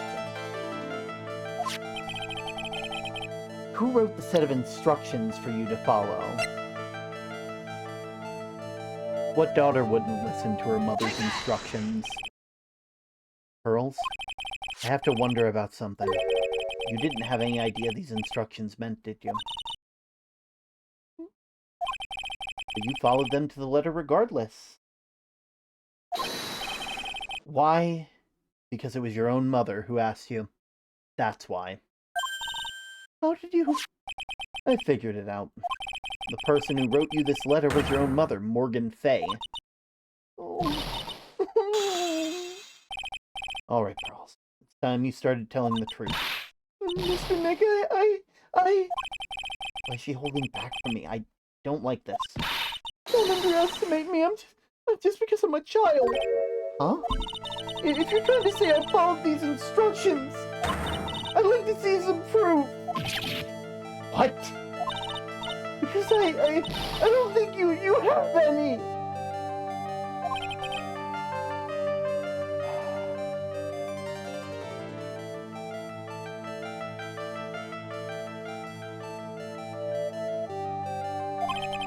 She'd say anything rather than admit to carrying out those instructions. So I'll have to produce some more evidence then. One more thing should do it. Alright, Pearls. We both know someone carried out these instructions on the night of the murder. But you're right. There's no evidence that proves it was you. I knew it! However, I do know that whoever did it was a child.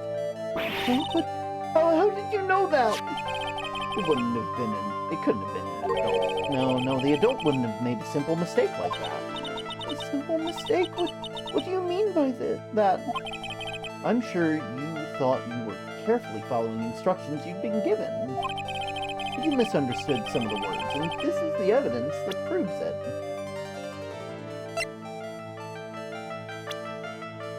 Okay, that's it. Morgan is going on my confront character list. It isn't every day that a villain shows up for a second game. Once night falls, everything. Let her name is, she's our ally, the whole, there's a picture of her, use it to channel her, I know you do it. Once this is burned, the thing also make gravely roast the master in the fires of Hades.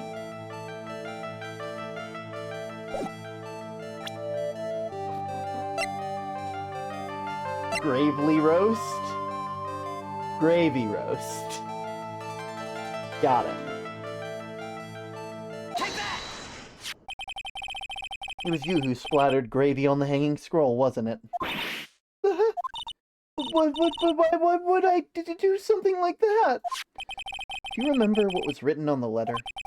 Bravely roast the master in the fires of Hades and bring our vengeance to fruition. But you didn't know how to read the word gravely and roast among others, right? How did you know that? Remember the conversation you had with Miss Donham the night of the murder? Perhaps we can read some books together. Really? I'd love to! I'm not very good at reading. Well then, would you like to practice reading with me? Miss Elise, so for example, how would you read this? It says gravely. It's kind of a tough word. Sure, Miss Donham taught you how to read gravely and roast. But what she didn't teach you is what they meant. Gravely sounds like gravy to me. And the only roast I could think of was the food. And that's why you did it. That's why you covered the picture of the master in gravy from the night's pot roast. To be honest, I did think it was a bit strange. I guess I really did get the wrong idea. Just a tiny bit. I really am useless. I couldn't even burn the letter properly as my mother had asked me. A simple thing, and I couldn't even do it right.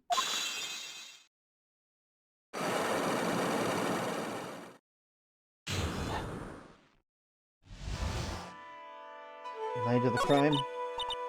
After dinner that night, I did go to the inner temple with a pot full of the leftover gravy. Gravy? I saw the picture in the hanging scroll near the sacred cavern. I was sure it was the Master of Karain, like it said in the letter. I see. And then? Well, it was already past 10, and when I got there, because of all the snow, and I went to the inner temple guest area. The guest area? Yeah, I thought I could wait there until the training was over. Why didn't you just go to the training hall? Because Mystic Maya's main training had already started, and I couldn't interrupt it. I just stayed where I was and prayed for her to get through it. Then Pearls, did you fall asleep? I'm sorry, I didn't mean to. I just couldn't help it. Hey, don't worry about it, Pearl. Who cares if you fell asleep? I fell asleep waiting for Iris too. It happens. Anyway, when you found yourself trapped in the inner temple, yes, when I woke up it was morning. I tried not to cry, but Dusky Bridge wasn't there anymore, and there was no one at the training hall. And I thought everyone had left me because I overslept. And I threw the letter in the incinerator, and I heated up the leftover gravy, and I let off some steam by chucking the gravy on the scroll.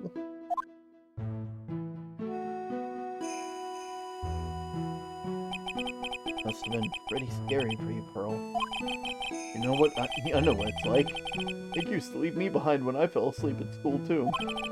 Don't equate something trivial to our experience, Larry. What about your lost powers? It was written right in my mother's letter. It said as soon as you hear the lights out bell, channel her spirit. And I was on my way over to the inner temple when I heard the bell ring. You channeled Dahlia Hawthorne's spirit? No. I tried, but I couldn't do it. You couldn't do it? I've never failed at channeling someone. This is my first time it's happened. I tried, and I tried, and I tried, and yesterday, this morning, the whole time. But I couldn't do it. Don't let it get you down, Pearl. It'll all work out. If you want, I'll come flying through the sky for you. Whoosh! That. So she never managed to channel the spirit. Is that why you think your spiritual powers are gone? Yes, I don't know what to do.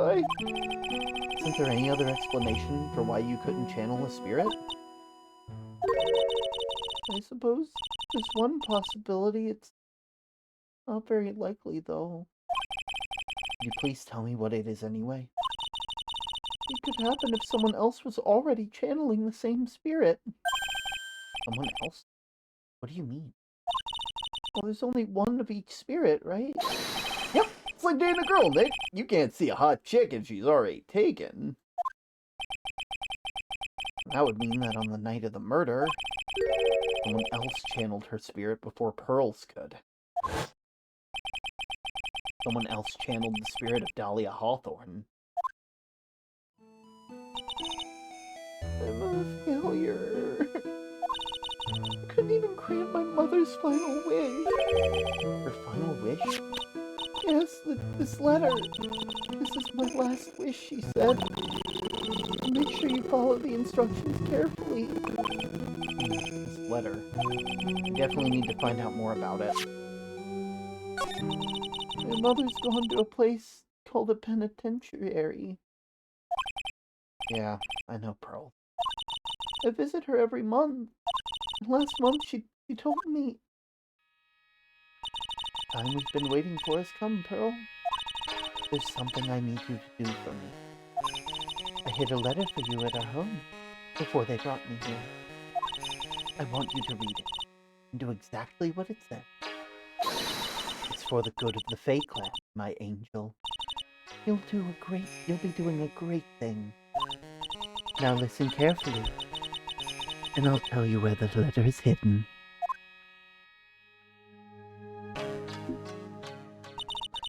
My mother is always so nice to me. I love her so very much. Yeah, moms will do anything for their kids, right? She said that it was for the good of the Fae Clan, so I knew I had to help her. I mean, Mystic Maya's part of the Fae Clan, so it has to be good for her, too. That's right, isn't it, Mr. Nick? Guess so. Yeah. There's a picture with her letter, too. Picture? Of Miss Dahlia Hawthorne. Usually a picture is enough to channel someone's spirit, but this time... Pretty weird, huh? Like Larry knows anything about this stuff. There's something else that was strange about my mother's letter. The seal on it was broken, as if someone had already opened it once before. Oh. That sure is pretty strange. Someone had opened it already? Current letter updated in the court record. Halfway to chug. Hydrate that lottle. Oh. Thanks, Pearls. really helped me out. You're very welcome. I think I know what's wrong with my Mix-It-Up. I think I just figured out what the heck is wrong with it. One sec, I might be able to... Channel... No, it's not. Action groups? No, not action group. Is services. OBS Studio.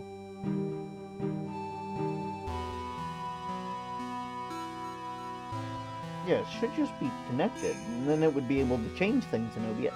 Could not connect to service. Please try again. Fail to connect to OBS WebSocket. Make sure OBS Studio is running and OBS WebSocket is enabled in the Tools menu. Okay. Let me check something. Tools, WebSocket, server settings.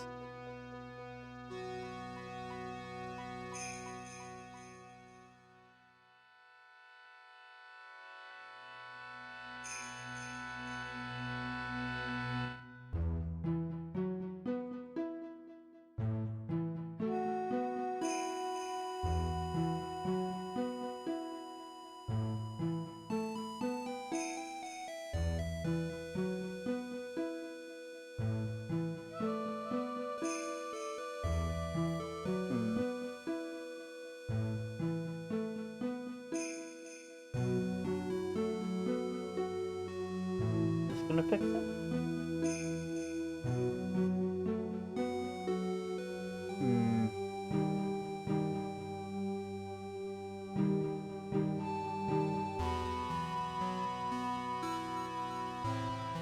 Why I failed challenge? He's still alive.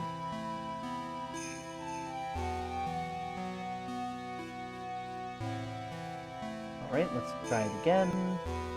Because if this works, this might fix it.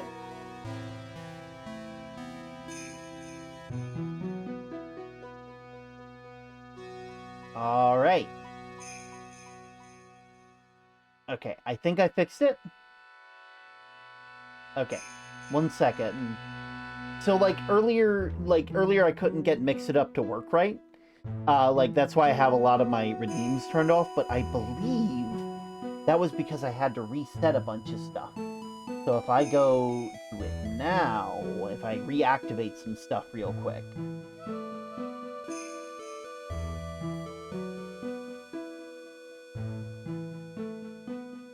Then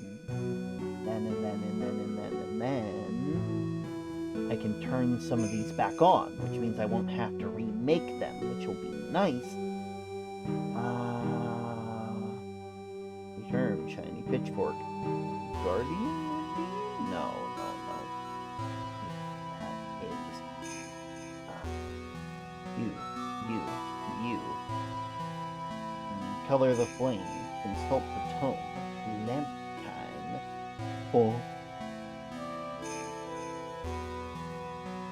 Pronoun check. Head pat. For Richie's, I believe. And now we can test it out with a... Let's see. It works! Oh, okay. Well, we have it back. Okay, because last time I streamed, it wasn't working. It's because it lost connection to the WebSocket. Okay, well that explains it. I had that realization when I went to look at OBS, and I'm like, wow, it's weird that only the things in OBS that, OBS would have to control aren't working. And the moment I thought of that, my brain just, connected the two wires in my brain. It's just like, you did it! You figured it out! Great success! You're very welcome. My mother's watching over us. I'm sure Mystic Maya will be alright. Look at that innocent smile on her face. What am I supposed to say to her?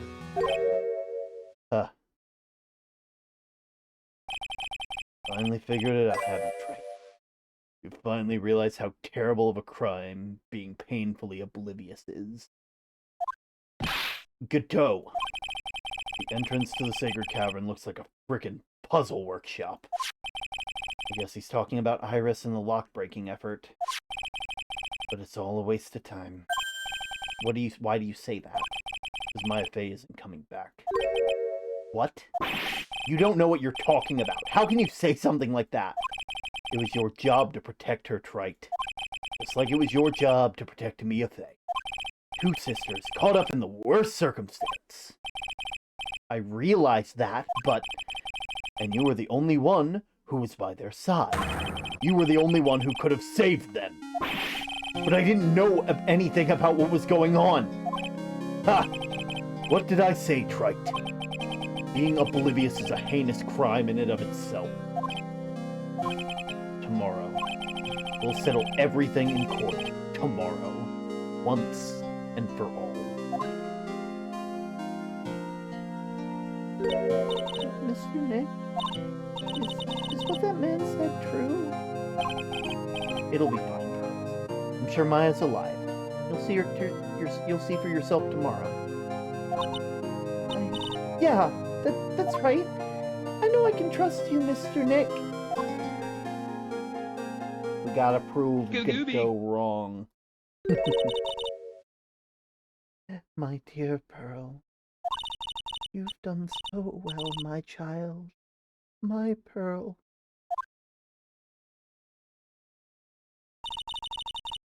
Better that you don't know what you've done. I knew this day would come for you. The blood of the main family is no more.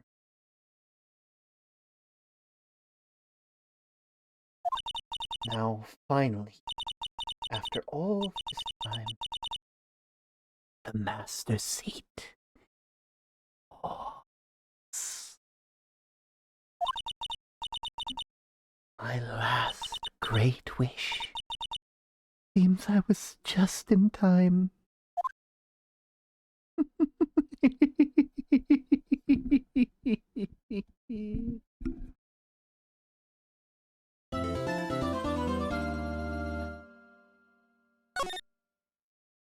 We're finishing this tonight.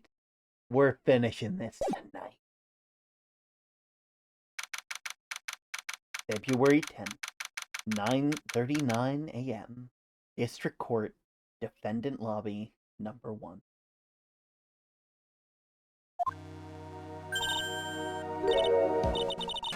Oh, are you by yourself? Ah, morning, Pearls. Mr. Nick, please tell me, what's gonna happen to Mystic Maya? I'm sorry, we don't know yet.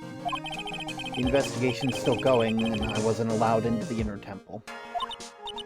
Let's see, was Sister Iris still trying to remove those trick locks from the training hall? No, he's the defendant in this case, so she can't be at the inner temple. He's required to be here in court. Then, how come she's not here in the defendant lobby? I have to admit, it is kind of strange. If you're looking for Iris, she's in the prosecutor's lobby. Itchworth? What's Iris doing over there? She's going over today's testimony with the prosecutor as we speak. Today's testimony? You heard me. Iris is going to be testifying as a witness for the prosecution. Wait, what? Yeah, what indeed? Prosecution is squeezing her for a confession, or so I've heard. Franziska von Karma, what are you up to? I know what you're thinking, but Franziska isn't going to be the prosecutor today. What? Then who is? Phoenix. Phoenix, who's the only other prosecutor that you know of? Is it Max Payne? The other one? Who else would it be but Godot? Franziska is engaged in some important work in the Sacred Cavern. The Sacred Cavern? You don't mean she's... Exactly. She's been out there all night, trying to remove those trick locks. With the head nut's assistance, naturally. We estimate that the last of the locks should be taken care of in about 3 hours. I hope everything continues to go smoothly as we receive some good news soon. Yeah, thanks, Edgeworth. Prosecutor Godot intends to nail the case shut today. Be prepared to fight like there's no tomorrow. You don't have to tell me that. Touché. I can already see it in your eyes. You're not the same fever-ridden and frantic maniac that you were yesterday. It's strange. On the way here, I decided that today would be the end of all of this. Almost immediately after I made that decision, I felt myself getting stronger. Interesting. Maybe you've passed your cold on to someone else, literally. And with that, I leave the rest in your capable hands, partner. Thanks. A million fangirls just had so much fanfiction material provided in these past two interactions.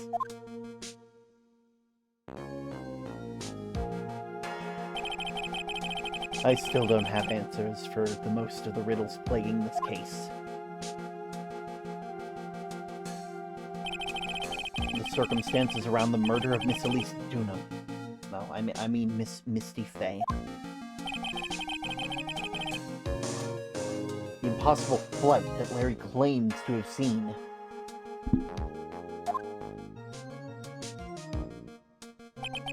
And what the woman is really after. I'll solve them all and bring this whole tragedy to an end. February 10th, 10 a.m. Oh my god, it's the old judge. Court is now in session for the trial of Iris of Hazakura Temple. Your Honor, what are you... Who, me? Well, my little brother came to visit me in my chambers early this morning. All of a sudden, in the blink of an eye, he developed a scorching fever and fainted. Therefore, I'll be standing in for him. I see. Your Honor, my brothers. That explains a lot. My poor brother, he looked a bit pale. Not to mention that he said he couldn't be sad. Not to mention sad that he couldn't be here.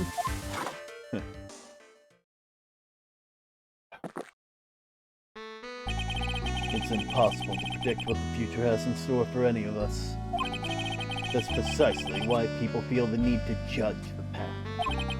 And we of the court have been charged with the solemn duty of passing such judgment. Well said, Mr. Godot. I understood exactly what you said, at least up until the end anyway. Now then, Mr. Godot, please proceed with your opening statement.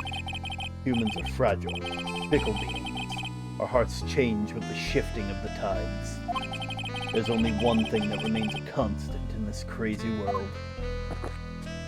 The bitter darkness that lies at the bottom of this mug. So then you mean, forget about it. What do you mean? During yesterday's trial, the accused refused to admit her role in the crime, but today she has had a change of heart. Sister Iris of Hazakura Temple has a confession to make. Confession? The defendant? Iris, why didn't she discuss this with me first? Very well. This court will now hear the defendant's confession.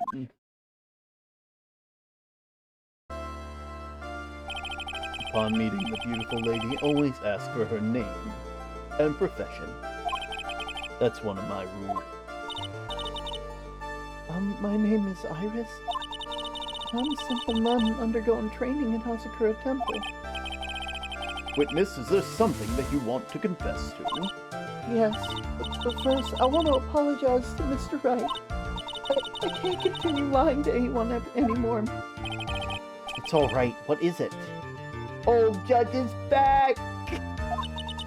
Mr. Wright, I have to admit that I did play a part in that terrible accident. Are you actually confessing? That's never happened in this courtroom. No one ever confesses. They always break down in tears and then stuff happens. You're actually admitting to the fact that you did it. This is gonna make today so easily. You're the one who murdered Miss Elise Dunham? No, I'm not, Your Honor. God damn it! But I dealt with the cover-up after the murder took place. After her spirit left, I took the lifeless shell of Mystic Elise and carried it to Hazakura Temple Courtyard where I desecrated it. What? How many copies does the bill have this time? Well, his limit is 17, apparently. Maybe 18. Order in the court. Witness, are you saying you were an accomplice to the murder? Yes, that's correct. What? Yo, it's Mage!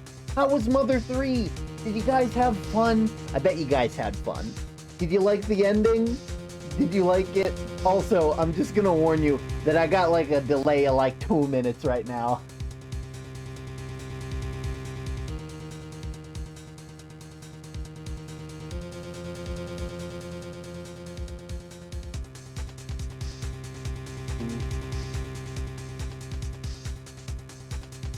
There we are.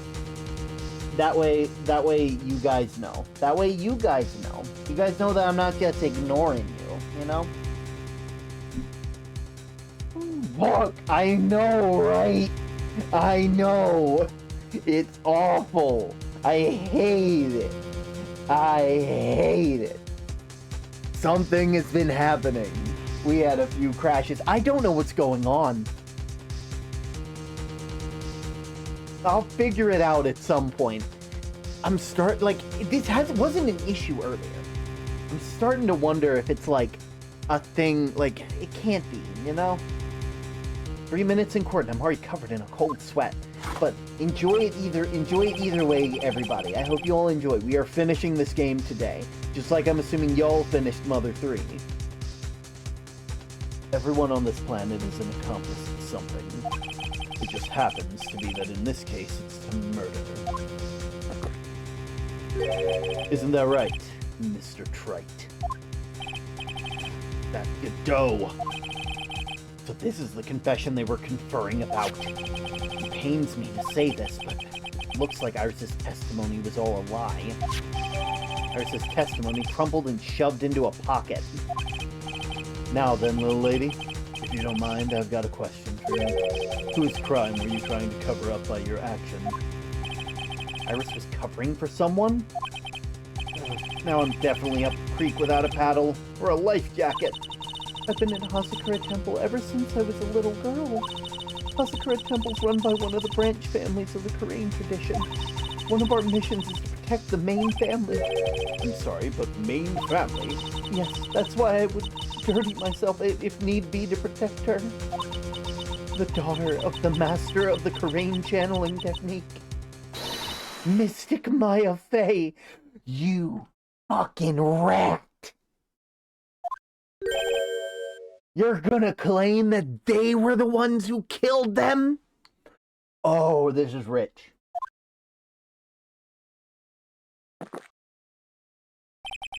Wake up and smell the coffee, Trite. She's naming Maya?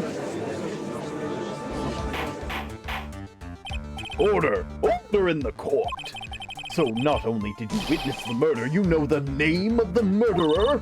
I'm terribly sorry, but it's true. I saw her commit the crime with my very own eyes. And then I cleaned up the area to try and protect her. Right side, term fixed. Mix it up. One thing. The defense will refrain from commenting until the appropriate time. Now, witness, let me hear your testimony. What exactly happened on the night of the crime? Yes, Your Honor. I thought I was prepared for the unexpected, but I never imagined a case would wind up going in this direction. The real murderer. I went to the inner temple that night and I saw it happen in the garden. I saw Mystic Elise strike Mystic Maya with her staff. While Mystic Maya was still stumbling, Mystic Elise moved in for a fatal strike. Mystic Maya tried desperately to defend herself and stole the weapon. It was only in self-defense. You can't blame her for it. So it was self-defense. Yes, Mystic Elise was the one who attacked first. That's why I tried my best to protect Mystic Maya. You moved the victim's body to the temple so that Maya wouldn't be suspected. Is that right? Not bad. You got the instincts of a true criminal. Something's not quite right. I'm sure it was established yesterday that Iris never went to the Inner Temple that night. And that's the person who did, and that the person who did go was that woman. Iris even admitted it. Now then, Mr. Wright, please proceed with the cross-examination. The real murderer. What murder? I went to the Inner Temple that night and I saw it happen in the garden. I saw Mystic Elise strike Mystic Maya with her staff. While Mystic Maya was stumbling, Mystic Elise moved in for a fatal strike. Mystic Maya tried desperately to defend herself and stole the weapon. It was only in self-defense. You can't blame her.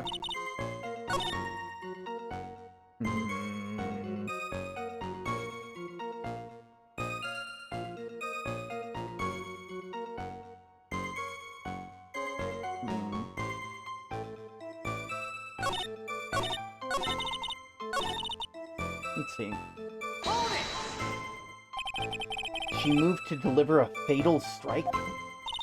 Yes, I'm sure of it. She threw down her staff and reached into her robe for a weapon. Wait a minute. What was this weapon? It was some kind of dagger. Dagger, huh? Poor Maya keeps getting accused of shit. It's really not fair. And Elise Dunham tried to stab her with this weapon? To kill Miss Faye? Yes, exactly. Ha! You look like I did after I mistakenly took a swig of Worcestershire sauce. You have a problem with the testimony, right? From your client, lawyer boy. Do I have a problem with Iris's testimony? There is one thing. Your Honor?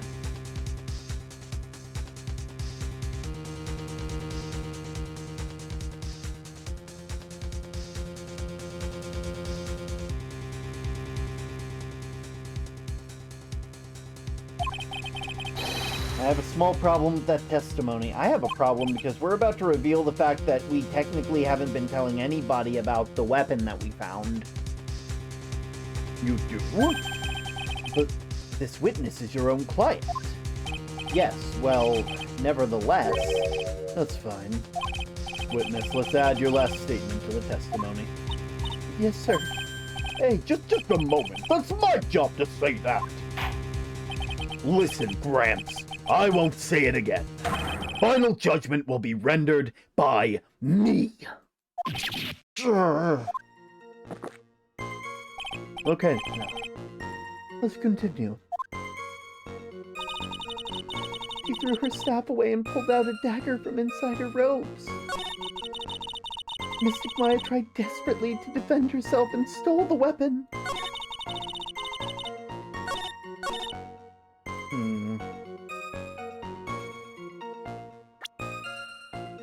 I have a problem with that. Sister Iris, there's something strange about your version of the events. Huh? Miss Dunham throwing her staff away makes no sense at all to me. But all you can do with the staff is hit someone. Naturally, you wouldn't know this, Sister Iris, but the victim's staff had a special feature about it. As you can see, it's a sword. If Elise Dunham really had wanted to kill Maya Fey, she wouldn't have needed to use a separate dagger. Not when she already had a beautiful blade in her hands already. Well, Sister Iris, what do you have to say?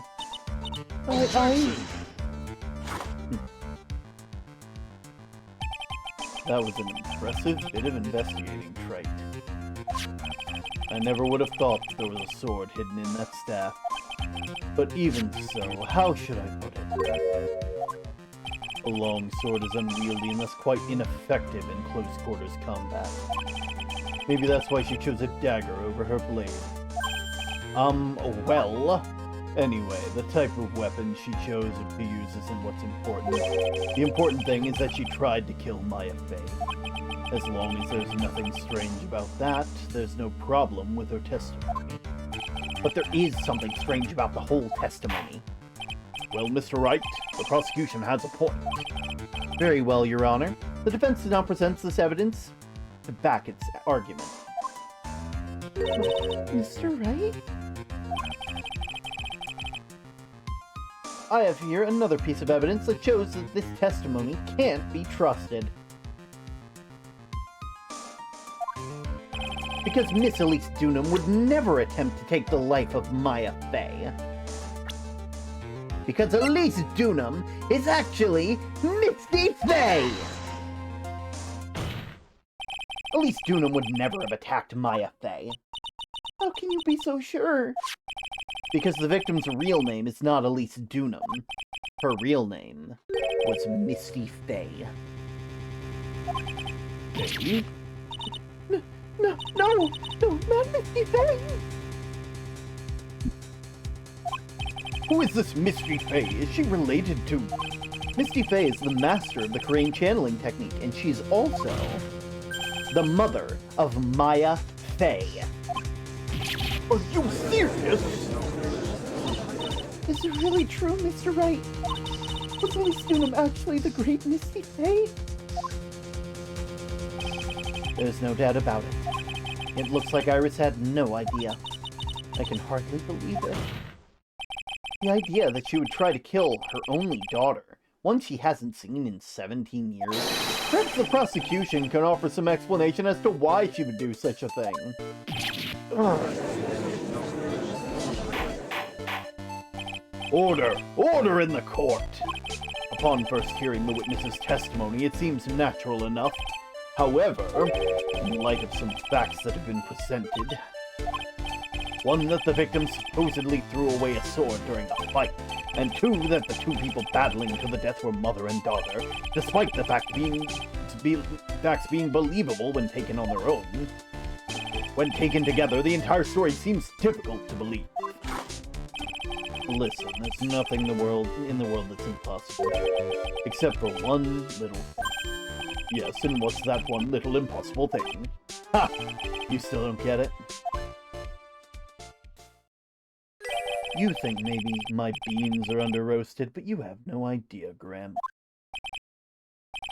Did you get to your point?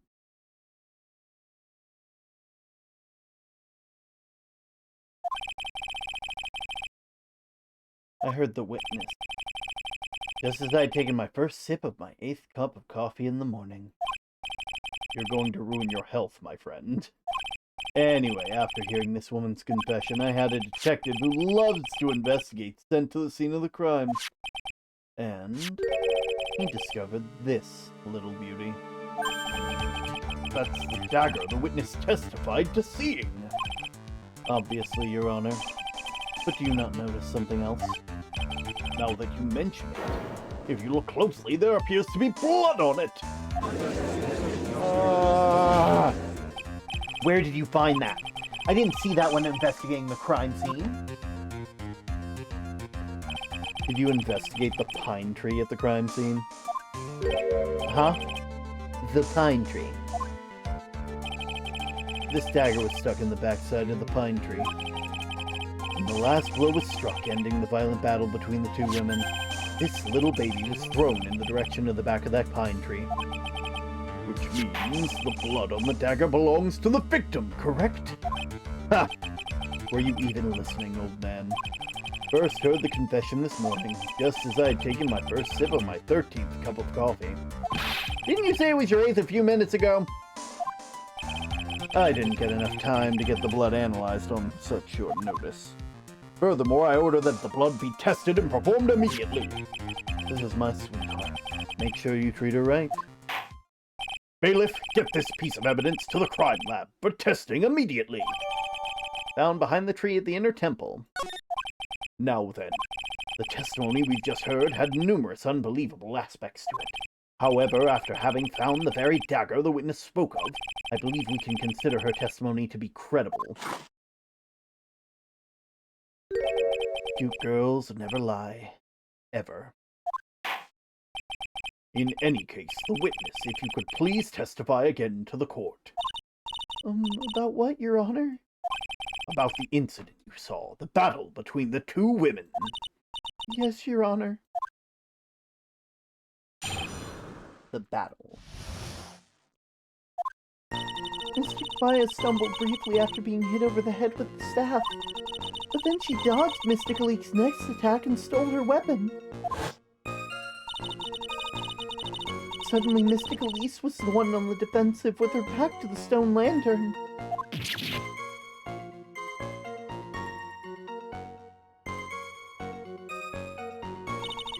That's when Mystic Maya stabbed Mystic Elise. Mystic Elise managed to fling the knife away, but then she collapsed.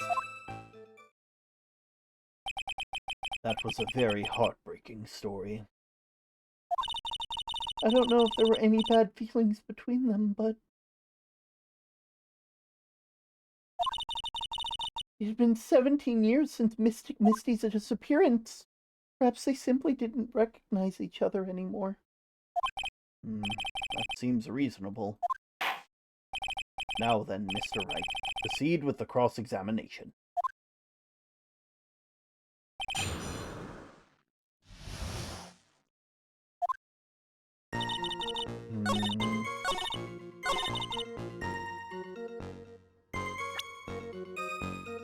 So, if I'm not mistaken... Yeah, they were stabbed in the back, not the front.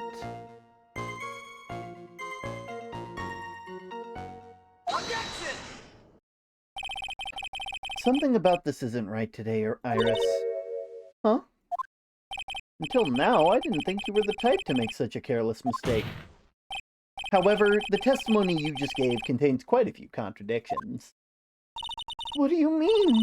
What's so wrong about my testimony? According to you, Maya Fey stabbed the victim while she had her back to a stone lantern, correct? Yes, that's right. But in that case, the victim would have been stabbed in the stomach, right?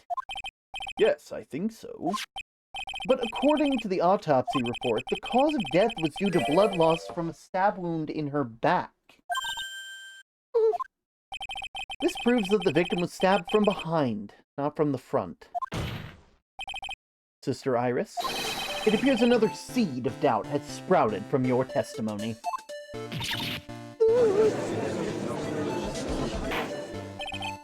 What is the meaning of this, Mr. Wright? Ha! It's simple. People are like books. We've all got a front and a back. You get my drift? Is that all you have to say? I can also say that darkness loves to play with the human mind. Could you please knock off with the cheesy proverbs and illogical metaphors already? The point is, too much of this testimony just doesn't make sense. Throwing away any useful staff, that people fighting being mother and daughter, and now she falsely claims the victim was stabbed in the stomach. There certainly is some inconsistencies. Well, Iris, how about it? Well, it's just... If you ask me, you're being too naive about the whole thing. What do you mean?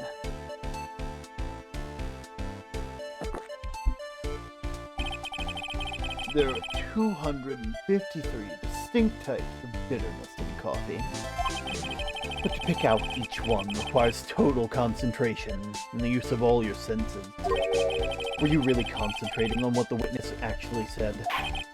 Prosecutor Godot, explain yourself! The witness was quite unambiguous about the whole ambiguities when she said that the garden was dark and she couldn't see clearly.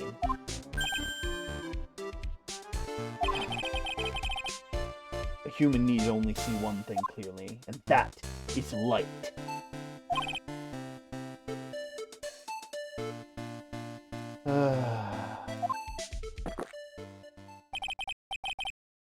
By the way, did you know Hazakura has a rule that on nights when the acolyte is at the inner temple training, the stone lantern in the garden must be kept lit? I did wonder about that stone lantern and what it was for. Well, if that's true, shouldn't the witness have been able to see the crime scene more clearly? Normally, yes, Your Honor. But according to the head nun, Sister Bikini, on the night of the crime, it was impossible to light the stone lantern. Impossible? It hadn't been used in a long time, and the wick was no good. In other words, it had to have been near pitch black in the garden that night. There could have been a faint light coming from the training hall, but that's it. Most enlightening. Now, the opposite of that. Yes, that illuminating fact has chased all the contradictions away. If the staff was dropped, it would be difficult to see. It also explains why they didn't recognize each other. We can't see the demons that lurk in the night. That's why humans are weak. Isn't that right, Wright? No! Order! Order! Here, Your Honor. Let me present this stone lantern into evidence. Maybe it'll rekindle the flame of truth in your mind. Why is the judge just sitting there with that look on his face? What's wrong, Your Honor? Was the flame too hot? This lantern. There's something written on it. Why, it's written in blood! Ooh, boy. So the judge didn't know about that yet. Written in blood? What do you mean written in... It says... Maya upside... What the... Oh yes, that's right. After being cornered and stabbed by Mystic Maya, Elise didn't fall down right away. She must have been writing something on the stone lantern behind her, with the blood that was draining out of her body.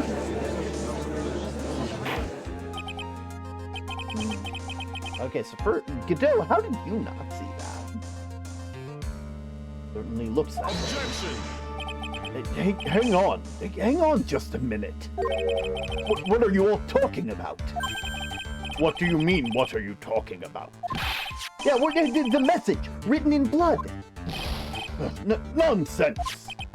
This lantern, it's as clean as a whistle! Could it be?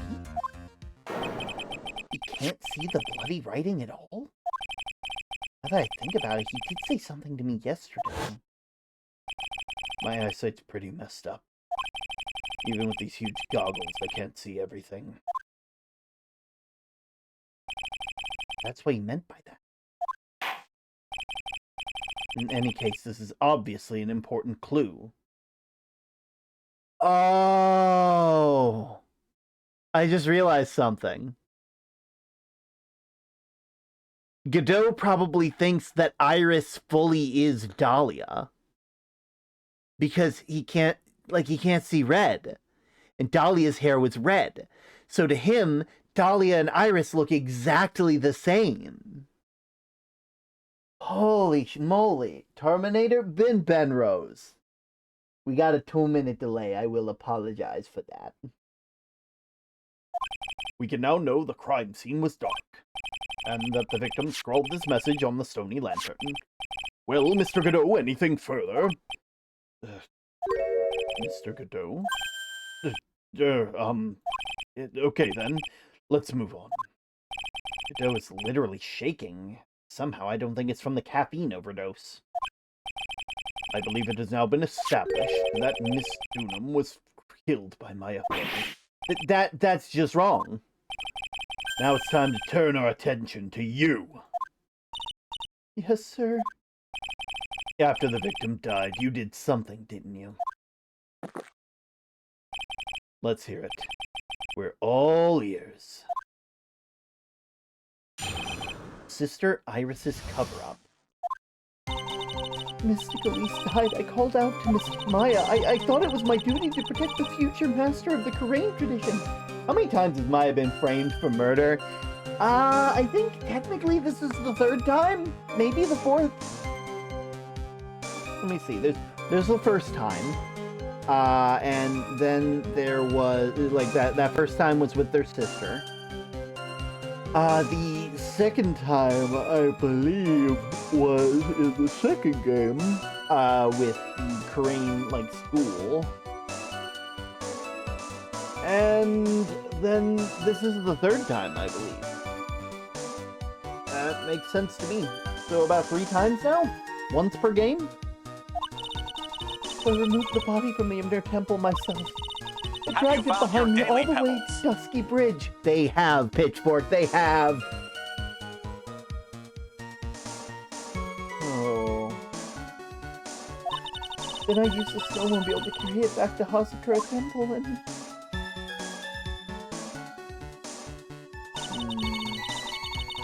I used the Shishishita to alter the way the wound looked.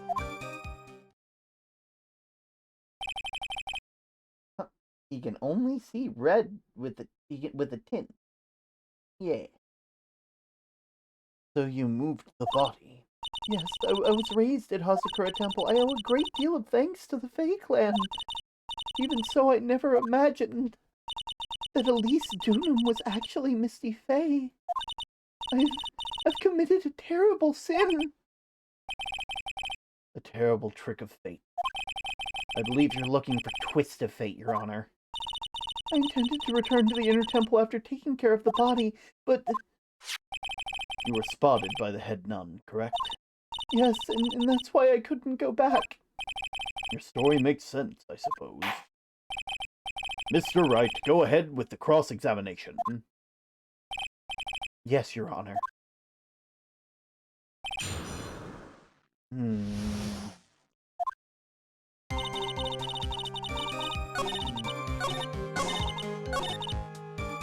See, I have an issue with this.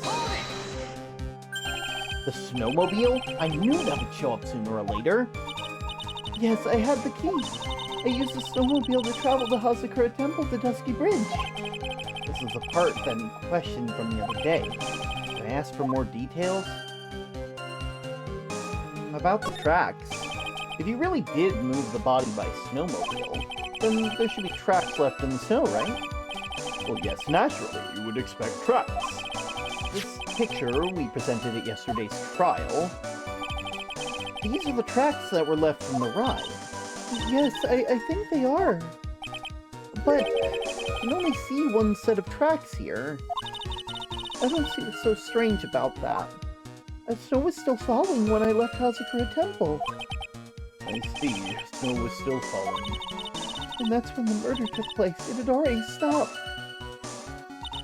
That's why there's such fresh-looking tracks. How about it, Mr. Wright? What do you think about the testimony? It's very important. When the murder took place, the snow had already stopped. That doesn't make sense if you stack it up against other evidence. Your Honor, I'd like the statement Iris just made to be added to the testimony.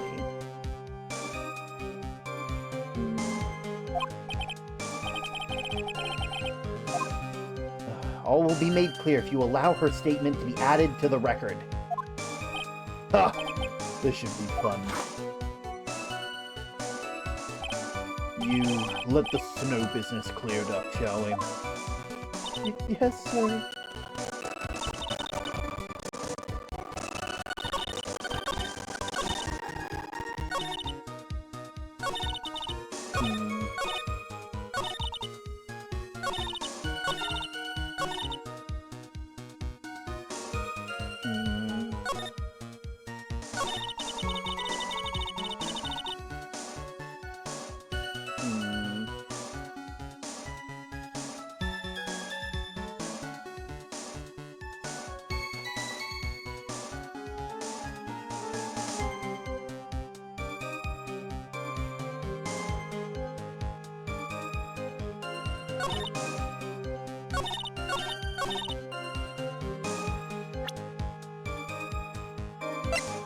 Issue?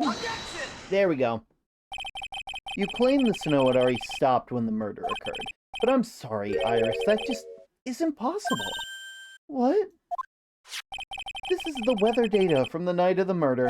According to this, the snow didn't stop until 10:50. I almost added an extra hour. You see, I don't believe in daylight savings time.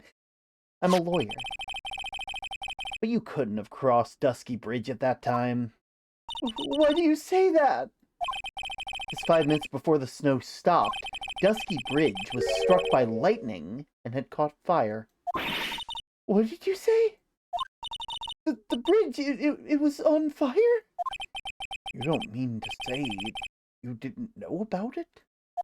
It was because of the lightning strike that the bridge burned down. What? But it can't be. It can't. It looks like you still haven't figured it out. No matter how hard you try to deceive or conceal the truth, you can't pull the wool over the eyes of a real defense attorney. No!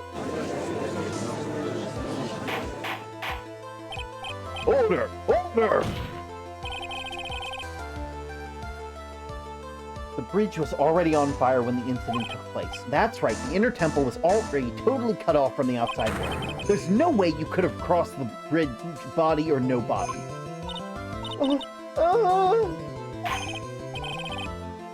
Witness, even my patience has its limits. Any further lying and I will fine you in contempt of court. Do you have anything to say for yourself?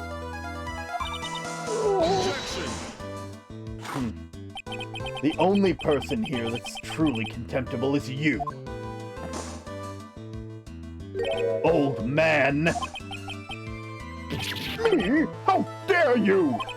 Whether this witness lied or not does not mean squat right now. Squat? The important thing now is to find out the truth. Isn't that right? Yes, of course, but whether it was snowing or not snowing, or whether the bridge was burning or not, there are two facts that can't be disputed. First, the body of Elise Dunham was discovered in Hazakura Temple courtyard. And second, the head nun, Sister Bikini, witnessed Iris desecrating Elise Dunham's body. He makes a good point on both accounts. That's right. I'm not lying. What are you claiming this time? I wasn't myself that night. My memory's still somewhat hazy. You stood at that witness stand and testified this entire time. Are you telling us now that your memory of that night is hazy? Objection! It's the only human to err. If you're so perfect, right, maybe you can explain this for the court. I'm a lawyer, not a weather ladle. What is it? Whether the murder happened, the bridge had already burned down. But somehow the body traveled across the bridge and was found at the temple courtyard. Perhaps you have some kind of perfect explanation for this magic trick. Well, not exactly, no. No, there must be some other way to get across that burned out bridge. But unless I can somehow demonstrate it, we'll never know the truth. Looks like the defense is not prepared to offer a suitable explanation. You see what I mean? In other words, you're in no position to suggest this lady's testimony isn't the truth. Ugh. All right then, witness, let's hear your testimony once more. About what, Your Honor? You've admitted that you moved the victim's body. Nevertheless, your prior testimony contained a rather large inconsistency. Please add an explanation for that to your testimony. Yes, Your Honor. Will this be her final testimony?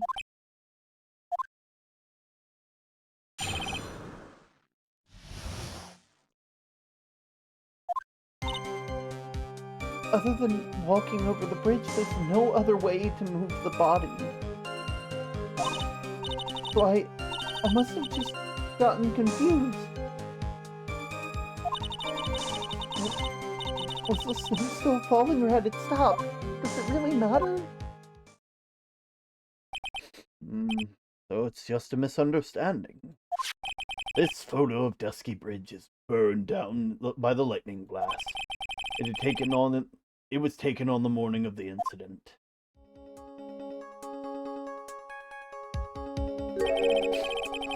It certainly was burned to a crisp.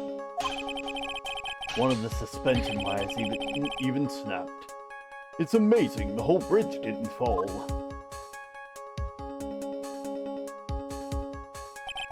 Clearly, it would be impossible to carry a corpse across the bridge in that condition. Unless I do something to discredit this testimony, it's gonna be deemed as the truth. And Maya will be accused of murder. Right. I'm only going to say this one more time. It is only human to err. And only humans can spot the errors of our way. The more sense he makes, the less sense he makes. All right, Mr. Wright, please begin your final cross-examination. Moving the body. Other than walking over the bridge, there was no there is one way you could have gotten over. There is one way! I don't like using it as an example, but, Larry! A dead body flying over a burning bridge. I wouldn't exactly rule out the possibility. What? Huh. You're saying it's possible. Don't make me laugh! The only thing that's possible about that claim is that it's been pulled out of thin air! I don't know about that. In any case... we have a witness who did see it happen. Preposterous! Who is it? Who is the witness? I can't chicken out here. I've got to keep on the attacking. Go, go, go! Miss Elise Dunham's brilliant and highly gifted apprentice, Loris Dunham. Brilliant, highly gifted. Apprentice?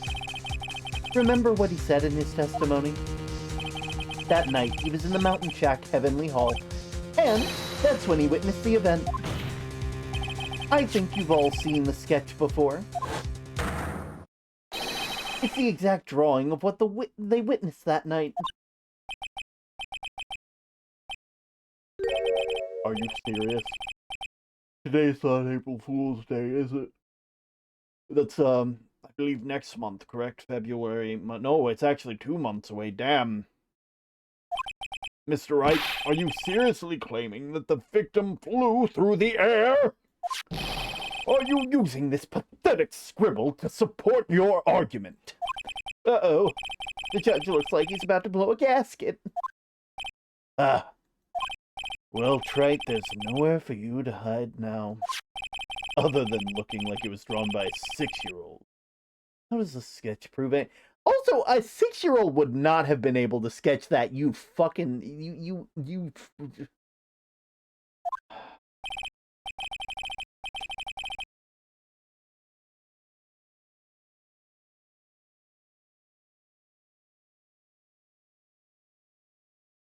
Yes, I'm pretty sure it does, and I'm going to prove it. Listen, I know your tricks. You're trying to turn this whole thing upside down.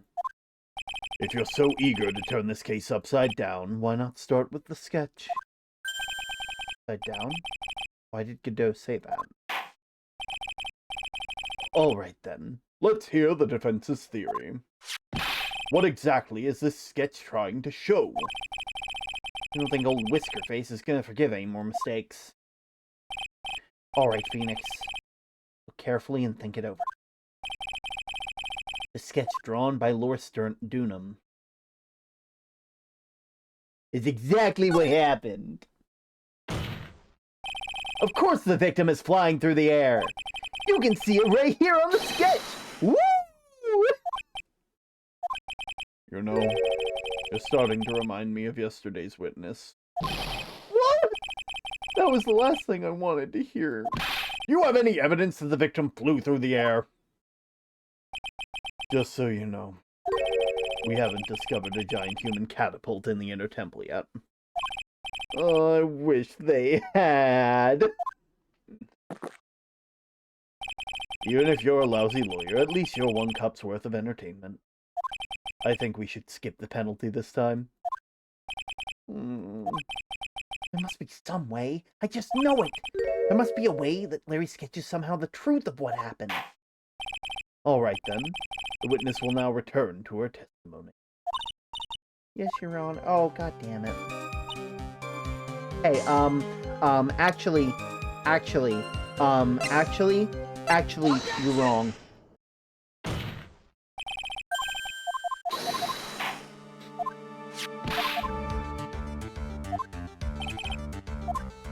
Is a complete contradiction. Something is obviously funny about this sketch. I'm no art critic, but even I can see that. No, that's not what I mean, Your Honor. Boris Dunham stated it over and over that the sketch was exactly as he saw it. However, if we're to believe this testimony, then the sketch contradicts reality as we know it. It contradicts reality? Huh. Now this is getting interesting. Looks like you're back to finger pointing again. Okay, Trite, what exactly contradicts it here? Take that! The flying figure, naturally. After all, people haven't learned to fly yet. Or did I miss something? Mr. Wright, that answer just now, it was legal. Mr. Wright! After dragging us all the way to the point, the answer is embarrassing! I was so embarrassed I'm actually blushing! Blushing only suits women, not the elderly. Anyway, what now?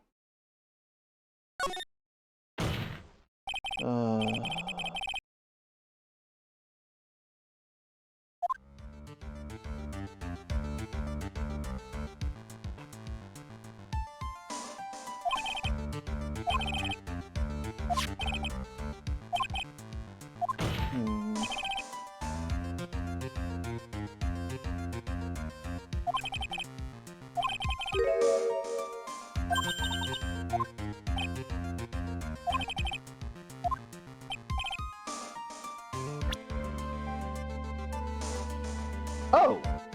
Take that! It's the wire connected to the bridge! The wire? Ha! Is that thing that contradicts reality? Yeah, it is indeed. Then show us the reality it supposedly conflicts with. Show us something that will point out how the sketch contradicts reality. Unfortunately, the Dusky Bridge photo kind of implies that right there. You see? Take that! That's a photo of Dusky Bridge, correct? Yes, now compare the sketch to the photo for a minute. In the sketch, the wires appear to be above the guard wires. But on the actual Dusky Bridge... Jumping Jehoshaphat! The wires are below the guardrail! What? Order! Order! Order! This sketch is somewhat different from what was depicted in the photo. However, isn't it likely that the artist just saw it wrong? Or just drew it wrong? Either way, it sounds like you're just wrong! With someone like Loris, I admit a mistake is a definitive possibility. But then that begs the question, why did he make a mistake? What was the reason?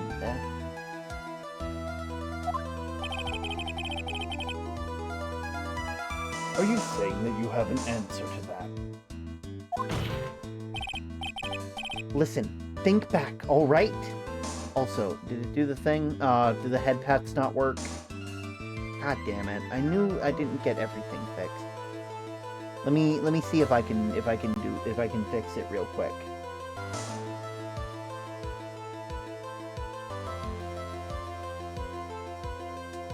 I don't think I can fix that one. I'll try and get you those points back in. Probably after stream, to be fair, because we gotta keep moving. Remember what Lore said they were doing when they witnessed the event? He was in Heavenly Hall waiting for his lover that was never going to come. He waited and waited, and finally he laid down. But then lightning shoots from the sky and sets the bridge aflame. Or ponder what sort of position Lawrence might have been at the time. He was lying on his back, which is why he remembers the scene the way he did. He's lying on his back. Can't see how that relates. But it does, Your Honor. That's the reason why the wires of the sketch go up instead of down.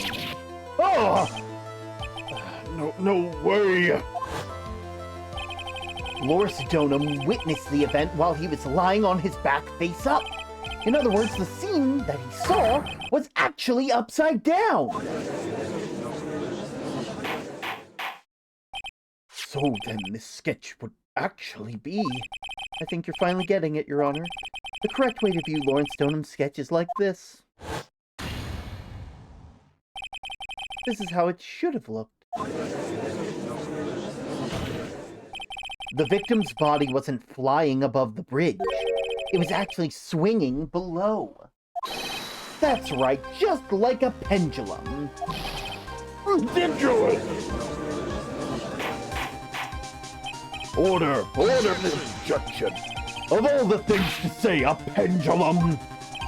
The bridge was burning to a crisp and there was no way to get across it. But if the body had been found at the inner temple, it would have caused problems. This is where the criminal decided to take a gamble. He used the burning bridge to get the body across to the other side, and the pendulum was the only way to get it done. Objection! Let's think about this for a minute, shall we? The ski bridge is 20 yards long, which means it's about as far from the inner temple as the opposite cliff. Yep, that sounds about right. In order to cover the distance with a pendulum, you'd need a rope at least 10 yards long. To get a rope that long, you'd have to plan ahead. The lightning strike that night can only have been an accident, so it doesn't make sense that the culprit would have prepared the rope beforehand. So then, they didn't have to get a rope ready. The rope was already right in front of them. What? I'm saying that it was just a matter of using what was already there.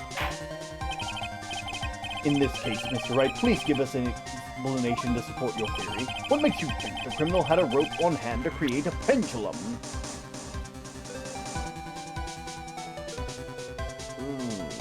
Well, I mean, if we look at the photo you gave us... Take that! The meaning of this is... If you want to know where the rope came from, it's hanging right there in front of your glorious beard! Oh! This is one of the wires from the bridge! When the lightning struck the bridge and set it on fire, one of the suspension wires came loose from its anchor, and the criminal didn't have any time to waste, so they tied the wire around Elise Dunham's body.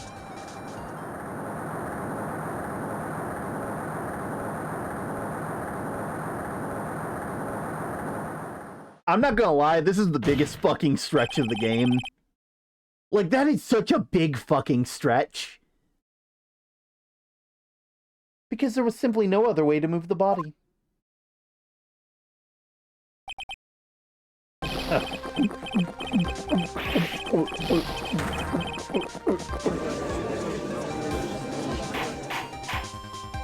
Mr. Godot! It seems that Mr. Godot is more focused on his coffee than answering my question. It seems that the odds of the rope being readily available were very high. So I suppose that it's not an impossibility after all. Objection! Possible or impossible, it's not the questions we need to ask. There's only one question. Did that really happen? Trite, I wonder if you can prove what happened. Do you have any actual evidence that the body was swung over like a pendulum?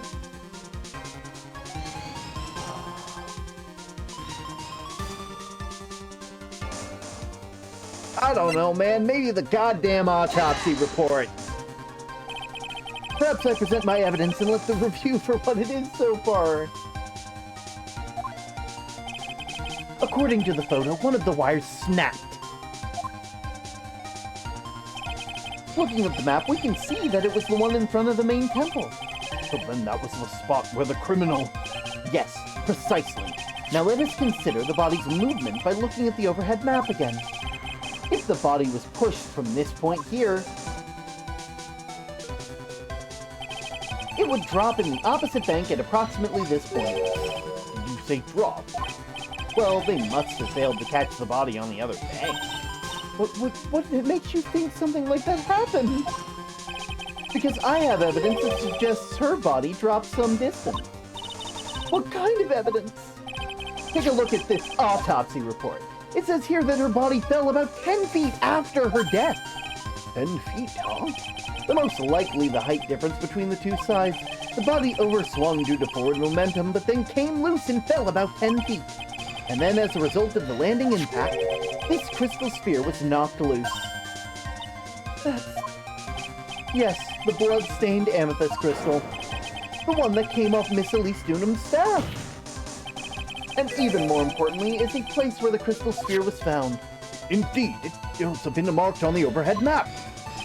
The crystal was found... Precisely, Your Honor. At the very spot where the pendulum would arrive and given the right amount of speed. This is such a big fucking... This is such a goddamn lead, I might as well call Phoenix Kermit. You provided us with a way the body could have moved that night. An impressive deduction, Mr. Wright. Most impressive. Mr. Wright! I thought this cold coffee might cool you down. What is the meaning of this, Mr. Godot?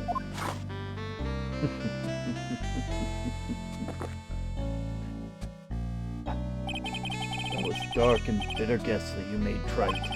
But you forget about one thing. And what would that be? The aroma. Huh? A coffee's most reliable accomplice is its deep and profound aroma. The rest of the court doesn't speak Coffinese. Can you elaborate a bit more? If the criminal had sent the body to the other side, like you say, then naturally there must have been an accomplice lying in wait to catch it. An accomplice? The criminal wasn't able to cross Dusky Bridge. So who collected the body? What do you have to say about that, Trite? Mr. Godot is correct. It can't be the work of a single person. Well, Mr. Wright, do you know what you must do? Yes, Your Honor. The body couldn't have made it to Hazakura Temple without an accomplice. Very well then, if you please, Mr. Wright. Who was the person that received the body at Hazakura Temple? Well, obviously. Right? Right. I think we can all agree.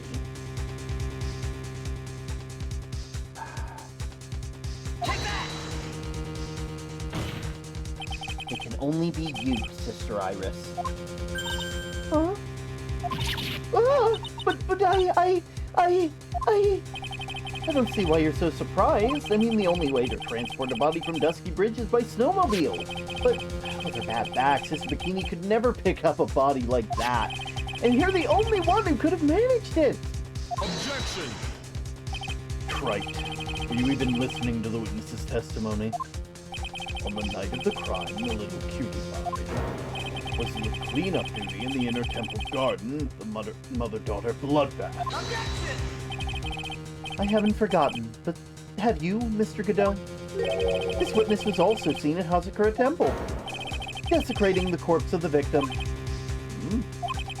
Strange indeed. It's almost as if on that night the defendant was in two places at the same time. Sister Iris, let me ask you something. Why didn't you mention it when you first gave your testimony? Mention what? The pendulum, of course. Using the sketch drawn by the eyewitness, I've established how the body was moving using the burnt-out bridge, which means it's now a fact that this occurred. Something you should have already known. No, I had no idea. I didn't know anything about a pendulum. But the body couldn't have been passed along to the other side without your help. You should have known about it. In fact, it is impossible for you to be clueless about this whole thing, unless you're not really Iris to begin with. What? How can you say... Mr. Wright? What kind of nonsense is this? You're saying the witness isn't Iris of Hazakura Temple? Objection! Are you serious, Wright? You mean this woman is... There's no one besides Iris that could have received the corpse that night. Now I get it. No, I know why I've been so sick to my stomach this whole trial.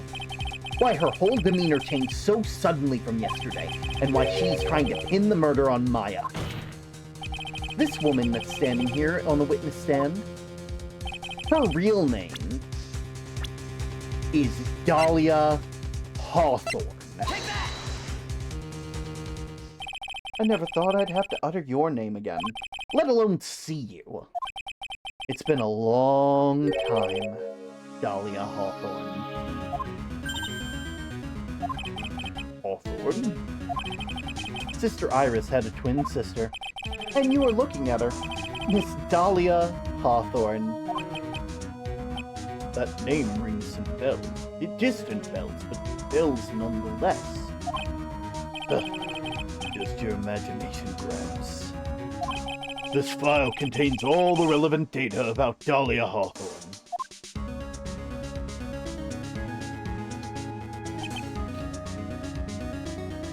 Oh, yes, I remember now. That case, 5 years ago. My name's Dahlia Hawthorne. I just wanted to say it's an honor for me to be here in your noble presence. The honor is all mine. No, the honor is all mine! But according to this, Dahlia Hawthorne is already dead. It says here, execution was carried out last month.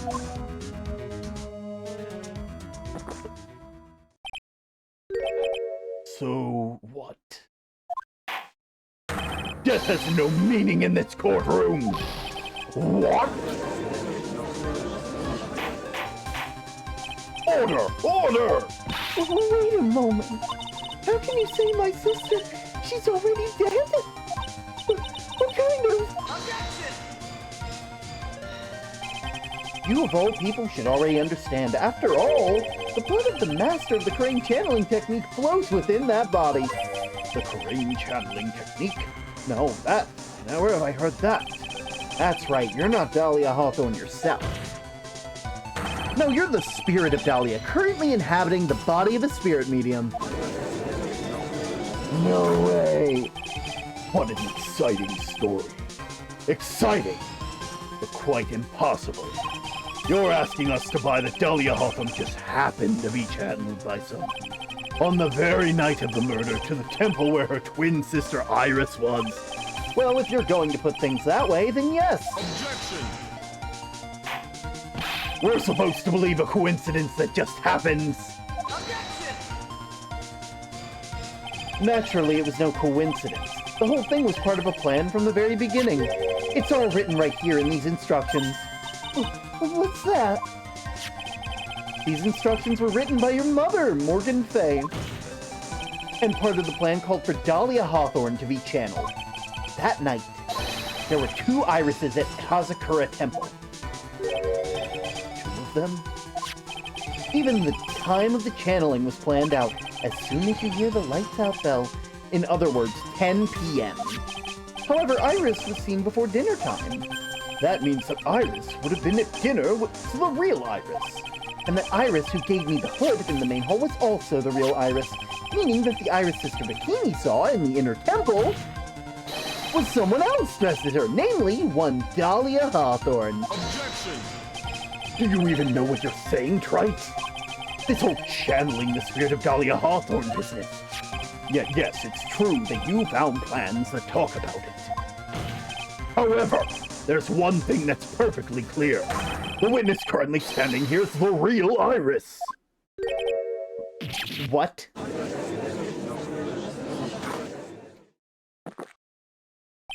Calm down and remember what you know about the night of the crime. After meeting Sister Bikini, Dahlia Hawthorne had been channeled. Would have been stranded at the inner temple due to the lightning strike.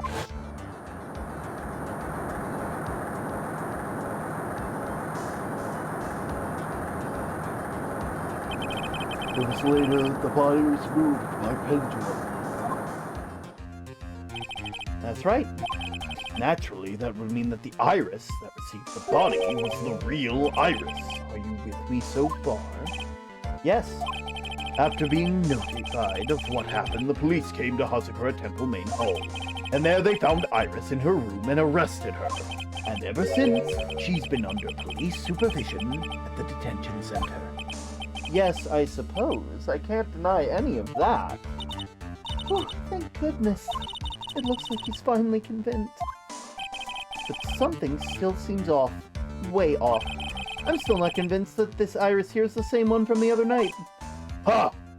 I suppose you're ready to say something really ridiculous.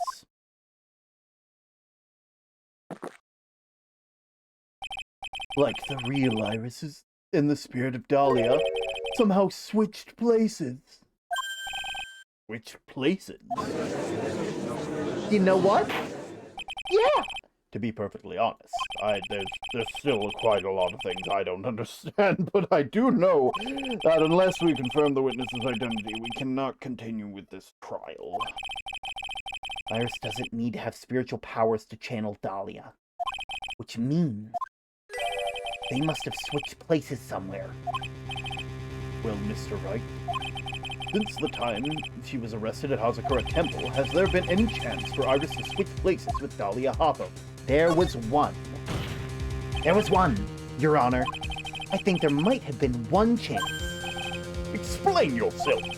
Yesterday, for a few minutes, Iris's whereabouts were unknown. Unknown? What do you mean? What I mean is, there was a span of time in which Iris was able to move about freely and unsupervised. But who was it? Who would give the murder suspect time to move like that freely? I'm sorry, I know you didn't mean to, and it wasn't your fault. The person who gave Iris a chance to freely move away was Mr. Miles Edgeworth. This is Mr. Edgeworth, isn't it? Your Honor, there was a fairly large earthquake yesterday, was there not? An earthquake?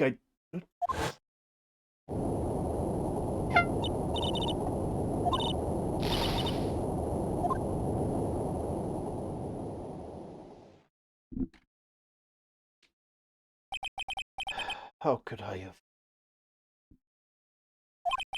She fled. She escaped.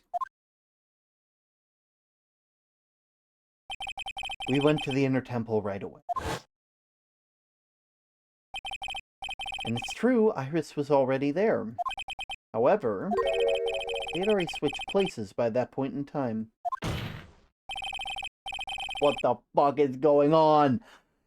Apparently, the ghost, the spooky bitch, and her alive twin sister switched places. When I arrived at the training hall, I'd met none other than Dahlia Hawthorne. That's quite enough, Mr. Wright. Now, see here. No judge in his right mind would consider the idea... Be quiet. It's been a long time, Mr. Judge.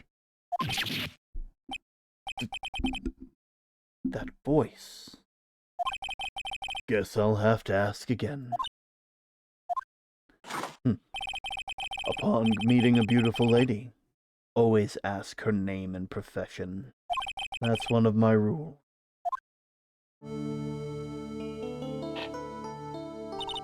Dahlia Hawthorne, and my current profession, permanently retired. Ha! So you're not going to bother hiding your identity anymore, huh? Why should I? After all, I'm dead. There's really nothing you can do to punish me. What is going on here? Dahlia Hawthorne. I never thought we'd meet again, and I never thought we'd meet like this. But this time, I'll end it. For her and for myself.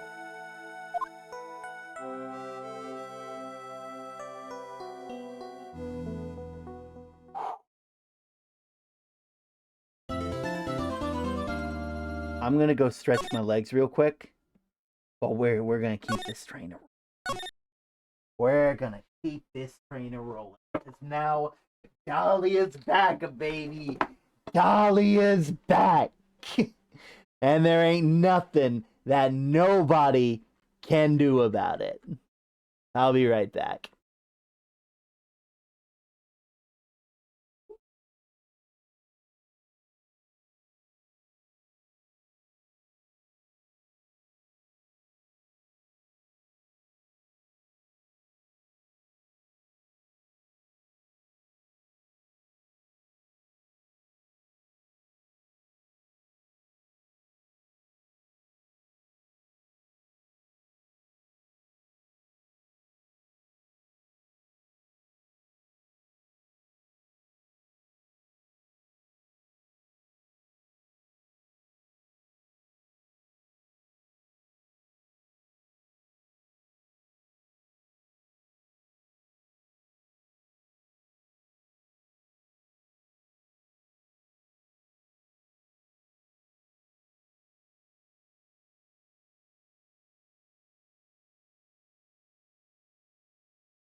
Almost back.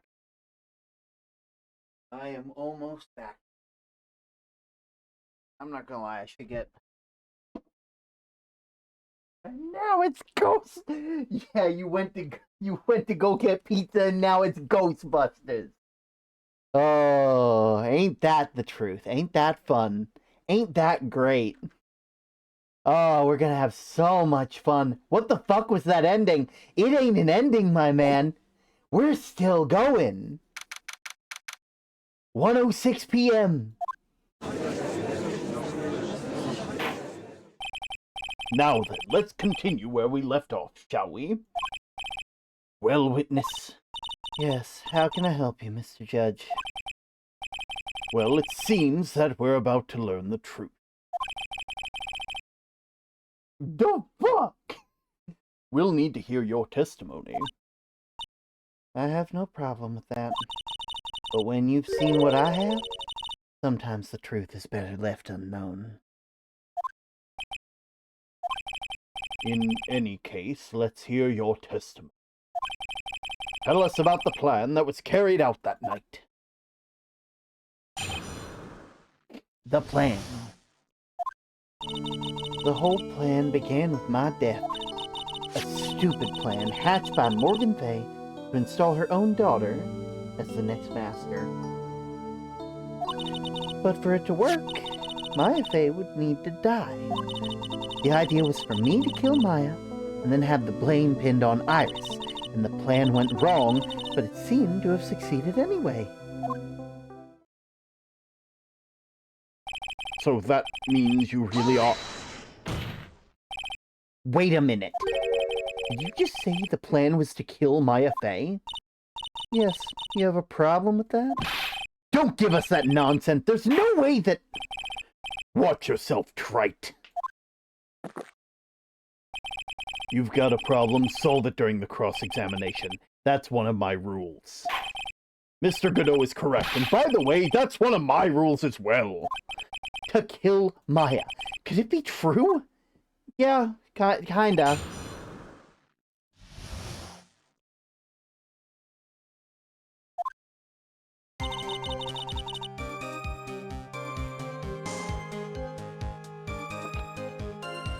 The whole plan began.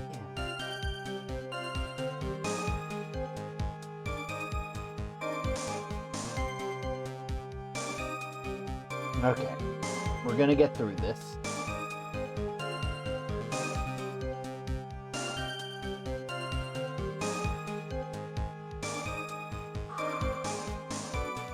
The whole plan began with my death. You were executed last month, correct? Yes, I was hanged. Wasn't exactly pleasant. How did you manage to discuss the plan? When did you talk with Morgan Fay? Last year, she was transferred to the same detention center as me. Since I was on death row, she was my mother. It was actually pretty easy to meet with her. I see. That's when you discussed the plan. Are you crazy? At first, that woman was planning to kill me as well. Even though I'm her own daughter. All to make Pearl Fay the master of Karain? She's a cold, twisted woman.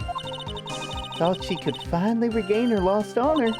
The honor she lost when her younger sister Misty took her place as the master.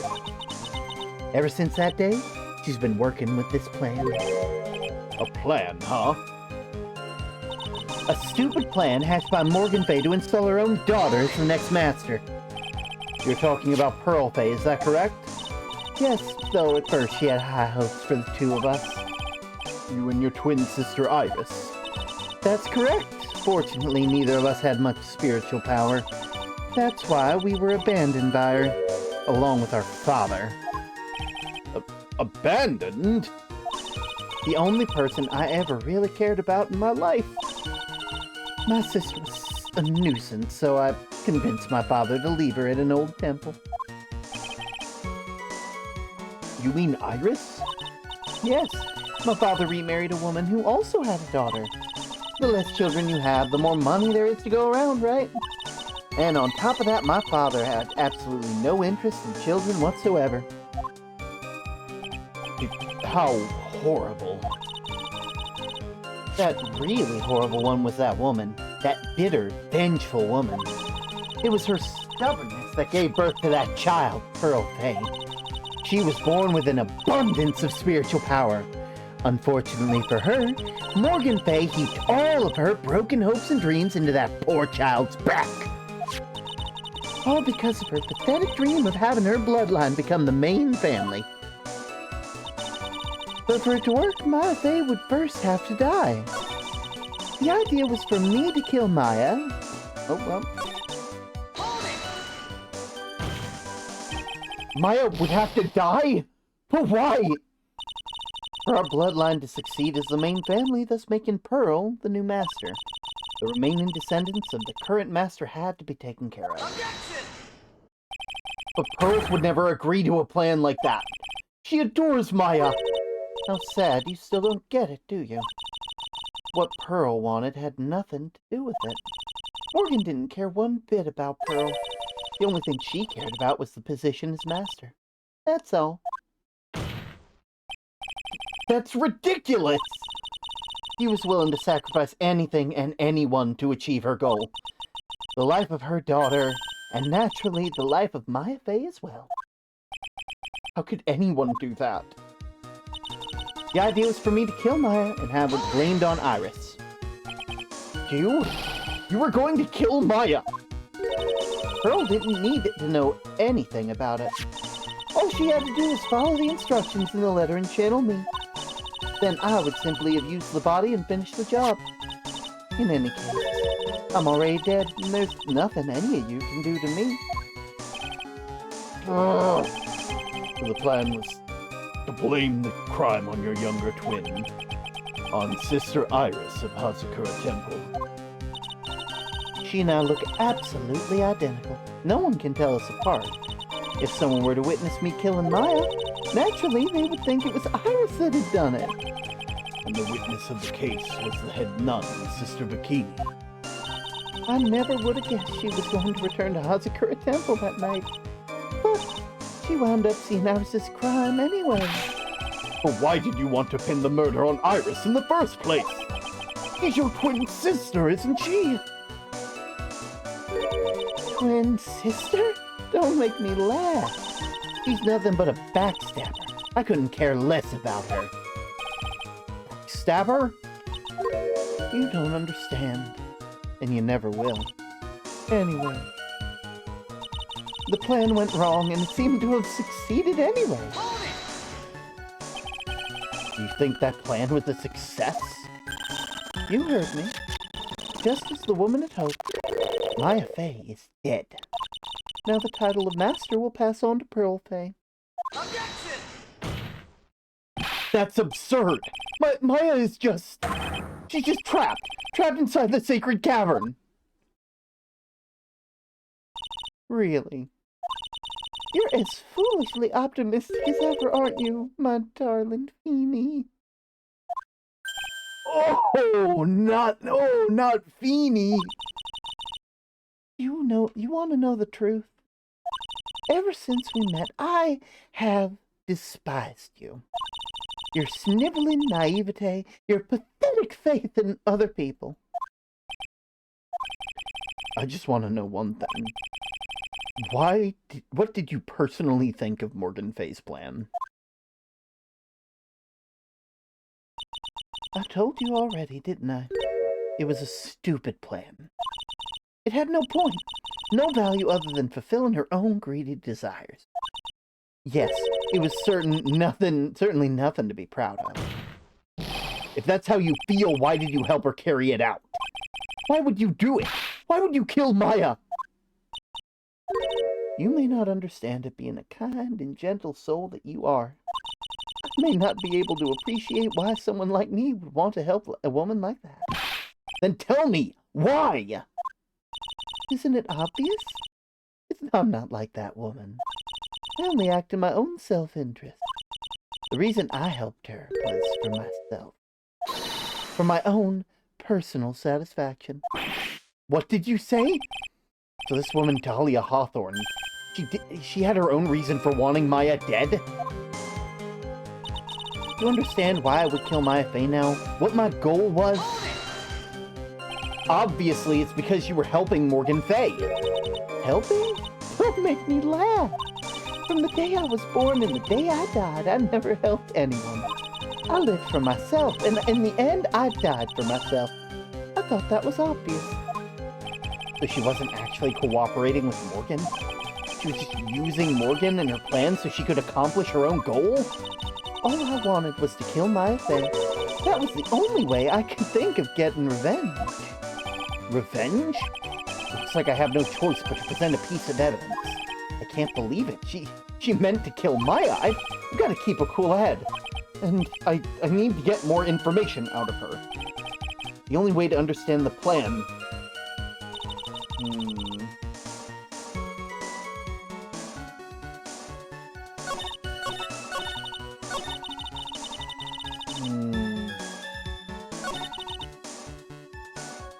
Oh, God damn it.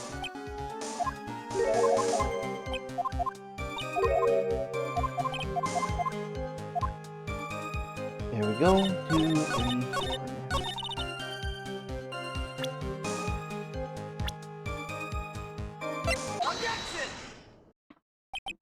Oh, hello. Could it be that your actual goal had nothing to do with Maya herself? As I said, none of you have the power to punish me anymore. 'Cause I'm already dead. Well, I had the same problem, you see. You can't punish the dead, and you can't take revenge against them either. You wanted to take revenge on someone? I was sentenced to die because of that woman, Mia Fey. I somehow knew this was it. I wanted to send her a message. It was at her hands that I suffered my first humiliation, and I wanted her to feel that same pain she made me feel. Sadly, when I realized revenge was impossible, I gave up. And the reason it was impossible was it because Mia had already died.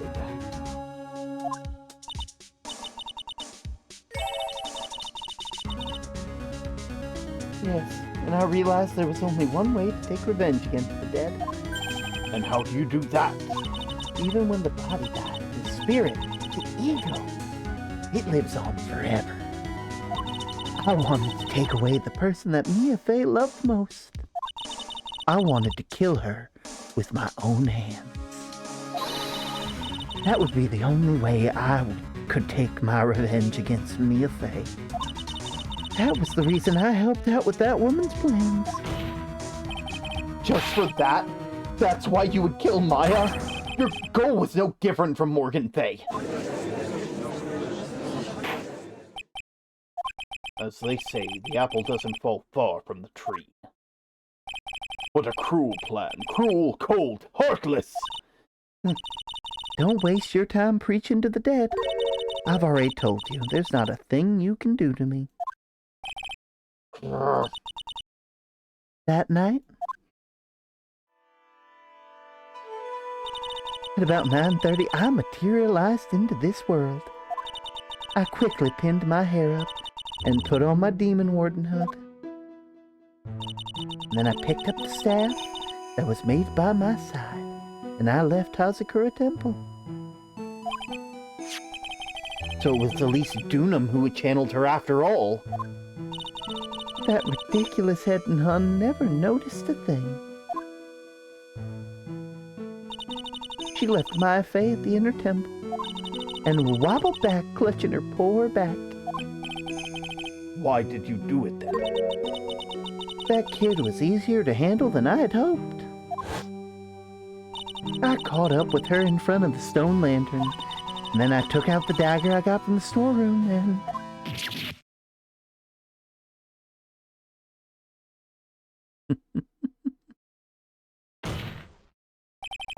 So then you're saying you stabbed Maya? It's strange, but I don't have a clear memory of what happened after that.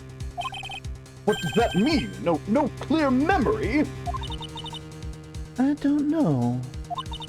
I think I was stabbed. You were stabbed? At the last minute. My Faye must have stabbed me. I'm sure of it.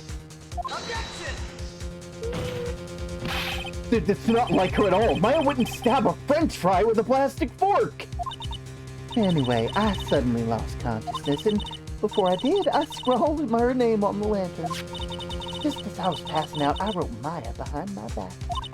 I had hoped it would cast suspicion on her. Can't believe she was thinking of that until the bitter end. That's where my memory temporarily stops. It stops? I don't have a memory of that. My very last memory was Maya's terror-filled eyes. Then I woke up after that. I was in a sacred cavern, surrounded by darkness. Holy shit, are you Maya?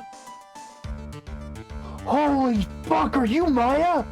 Are you Maya who did Maya fucking like stab their mother who was being possessed by Dahlia and then channel Dahlia's spirit and trap them in the cave? That's gotta be the most badass thing ever! You were in the sacred cavern? The entrance was sealed with one of those trick locks. Somehow I'd been trapped in there. But how did you wind up in there? I'd like to know that myself. Anyway, I was worried. I didn't know whether or not Maya Faye was dead, and I swore I wouldn't return to the underworld until I knew that I killed her myself. For a ghost, you sure are a tough cookie. I wanted to get out of there and make sure she was dead. But couldn't do it. Couldn't get out. The trick lock stopped you, huh? I didn't know how to remove it. So then you're saying you were actually confined against your will inside the sacred cavern? Yes, I wanted to get rid of that annoying lock as soon as possible. But it wasn't easy. I kept getting interrupted while I was working on it. Interrupted? It was early in the morning. Someone came to the training hall. What? Who? Could it have been Maya? I thought the same thing, but I couldn't see. Why not? If someone had spotted me, I would have lost my chance to take revenge. So I made sure to hide myself well at the back of the sacred cavern. That morning, only two people could have gone to the training hall. Maya and Pearls. And Pearls went there to cover the hanging scroll engraving. Still, I finally managed to remove the lock. But it's too late. What do you mean by that? The flies had started to gather. The bridge had been fixed and the police had started their investigation. Naturally, I couldn't go out, so instead I returned to the cavern, put the lock back on myself, and I realized I wouldn't get a chance to see Maya's corpse as I had hoped. But just then, Lady Luck showed up. Lady Luck? After that big earthquake, she showed up all by herself. The real Iris. She said she'd come to make sure the cavern was all right. Stupid girl. I came out from the sacred cavern and got free of that situation. And then they took their sister and they shoved him in the cavern. And locked her away in my place. I thought this was a lawyer game. It is a lawyer game. A magic lawyer game. I had finally learned exactly what had happened. It was then that I learned that the plan had actually succeeded. What do you mean your plan had succeeded? I'd misunderstood one thing, you see. That night, the one that had summoned me had assumed it was Pearlfey. Well, of course you would have assumed that. It was written on the instructions. But I was wrong. No, the person that had called my spirit back was Misty Fey, the picture book author. What? Well, that really is the only possibility, isn't it? After I lost consciousness in the garden, that was her body that was left lying there. Maya Fey, I wasn't able to kill her with my own hands after all. But even so, I made her commit the most vile sin a human can commit. And that is? Matricide, the sin of killing her own mother. Oh, no way! Order! Order in the court! What is the meaning of this? It's true that I was the one who attacked Maya Fey, but even so, the murderer who actually snuffed out Misty Fey's life was none other than your darling little Maya. Ridiculous! That's nonsense! Are you sure about that? Just think about it.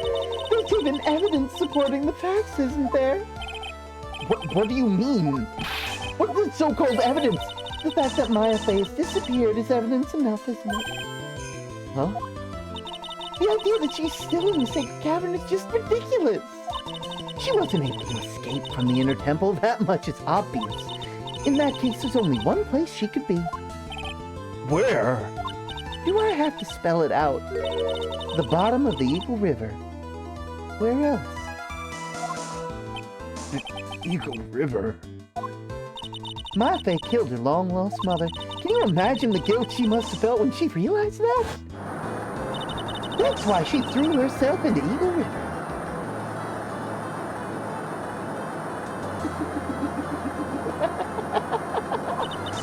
Most bodies that wind up there are lost forever.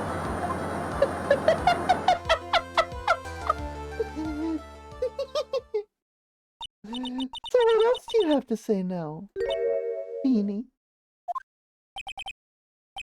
Oh. See, I haven't. Phone? Godot?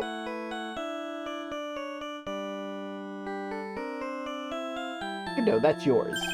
Oops. Sorry, that's my phone. What kind of ringtone is that? Godot here. Okay, thanks. Was it something important? They just finished removing the locks from the sacred cavern. That's great! What about Maya? There was a woman in the cave. Was it Maya Fey? No, you idiots. Maya Fey's in front of you. But they've been taken over, possessed. It was the accused, Sister Iris. Huh? Don't look so surprised. I locked her in there yesterday. I just finished telling you that. So what about Maya? Where is she? There was no one else found inside the sacred cavern. No, it can't be. Phoenix, use your brain, please. Without a spirit channeler, this whole interaction would not be happening. Maya's here. They're just not in control. I told you, didn't I? She's dead. No, she's not. She literally isn't. Phoenix! Phoenix, think it through. You're smarter than this. It seems that the case has come to an end. A tragic end. No, Sadly, it appears the killer of Elise Dunham is also known as Misty Fey. Was her own daughter, Maya Fey. Overcome with guilt for what she had done, Maya Fey jumped to her death into the raging waters of Eagle River. Please, can someone please just think it through? Dahlia Hawthorne cannot exist here if someone is not channeling her. The people who know of the crane channeling technique, who have any possibility of knowing how to do that, are her sister, who we just found, and therefore it's not her. Bikini is not her. We know it's not that. Fucking Elise Dunham, also known as Misty Fey, who is dead at the moment. And Pearl, who we know is still alive and around and couldn't channel them because of the other stuff happening. And then Maya! It's Maya, guys! Use your brain! You have run... There's only a limited number of people who can do this. And one of them is unaccounted for. It can't be. Yeah, it literally can't. Huh.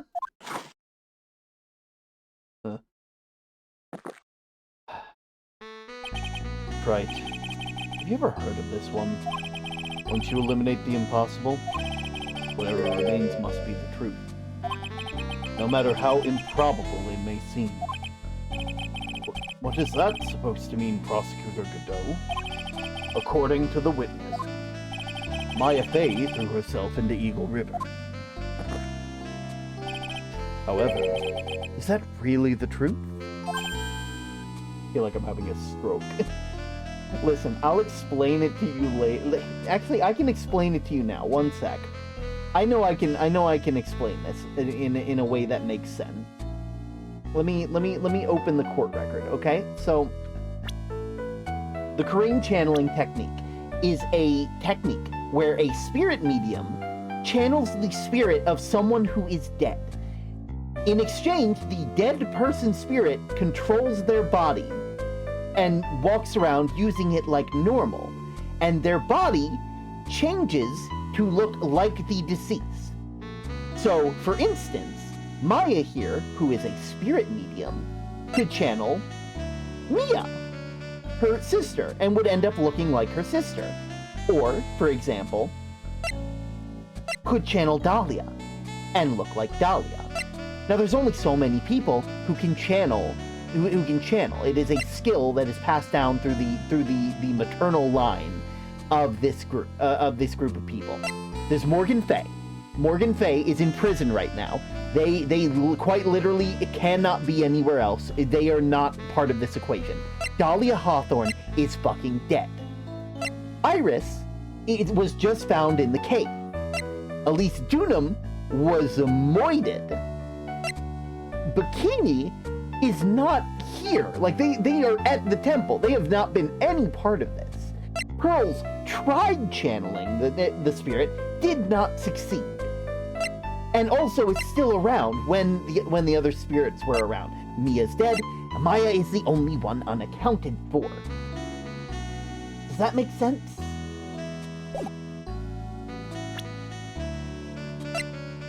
What I'm saying is that what essentially happened is fucking Pearl was going to channel the spirit.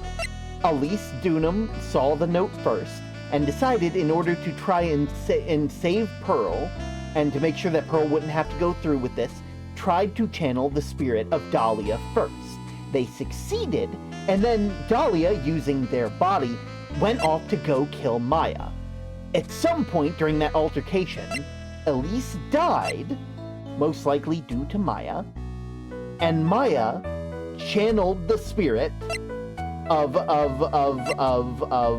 Dahlia. This ends up making them look just like Iris, etc., etc. But before anything bad could happen, Maya or someone else locked themselves away inside the thing.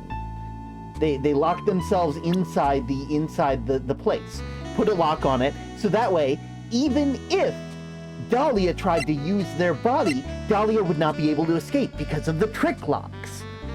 Eventually, unfortunately, they were able to get the trick lock open, and that was when Iris showed up. Dahlia then shoved Iris into that place, put more trick locks on it, and escaped like nothing else because they look just like Iris. And that's how we got to this point. Remember, this woman testified earlier that the bridge was already on fire when the murder took place in the garden. Which means Maya had thrown herself, if Maya had thrown herself in the river, it must have been from the inner temple side near the bridge. That's right. That's where she jumped from. But that's impossible. Yeah, that's impossible. It's impossible to jump to the river from there. But what? Don't get your panties all twisted, Trite. Just relax and think through the whole thing again. Yeah. Also, it's impossible for them to have jumped from that, because not the Dusky Bridge photo. I need the Dusky Bridge map. Yeah, right here, there's only bedrock here. If they jumped from this point, they would land on hard stone. Their body would have been found immediately. So we know for a fact they're not fucking dead. So it's impossible. Maya couldn't have thrown herself into Eagle River. Well, Mr. Wright, Miss Hawthorne claims Miss Fay threw herself into the river from the inner temple side. Do you have any evidence that refutes this claim? Yes, I do. The temple map. It's impossible to jump from Eagle River to the inner temple side. No one knows that better than this witness. What did you say?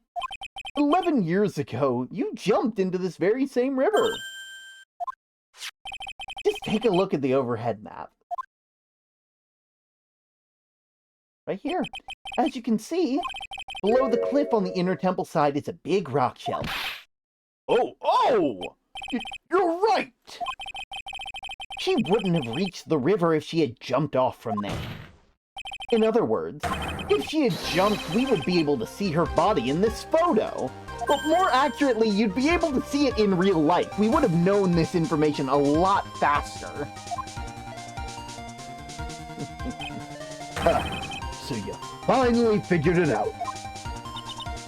You fool! Order! You're just playing with me. My face body is at the bottom of Eagle River. There's nowhere else she could possibly be hiding. Miss Hawthorne, have you heard this one before? Once you eliminate the impossible, whatever remains must be the truth. Yes, just a few minutes ago. Maya Fey wasn't inside the sacred cavern. We now know that she didn't throw herself into Eagle River. Correct. That eliminates all the most likely possibilities. Now, although it seems improbable, there's still one other place that she could be. What? What is this one possibility you're talking about? That's obviously a bluff. So where's her dead body then? She ain't dead at all, sister. I think pieces are falling into place. Normally the living have no way to punish the dead, but I think there's one way to give Dahlia Hawthorne the ultimate punishment. Shall I tell you, Miss Hawthorne? Shall I tell you where Maya is this very instant? Maya Fey is in this very courtroom. only one possibility left. Namely, that she's right here in this very courtroom. What? Maya Fey's here? You said she's here in my courtroom? Dahlia Hawthorne, I seem to recall that you said I had misunderstood one thing, you see. So what? But I think there's one more thing you misunderstood. What do you mean? Tell me something. At this very moment, who's channeling Dahlia Hawthorne? That's obvious. It's Pearl Fey, that pathetic little snibble and run. You're wrong. Pearl's tried, but she couldn't do it. I've never failed at channeling someone. This is the first time it's happened. Isn't there an explanation for why you couldn't channel them? It could happen if someone else was already channeling the same spirit. Someone called me before Pearl did, but who? Pearl's even tried again on the day after the crime, but he couldn't do it. What could that mean? I think the truth is becoming clearer to you right about now.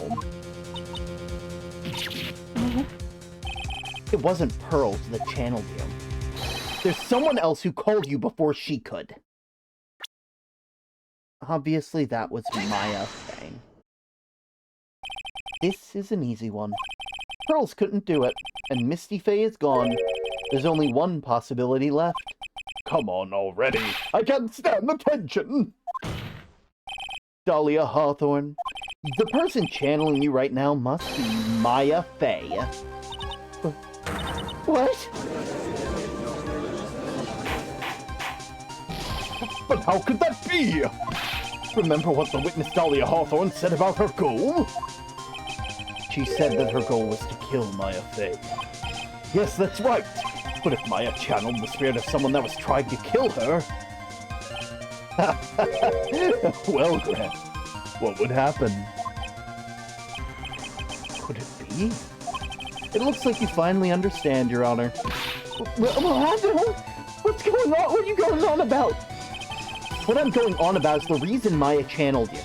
And there's only one reason. To protect herself from you. Protect herself from me? Yes. On the night of the crime, you were only interested in one thing. Killing Maya Fey. The path to Hazakura was closed off and there was nowhere else they could run. So then the problem became, where would the safest place to hide be? No! You mean, that's when she channeled me! All this time you thought you'd been channeled by Pearls, but that's why it never occurred to you that Maya's hiding place was you. No! No! Don't say that! You're saying that Dahlia Hawthorne was played for a fool by that little whelp! Maya Fey killed herself, isn't that obvious? Objection! Nope. Sorry, but no, it would have been impossible for her to jump into Eagle River. This way, the only avenue of escape open to Maya, the only way that Maya could disappear from the Inner Temple. I don't believe you. As a stupid little girl like that who's never been out in the real world, she would never have come up with a plan like that. Who could have ever given her such a brilliant idea? Well, me, of course. Mia Fey! It's been a long time, Dahlia Hawthorne.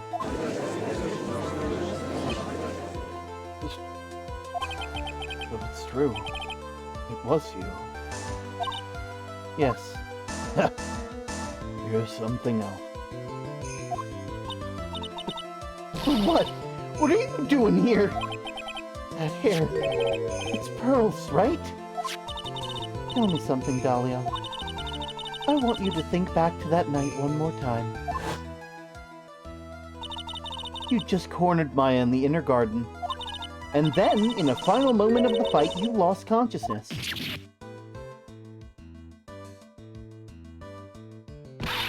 I was stabbed by Maya Fey!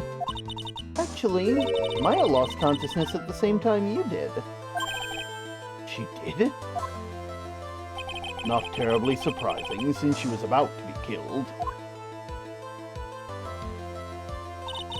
When she woke up, she was in the training hall. That's when Maya decided she needed help, and she channeled me. She explained in a memo the situation she was in. She asked me what I thought she could do. She did that? I can't believe it. Of course, I didn't have all the details, but one thing was perfectly clear. And that was? I knew that you couldn't be allowed to wander free. Free? What do you mean? It was a race against time, so I wrote down 2 things that Maya had to do. Channel Dahlia Hawthorne as soon as possible, and lock herself in the sacred cavern until help arrived. It was Maya who put the lock on there, and because Maya wouldn't be in control, they wouldn't be able to open the lock. Dahlia would not have the knowledge to open up the lock.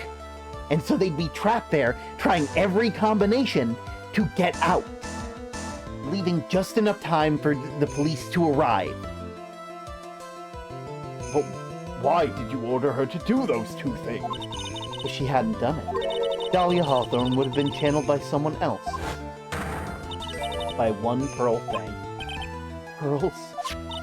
Yes, Pearls didn't properly understand the plan, so all she was trying to do was follow her mother Morgan Fay's instructions.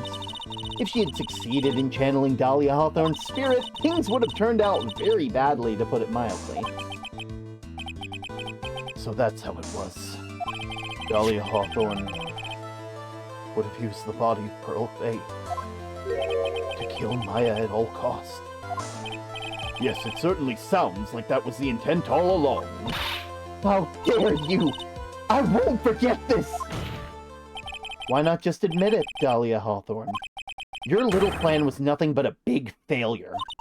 Yes, another failure to add to the pile of shame, wouldn't you say?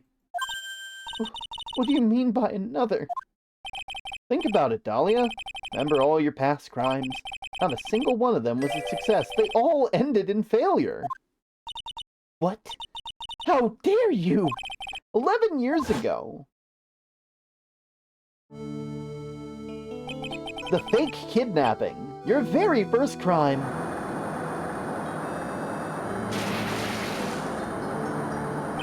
You got your hands on a $2 million diamond, but...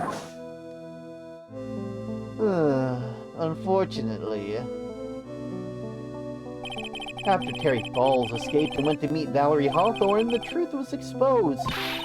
Shut your mouth. That wasn't my fault. It was because of that stupid oaf of a prisoner and that weakling of a policewoman.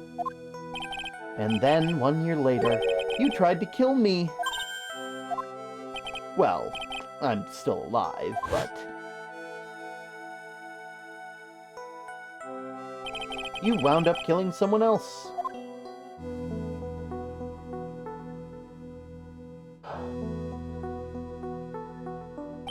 And as a result, you were sentenced to death.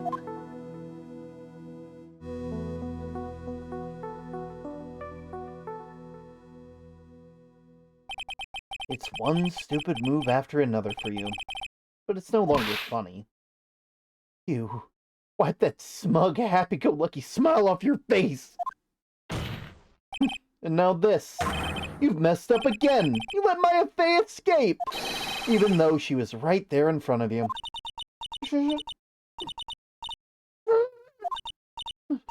Mia Fey! You spinster! I was supposed to kill Maya Fey like I swore I would! If only I'd gotten that spunky and jerked the guilty verdict, I wouldn't have been hanged to death. True. But I think you finally understand, Dahlia Hawthorne. You will never defeat me.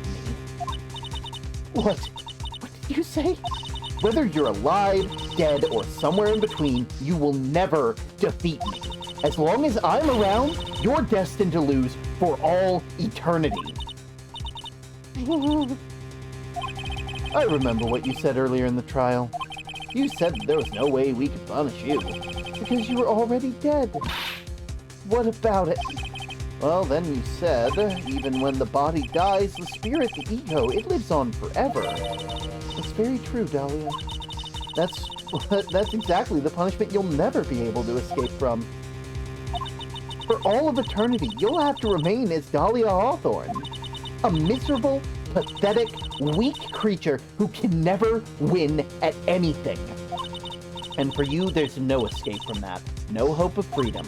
Since the day you were executed, the narrow bridge that once stretched out in front of you has burned to a crisp. You're wrong. It can't be. How could I lose to the likes of you? It no longer matters. I don't care whether you win or lose anymore. The only thing I want is for you to come out of Maya's body right now!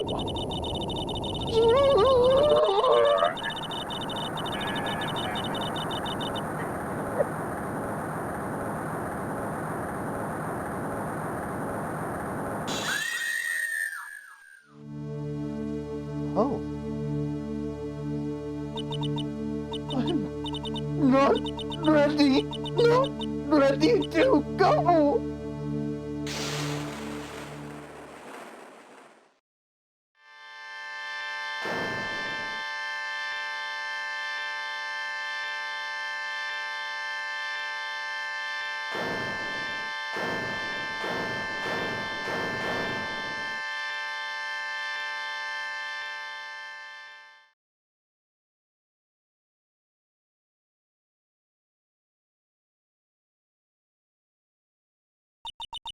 Nick? This?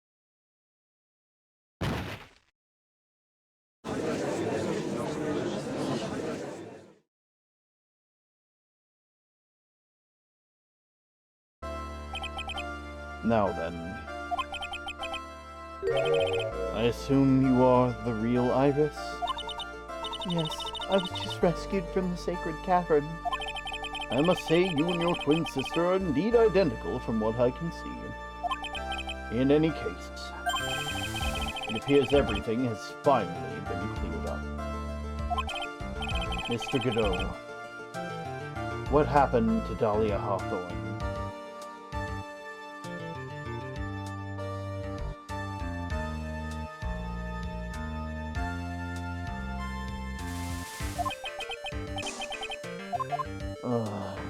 It seems that Misty Faye wasn't the only victim of the crime.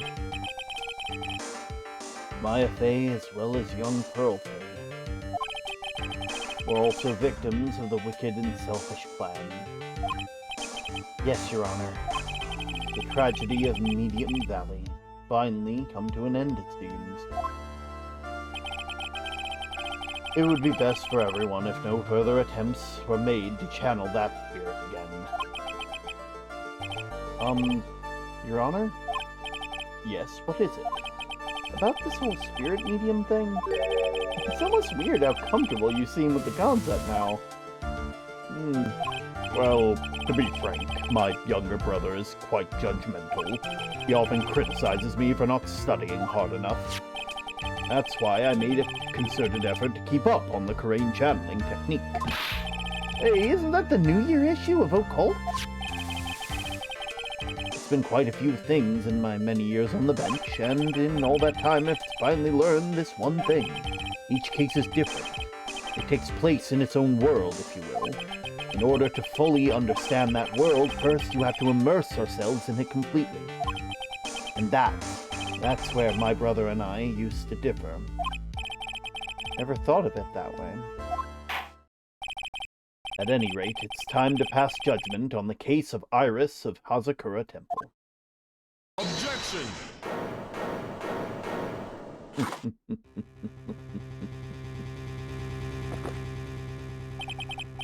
You're a little too fast on that gavel, Your Honor. What do you mean by that, Mr. Godot? This trial isn't over yet. That's what he means. What? Right. Remember what Miss Evil Spirit said in her testimony. Huh? Dahlia's testimony? I caught up with her in front of the stone lantern. Then I took out a dagger and I got from the storeroom and...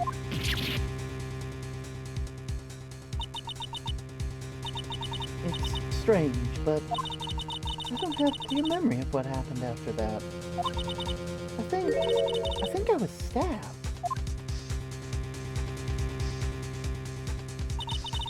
Just as Dahlia Hawthorne was about to attack Maya, she was stabbed and killed by someone. Yes, that's right. The person that was ultimately killed was a spirit medium that channeled dolls. Elise Dunham. No, Misty Faye. But who killed her? We still don't know who did it. This isn't over? Of course it's not. Unless someone else is found guilty, the accused is still on trial. We can't let her walk until that evidence that proves her... We know she wasn't there, though! What the fuck do you mean? Have you found your daily pebbles?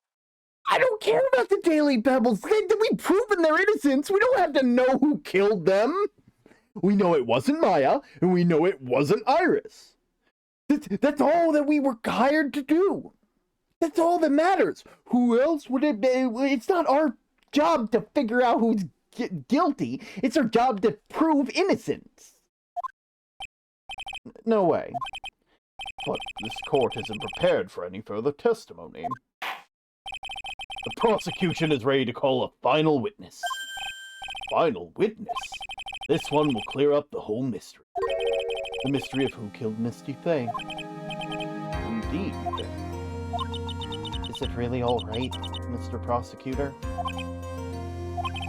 Of course it's all right, Madam Attorney. Very well. Who is the final witness? Ha! Isn't it obvious? There's one person who saw the whole event and will put a final dagger in the case. Someone who saw the murder take place. The very person who saw their mother killed in front of their own eyes.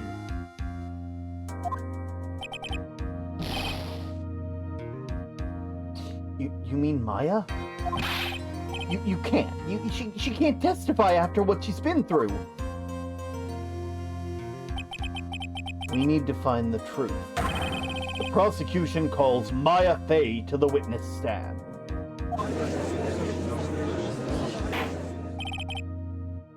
Very well. But first, we'll take a brief recess. We'll have to wait for Miss Faye to recover before summoning her. Once we receive the doctor's permission, we will proceed with this trial. Hey, Wright. I got something to say to you, so listen up. What is it? I don't think much of you as a lawyer. It's always the same with you. You somehow manage to squeak by without a faint understanding of the case.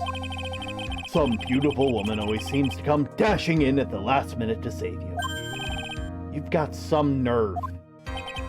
But that's not going to happen this time. This time, you're going to have to do this by yourself. That's enough. This court will now begin recess.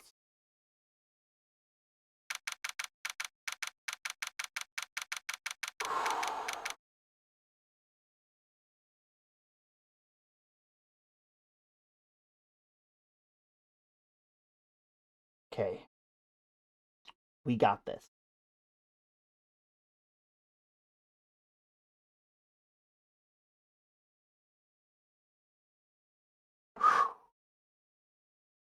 Take a sip.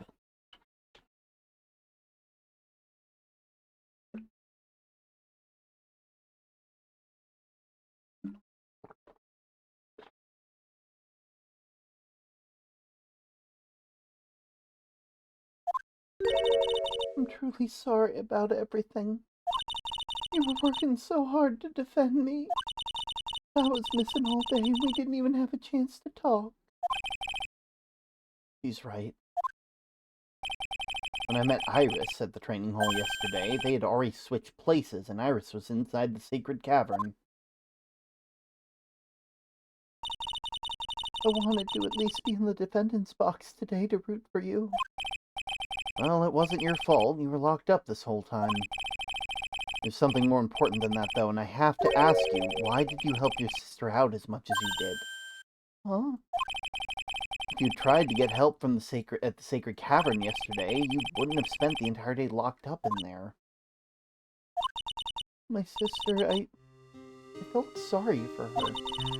She was abandoned by her mother, never got any love from her father, but Yes, but it was the same for you, wasn't it? yes, but at least I had Sister Bikini, who was there for me. If only Dahlia had come to Hazakura Temple. I always loved her. Dahlia was always so smart and strong, and she never complained about anything. That's why I promised her that I would help her. Are you talking about the fake kidnapping case 11 years ago? Yes, I wanted to be useful in some way.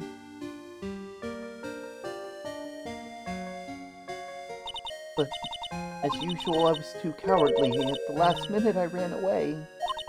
Because of that, Dahlia's stepsister Valerie ended up...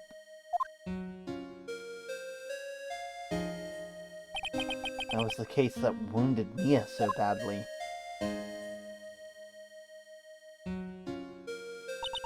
But things didn't end there, of course.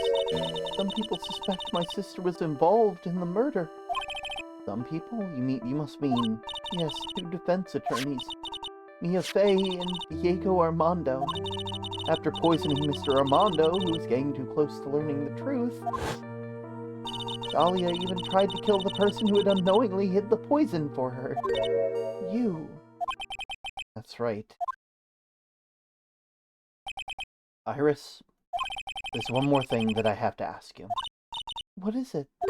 On the night of the murder, the person that cleaned up the corpse of the victim, Elise Dunham, was it really you? Yes, it was me. That night after I rang the lights out bell, I went back to my room. At around 10:30, I received a call on my cell phone. There's a problem. Come to the Inner Temple right away. I got on the snowmobile and headed for the Inner Temple, but the path to the Inner Temple was cut off, right? Exactly. We can't just leave the body here. You've got to do exactly as I say. Got it?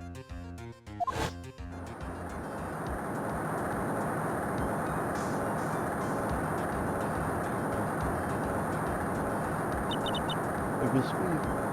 I was the one that received the body. The murder weapon had been left on in her body so she wouldn't bleed too much.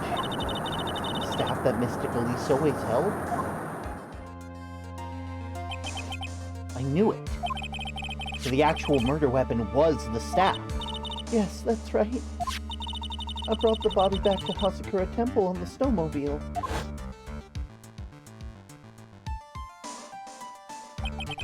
But why? Why did you alter the body? I didn't want anyone to know the staff was the murder weapon. I didn't want to leave anything that would lead back to Misty Faye. So I dressed her in robes and I stabbed her with the Shichichito. And I wiped the blood off the staff blade and I left it next to her on the ground. Iris, just tell me one last thing. Tell me the name of the person that called your cell phone. The real killer. I'm sorry, Mr. Wright. I can't do it. I can't say who did it. I see. Defendant! Yes? The judge is calling you. He wants to see you in his chambers. He has some questions about Dahlia Hawthorne. All right. Well then, I'll see you later. There's something I want to tell you. Oh, okay. Something she wants to tell me? It's true. Iris cooperated with the real killer. Maybe even from the very beginning. Phoenix. Mia? How's Maya doing? Physically, I'm not worried. She'll recover completely. But emotionally, she's been hurt really bad by this case.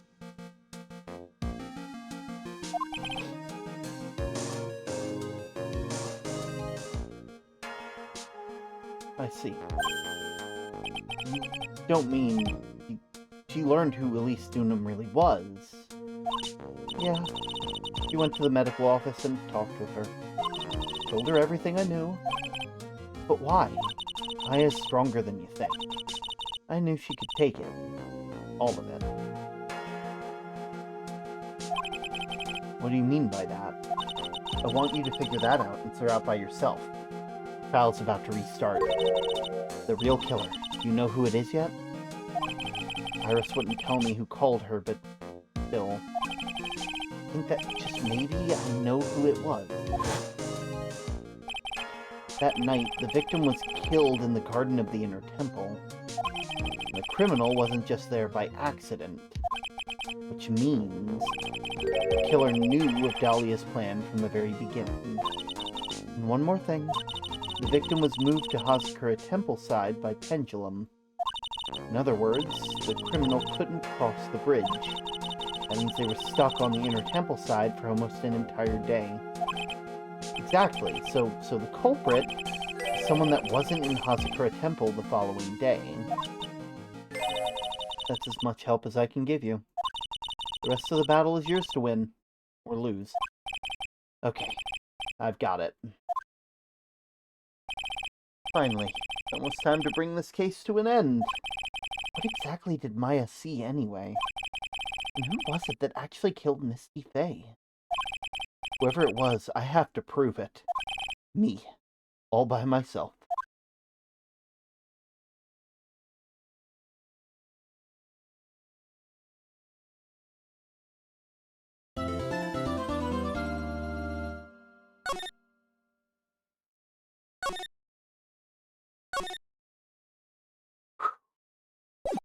One last run. This is it. We got it. February 10th, 3:36 p.m. District Court, courtroom number 7.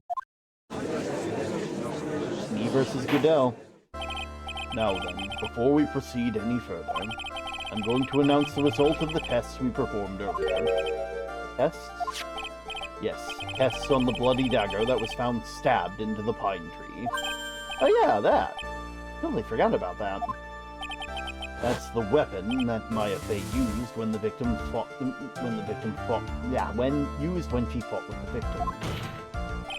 So what are the results?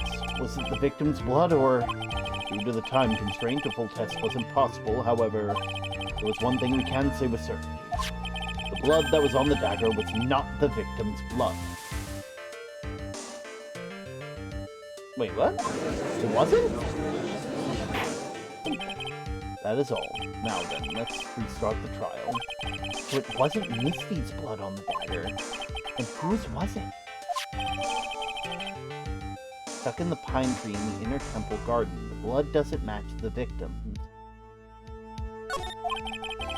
I'm sure both the defendant and the prosecution know this, but this trial is rapidly coming to a close. Both sides will need to show some firm evidence with their claims. I understand, Your Honor. From what I've heard, the witness is dangerously weak, physically speaking, so let's finish it quickly. Agreed. Very well. Please bring in the last witness. Nice to see you again, Maya. Witness, please state your name and profession. Maya Fey. My profession is, I'm the assistant manager at Wright & Co. Law Offices. Maya. According to the magazine I have here, you're a spirit medium of the crane channeling technique. I'm frightened. The Fey clan, I don't want any more to do with it. Oh, Maya. The pain the Fey bloodline causes must be unbearable. Very well. Now then, Miss Fey. When the event occurred, you were in the garden of the Inner Temple, and you witnessed the moment that Miss Elise Dunham's murder. Is this correct? I didn't see it. Straighten up this instant, young lady. Huh? Pick your head up and speak clearly. There's always time for crying later. But I... Your mother was killed right in front of your eyes. There's nothing you can do to change that fact. But there is something you can do. You can finish this. You've been watching this whole thing, right? You've been the witness, come out, and you've seen us squeeze the truth out of them. Now it's your turn. Let's hear your testimony. On the night of the crime, what exactly did you see happen? Witness, if you please. Yes, Your Honor. At the Inner Temple. I was passing through the garden on the way to the spare prep room when it happened. Suddenly, someone struck me over the head. I stumbled and ended up against the stone lantern. I screamed, "Help me!" Then something warm splashed over me. That's when I lost consciousness.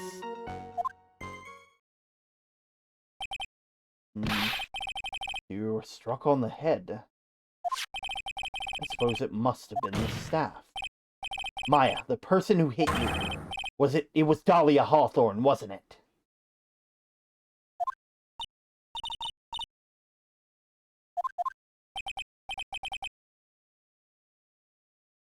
Maya, think hard. Sorry, Nick, I really couldn't. Ha! Can't say it was a especially good night for young ladies to be walking around alone.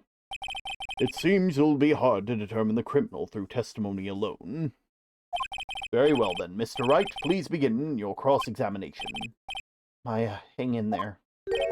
He doesn't look well at all. The Inner Temple.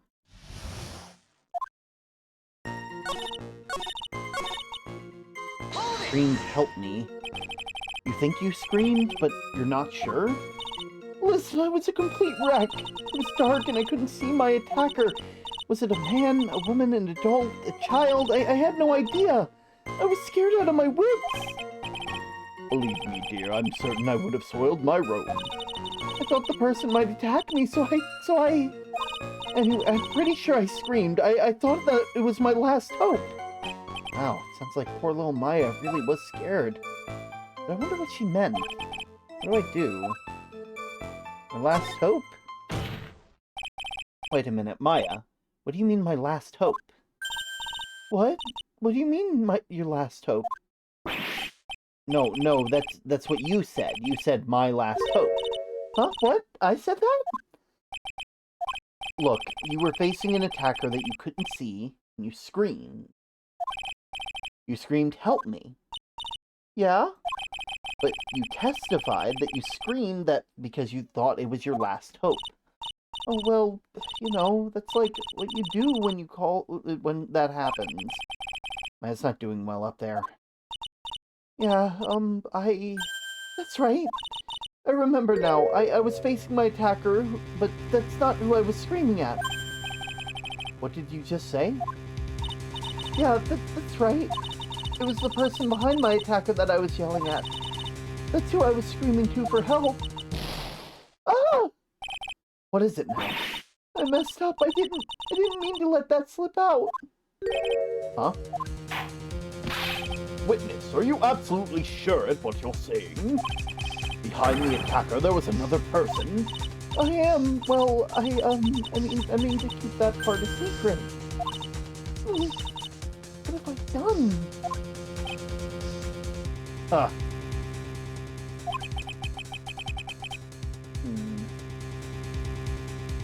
Makes a ton of pressure to make a diamond.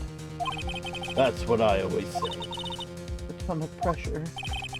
You're in a court of law here. You can't make things up or try to hide things in this chamber. Witness, The information you just presented is vital to the case. I want you to add it to your testimony. I could see them by the light of the stone lantern. I hate to tell you this, Maya, but, no you couldn't. So that was the man standing behind your attacker? Yeah. That man, he's the killer. He stabbed her from behind. He's the one who killed Elise Dunham, otherwise known as Misty Fey, your mother. The killer? Maya, you know who killed your mother, don't you? What's the meaning of this, Mr. Wright? To be frank, Your Honor, I think she's in shock and quite confused. That's why she hasn't noticed a huge problem with her testimony. What do you mean? What problem? Maya, on the night of the crime, the stone lantern was out of commission. What? It's true. It's no light anywhere in the garden that night. No! Order! Order in the court! Mr. Godot, explain this! Add to the three statements. The state of the witness is right now. A cup of cafe au lait. Cafe au lait? Is that even legal? Mr. Trite's words are the milk and you are the spoon, Your Honor. And Vegeta is not even the drink. I'm a spoon. I'm no spoony bard, I'll have you know. You must have noticed it too, Trite. This witness's mental state is highly unstable right now. Not hard to understand why she would make a little mistake like that. Sorry, but that's not going to cut it. What did you say? If there was truly no light in the garden, then there's a fatal contradiction in the witness's last bit of testimony. Holy shit, I just thought of something. Oh, that's fucked up. Nick? May I? Recall the witness's statement. She said that she didn't know if it was a man, a woman, or an adult or a child.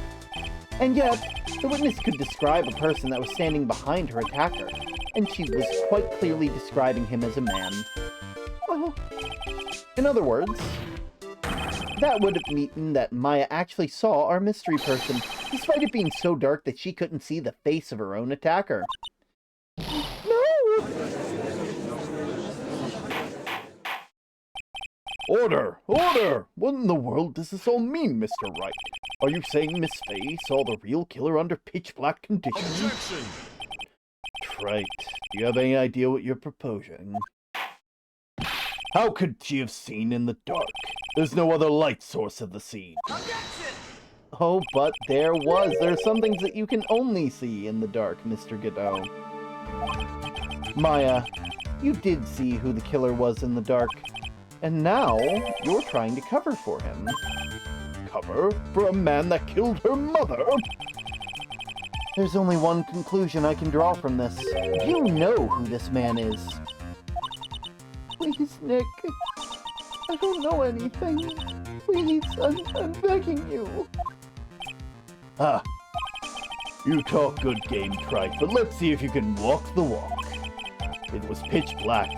What could the witness see? I'm calling your bluff! No, Nick, don't! Please, stop! Maya's dead set on protecting this guy, the man who murdered Maya's long-lost mother. But I can't let him get away with it.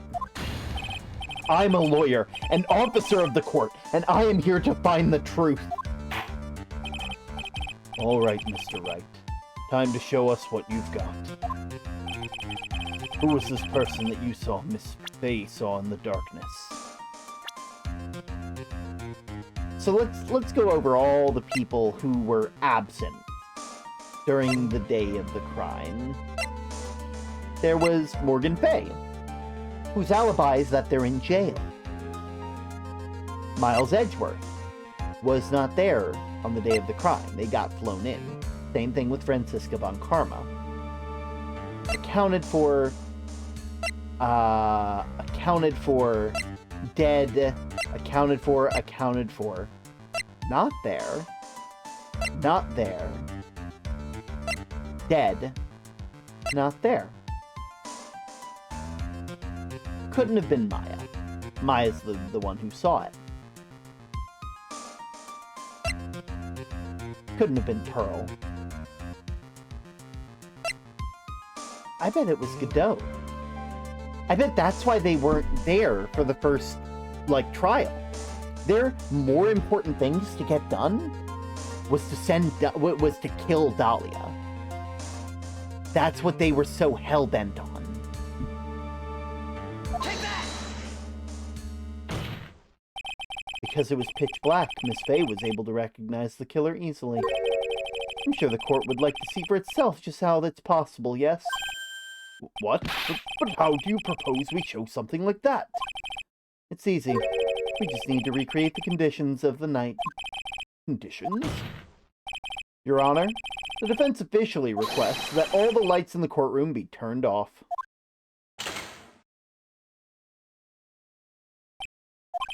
What? This is... But it can't be.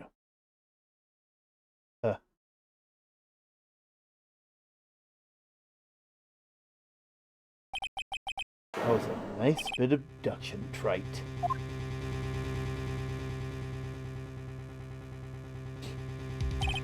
Well, everyone, this is the man Maya saw on the night of the murder. Order! Order! What's the meaning of this? Surely you must be shocked to hear that you're accused of such a thing.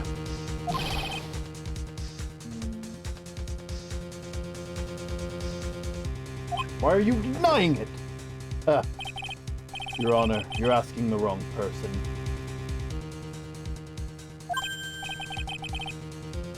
What do you mean by that? If you've got a question, ask the witness. That's one of my rules. Well, Maya, how about it? What you saw that night was 3 glowing red lights. Well, witness, answer the question. You're wrong. I never saw that. Maya! I thought the person that stabbed my mother was a man, but for a totally different reason. What?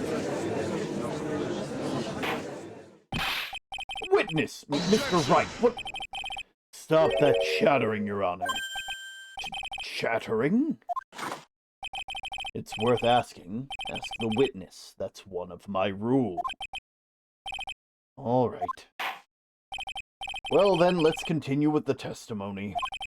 Please tell us that you knew how you knew the killer was a man. Yes, Your Honor.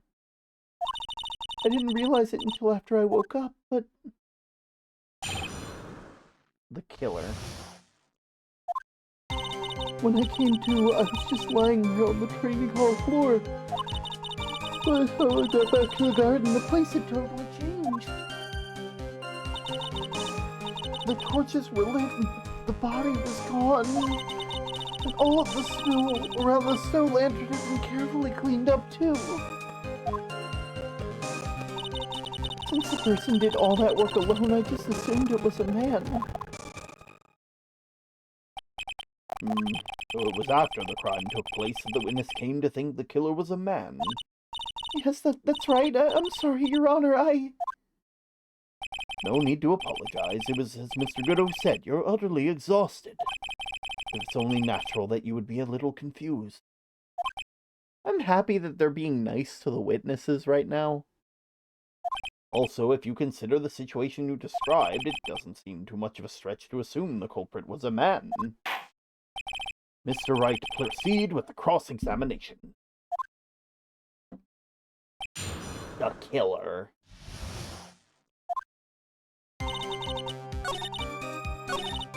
Torches were lit and the body was gone. The torches were lit? yes, that's how I noticed the whole scene change. I'm gonna say it was the killer who lit the torches, and who else would it be? The killer probably lit them since it'd be impossible to do any cover-up work in the dark. However, if that's true, then there's one thing that still bothers me. Why did the killer go to the effort of moving the body? That's true. It's hard to see how there would be any advantage to the killer. The only one who would gain anything from that would be the only person that was in the inner temple, Maya. Very well, let's hear some more about the conditions of the crime scene.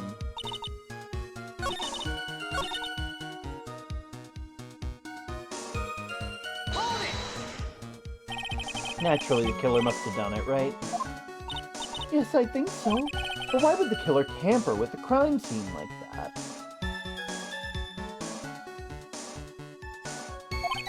It must have been something that the killer desperately wanted to hide.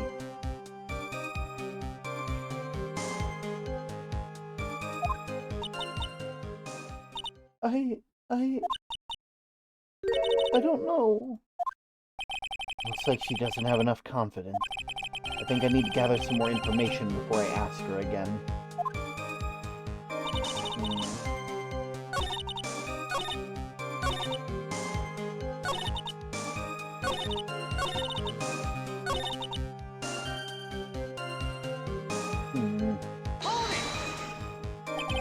You're saying that the killer cleaned up the snow. It did look really odd. The snow was removed by an unnaturally looking rectangle shape around the lantern. There were a lot of shovels around the inner temple, but they were all really heavy and too heavy for me to use.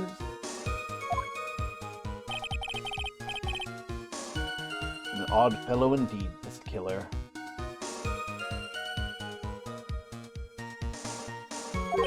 Why on earth would anybody want to take snow away? Well, there's one thing I can think of. Didn't you say that a lot of the victims' blood sprayed onto the snow? Yeah, the theory I collapsed and ended up being splattered. In other words, the killer's purpose was to hide the bloody snow. I think that's the most reasonable explanation. Perhaps. However, there's something that's still bothering me. If the killer just wanted to hide the snow with blood on it, then there's no need to remove that amount.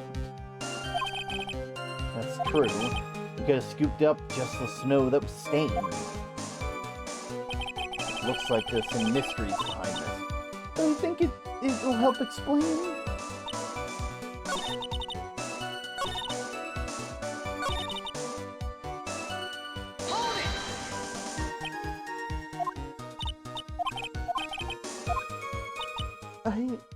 The truth is, when I saw the crime scene, I felt something. You did? Good time zone. How are you doing? Isn't it like 2 a.m. for you, Term? It is, but I will not let this game beat me. We are almost done. I am not turning this into another stream. I am winning. I felt like the killer was hiding the evidence for my sake. What? Hiding it for you? Everyone knew that I was the only one in the inner temple that night. If Sister Bikini had come to that place and looked in the garden... She may have thought that you had done it. No, she definitely would have thought so.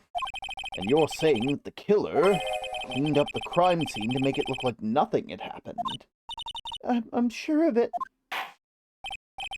Well, that certainly is an important piece of evidence. I just wanted you to add it to your testimony.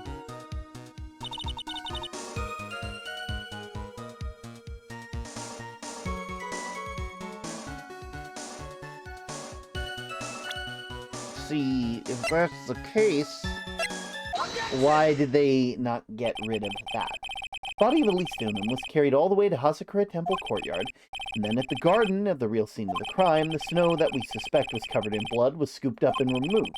It's reasonable to believe that this was all done in an attempt to hide the true crime scene. However, there's still one matter that seems somewhat odd. Oh, what would that be? You must have figured it out by now, Mr. Godot. It's the message written in blood on the lantern. It was written very clearly on the white stone lantern, Maya. Oh. If the killer was so motivated to protect Maya from suspicion, then why didn't they wipe the writing off the lantern? You're right!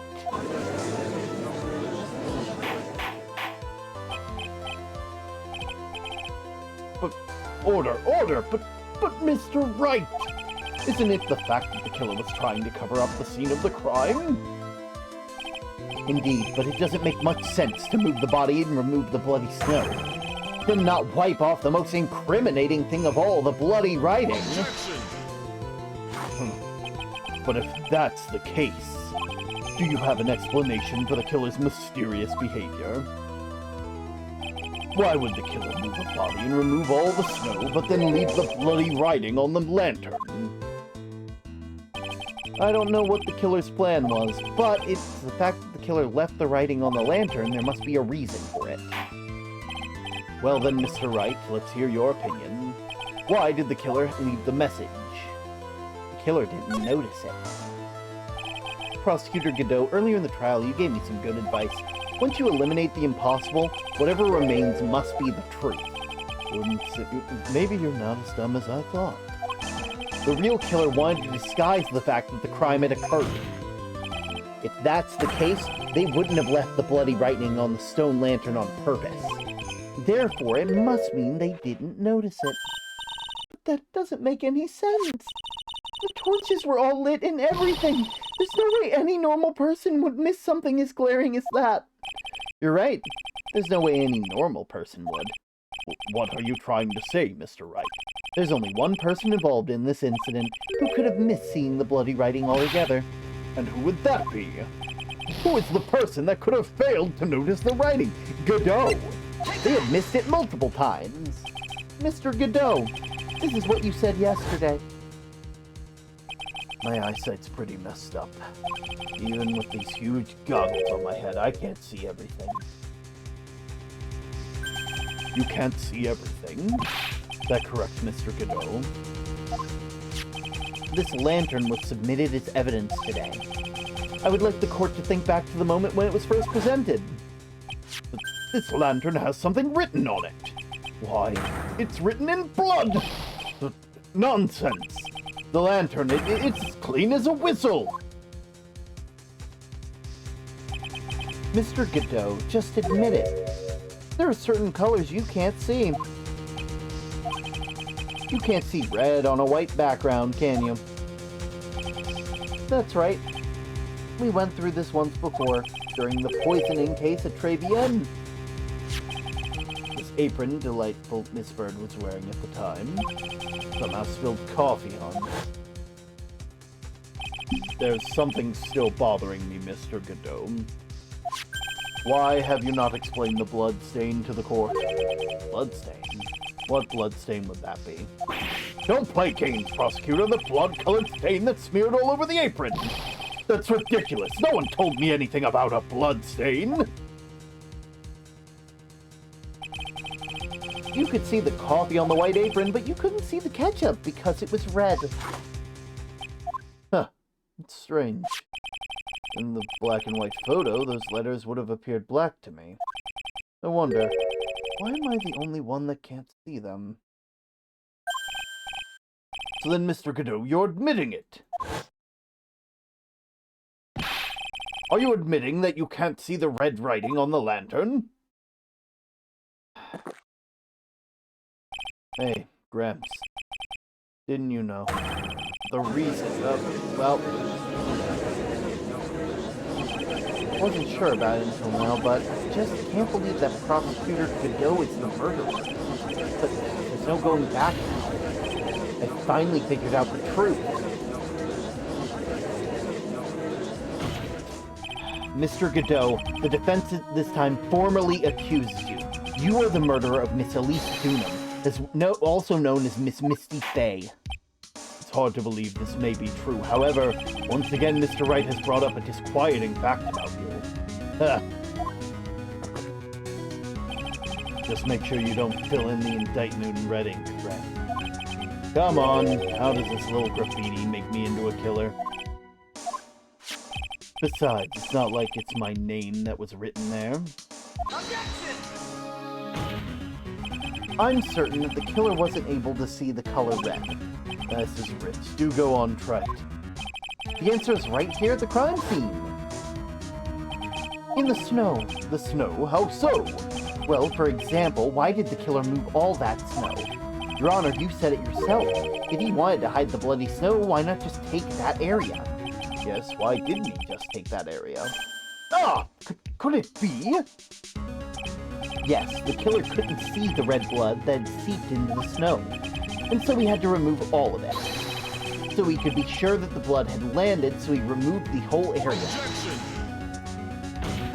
Isn't it more likely the killer couldn't see the blood because it was dark? Not a chance. The torches were all lit. They would be able to see just fine. It seems that once again the trial has taken an unexpected turn, to say the least. Can you explain this, Mr. Godot? Hold it. Wait just a minute. Maya? What is this, witness? Mr. Godot isn't the killer. After all, he didn't even come to the Inner Temple until 2 days after the murder took place. He didn't show up until after the old bridge got fixed up. Objection! Maya? You can't testify to something like that. Well, what do you mean? I may not look it, but... After the murder happened, you didn't even exist. You didn't... I'm afraid I don't follow. Are you senile, old man? We established this a little while ago. After the murder, the witness was unconscious for a long time. Because she was channeling Dahlia Hawthorne. Oh, that's right. Please, Your Honor, let me add to my testimony. Nick, please listen to me. Maya, you plan to cover for Godot no matter the cost? If that's the case, then I've got no choice. Your Honor, let's hear her testimony. If it means we're going to hear the whole truth, I think we shouldn't silence her. Ha! Nicely done, Trite. Very well, let's hear the witness's testimony. Please tell us what happened at the Inner Temple after the murder. Yes, sir. After I woke up, I began channeling, and the spirit left me, as it were. But little Pearlie was there in the Inner Temple, too.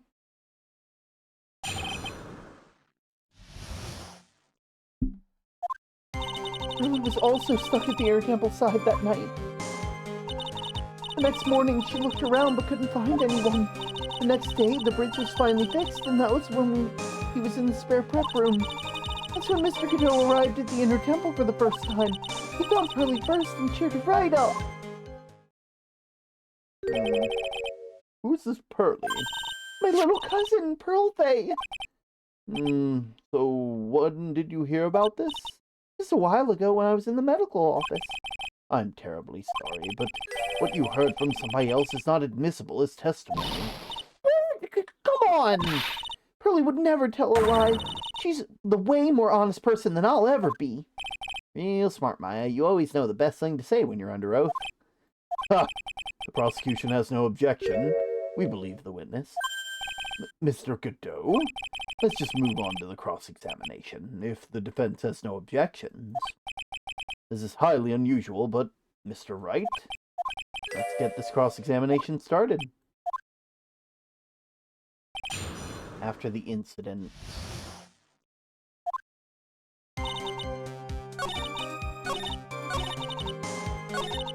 He found Pearlie first and cheered her right up. he cheered her up. That's what Pearlie said. She said she was a very nice older gentleman. Thank you for looking after my cousin, Mr. Godot. And here I was thinking you were no more than a coffee addict. You can be two things, Your Honor. Cut it out, you're making me blush. This guy really is beginning to get on my nerves. In more ways than one. The truth is, there aren't many places to look on the Inner Temple side. The policemen were all busy going over the garden with a fine-tooth comb, and so I decided to carry out the investigation in my own way, the Godot style. In the same way, I like to hand down verdicts in my own way, judge style. Maybe I should ask some questions, Phoenix style. Yeah, what's your investigation that you conducted? It looks like my investigation went about as well as yours, Trite. After all, I did miss the bloody writing on the lantern. Well, I didn't miss it, so speak for yourself, Goggles. The only thing I discovered was the beauty in the training hall. Beauty? Misty Fey, naturally. Clad in her stunning Japanese garb, surrounded by the hues and aroma of Western taste. Western taste. Could he find a stranger way to describe gravy? So from where you're heading in the prep room... Wait a sec. What did Godot say? I think it just found his proverbial weak spot. I think the only one of any importance here. Where was Godot when the murder took place? He must have already been at the Inner Temple when it happened. Otherwise, he couldn't have killed Elise Dunham.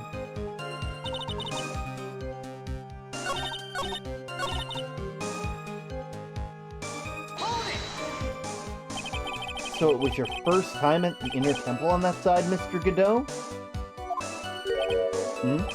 That's funny. Am I imagining things, or did the defense ask me a question? Mr. Wright, please save your questions for the witness. What you heard from someone else is simply not admissible as testimony. Those are your words, Your Honor.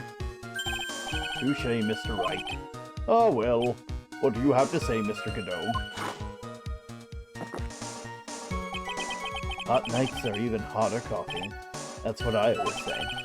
If I hadn't been there for the case, I never would have even visited. A freezing cold temple in the mountains, I think I'll pass. We had never visited the temple before, huh? Ha! You want to say something? Yeah, I think you're a liar. It's just like I thought. Godot's lying. His first visit to the Inner Temple really was during the incident. He should have known about that piece of evidence.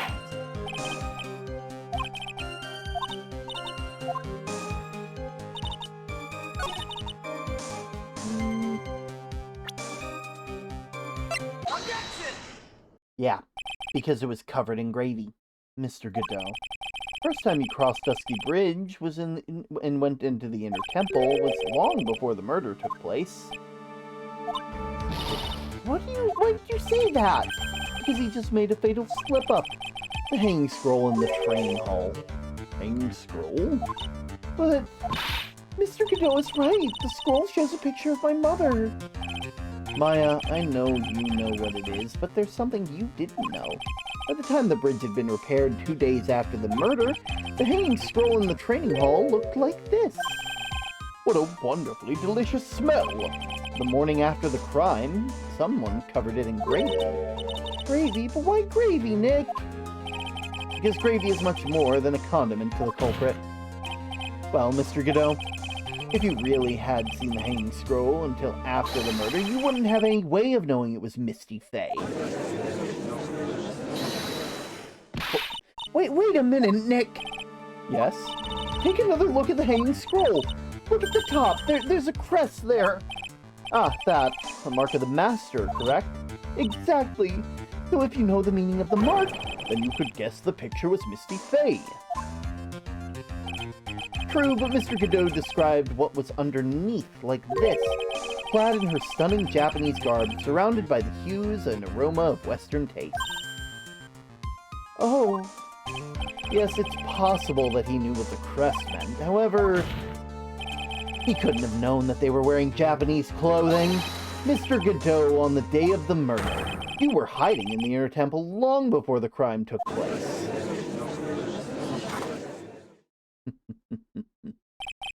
Can I ask you just one thing, Trite? What is it? This whole theory of yours, it all rests on a certain assumption. That I knew beforehand the crime was going to be committed. That's right. Otherwise, there's no reason for him to sneak into the crime scene.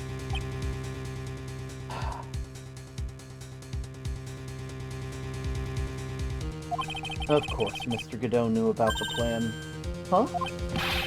What did you say?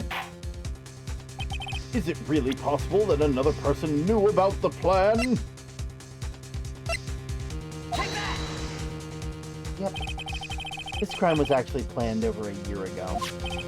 Morgan Fay authored the plan to her daughter's future, and these instructions were hidden somewhere in Fay Manor. However, by the time little Pearl found these instructions, they had already been unsealed. Unsealed? Yes, the killer had read the instructions long before Pearls ever found them. That's how he knew that the crime was going to take place in the Inner Temple. Your still instinct insists this crafty killer is me.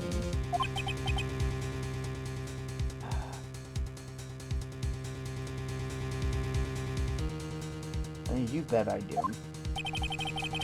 But you just said that the instructions were hidden. That's right. Mr. Godot couldn't have known where the instructions were hidden. If he really wanted to know, he had one great chance to find out. Yes, and when was that? During a visit. A visit? Morgan Fay told her daughter Pearl about where the instructions were hidden. During one of her visits to the detention center. That would be the only time for someone to have learned where they were hidden. Eavesdropping on a visit to the detention center. Yeah, it could be arranged if you were someone with easy access in and out of there. Like, for example, a prosecutor, such as Godot. Ah! Order! Order! There we go. Mr. Godot, you're under fire again! This murder could not have been carried out without prior knowledge. And you were the one who acquired the information before the murder.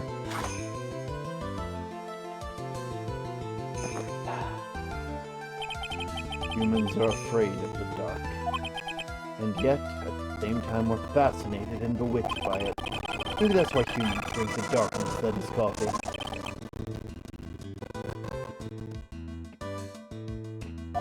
Sorry for always asking, but what does that mean? It means there's a reason for everything. According to your theory, the killer in this case eavesdropped on a conversation during a jail visit where he learned of the hidden plan for a crime. After discovering the plans, he hid in the Inner Temple and waited for the crime to occur. Then ultimately took a person's life. He needed all that to protect this witness. That's right. If you're accusing me of this crime, I have to ask you, Why would I do this? This girl's nothing to me. I've got no reason to go through that kind of trouble to protect her. I am what you see. Certainly not the type to rescue a damsel in distress. Killer's behavior is certainly extreme, for lack of a better word. Even considering the killer wanted to protect the witness's life, his behavior is still a little too unnatural. However, you had a good reason, didn't you, Mr. Godot? An unshakable reason that forced you to protect this witness at all costs. I knew it. You figured it out, haven't you, Nick? Maya, I guess you were doing your best to cover for Godot. For the same reason, huh?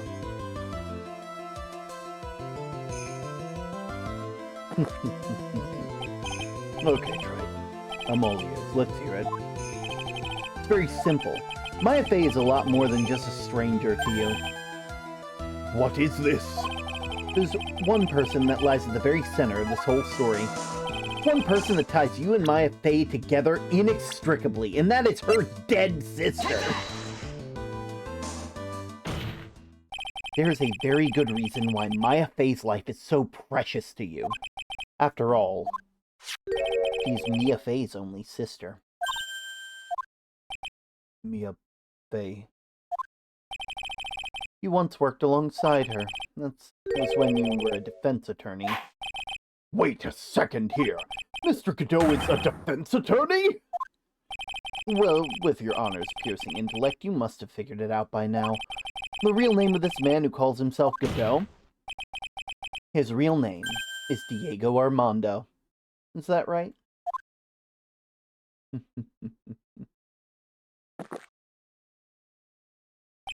The last time someone called me by that name was over 6 years ago. Diego Armando. The name rings a bell. It should, Your Honor. All of this is related to a single case. A case in which a convict named Terry Falls killed himself. Mia Fey's first time in court, the tragic outcome left a deep wound in her heart. She knew that behind it all was the heartless, scheming demoness in disguise, and at the end, Mia couldn't tear off that disguise. However, there was one man who reached out to help her. Diego Armando, a senior defense attorney at the office where Mia worked. It's my fault. It's all my fault that Mr. Falls killed himself. Mia, you can't cry yet.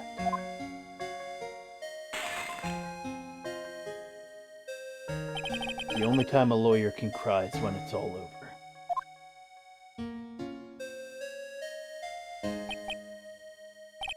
I was moved by her.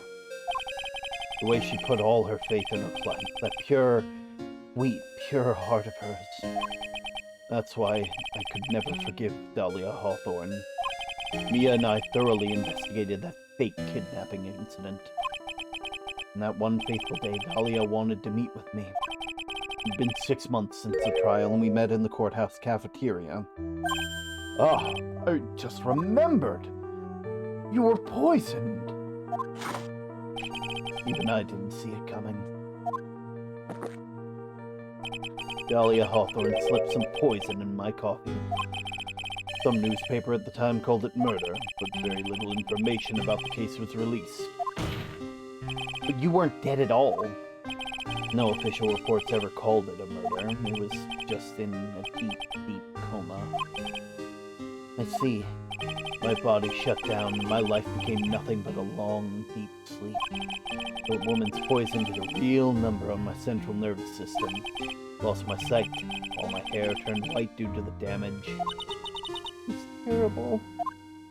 Apparently, it was a miracle that I ever regained consciousness. 5 years had passed since I drank the poison brew.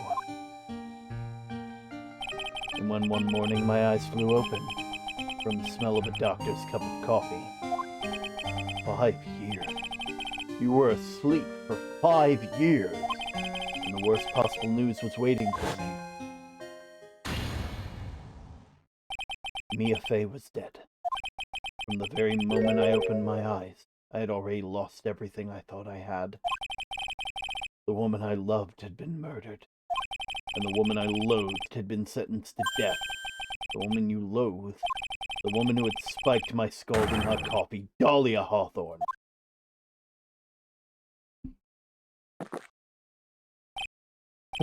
Good old Mia. She didn't let me down. She got her revenge before she checked out. In the end, there wasn't anyone waiting for me when I woke up. That's so sad. For someone like me, someone who had slept away their best days, there were only 2 reasons left to live. And it was for those 2 reasons that I decided to become a prosecutor. If I may ask, what were the 2 reasons to live? The first was you, Wright. Huh? Me? If I hadn't drank that stupid poison, Mia Fey never would have died. Much less the way she did. You were the only one that was there to protect her. But you let her die. It was all your fault. It wasn't like that.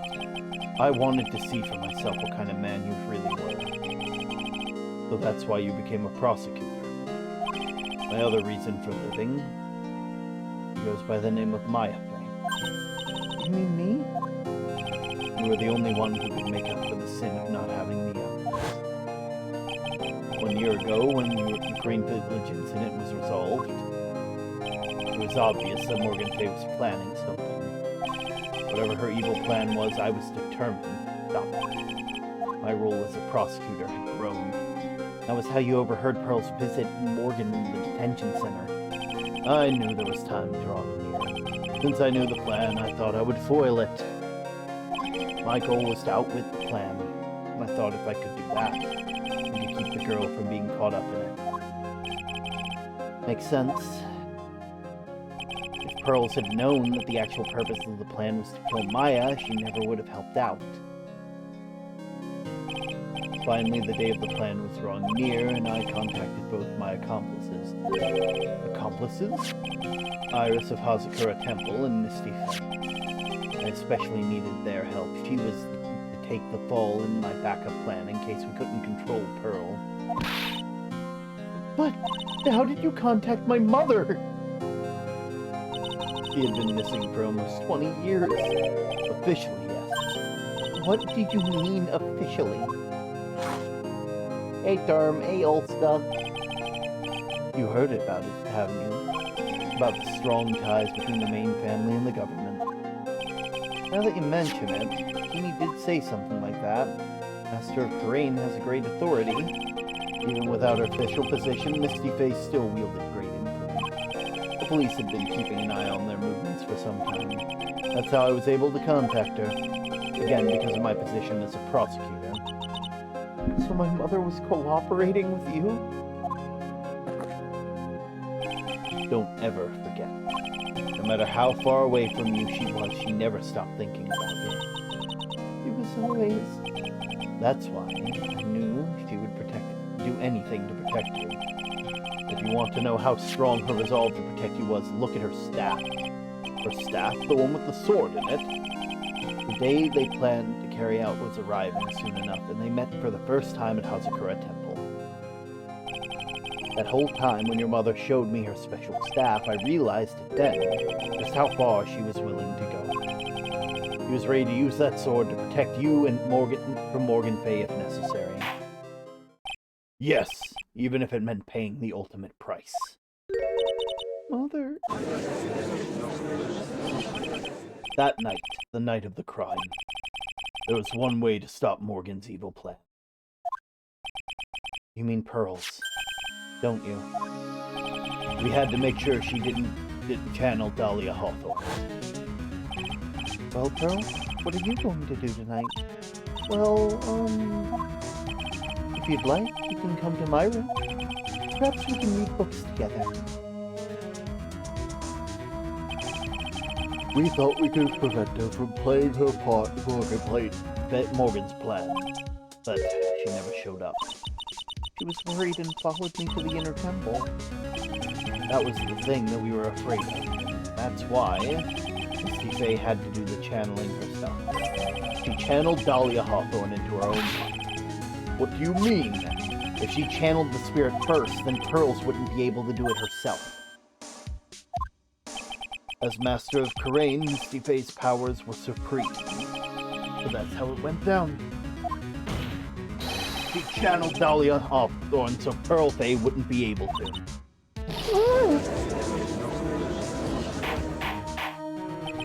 What? Is this true? My role in the plan was to make sure no one was going to hurt Maya Faye. That's why I hid myself in the inner temple. Just in case you needed to be saved from Dahlia Hawthorne. Godot. Anyway, that's all I'm going to admit to, Trey. Huh? There's no doubt about it. You're a great defense attorney, but you're going to have to do the rest yourself.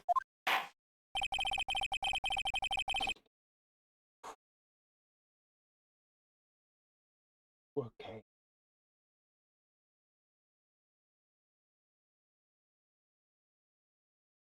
Background leading up to the incident has been laid bare.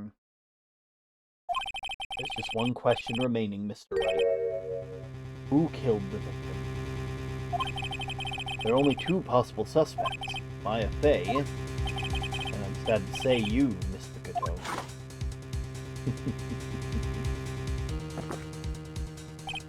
Well, Trike, if you're the real deal, then finish this thing once and for all. Show us beyond a shadow of a doubt that you can finish this on your own. No, Nick! Please don't! Maya?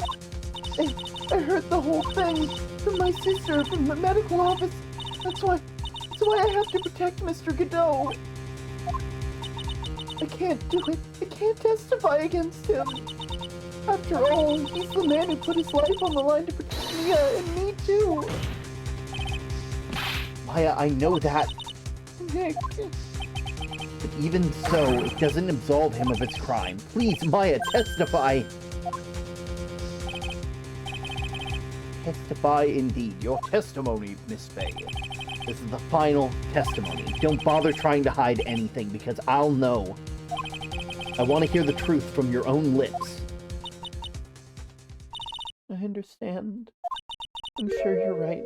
I'm ready now, Nick. All right, young lady, tell us about the moment before you lost consciousness. What exactly happened at the time of the murder?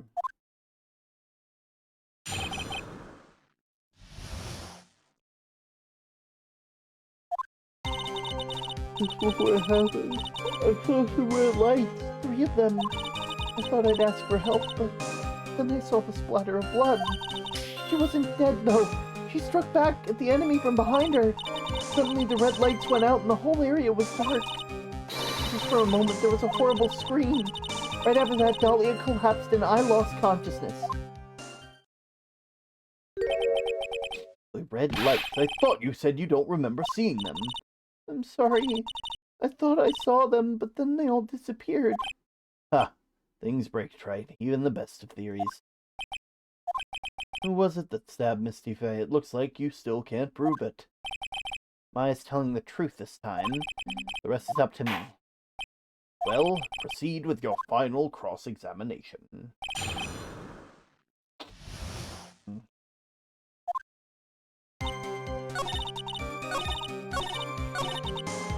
There was a horrible scream. What do you mean by just at that moment? Do you mean the moment when the red lights went out? Yes, that's right. The scream you heard then, was it Dahlia Hawthorne? I don't think so.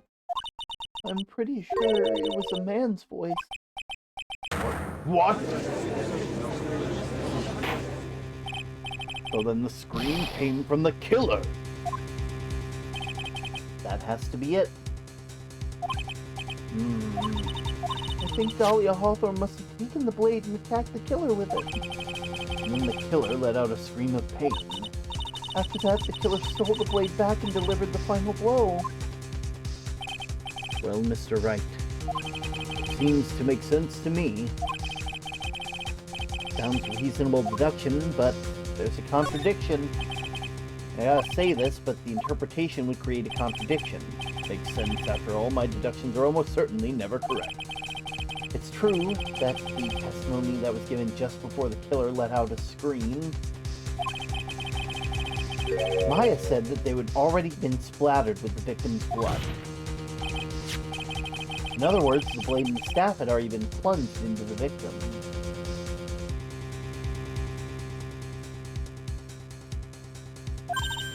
Alright, Is that right?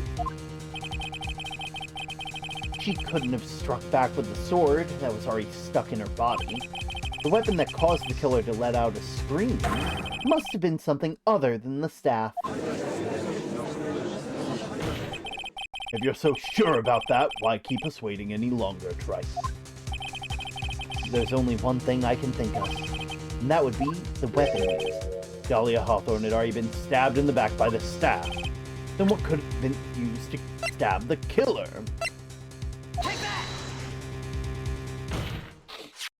Naturally, the dagger that the killer brought to the scene of the crime.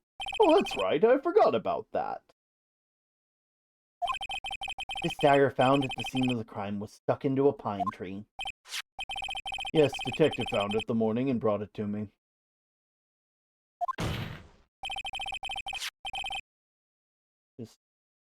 I am getting a message.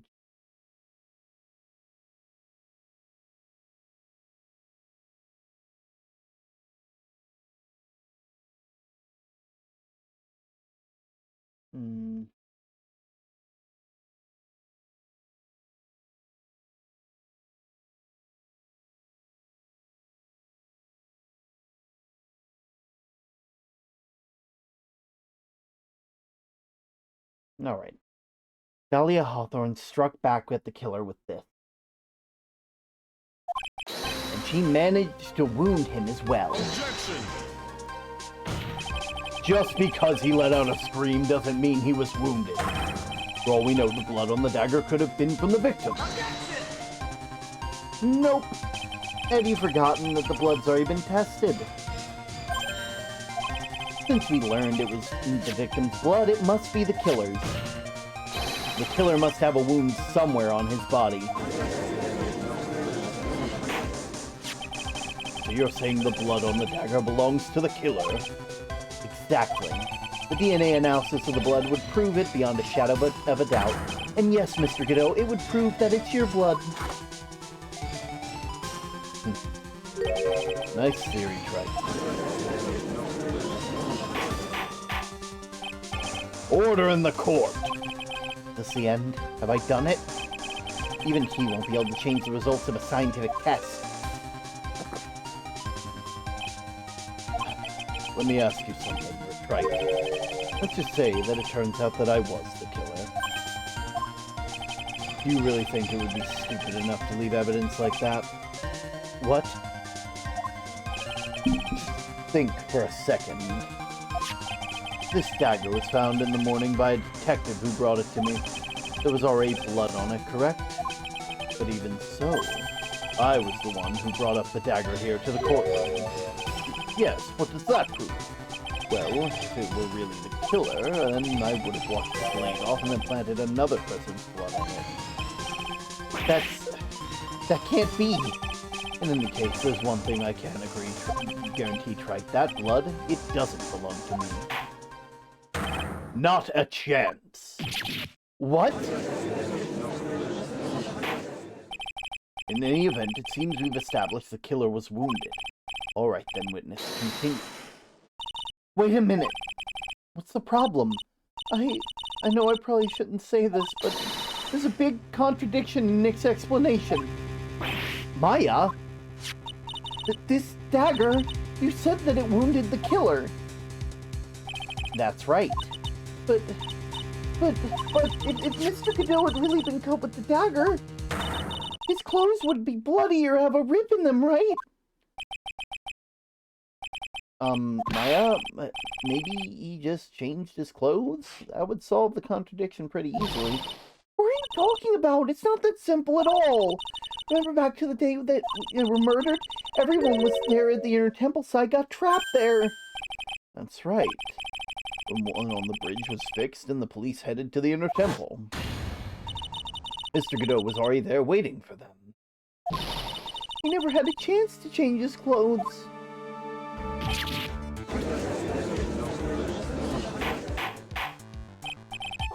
Order in the court.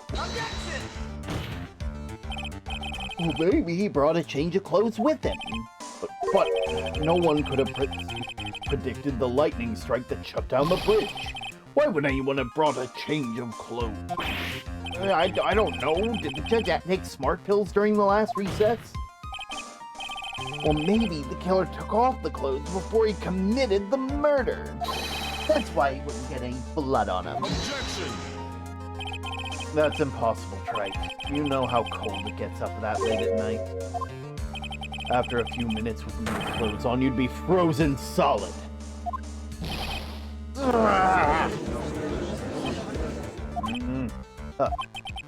That's all you got. I knew you weren't tough enough to finish this.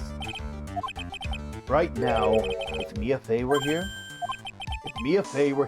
she would have closed the book on this case already. Mia Fey was here. So come on, Trike, can you do it or not? How about it, Mr. Wright? You've accused Mr. Godot of being the killer, but can you prove it? Have you even one piece of evidence? Question is whether I can prove it or not. I have to prove it. This is the only choice I have.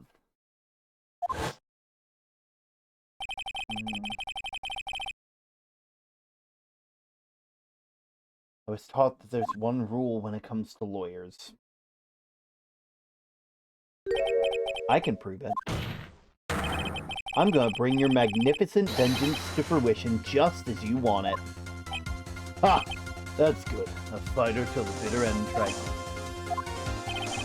And since we're just one piece of evidence that can prove your point. Why don't we go for the unlimited penalty? Are you trying to pressure me, Godot?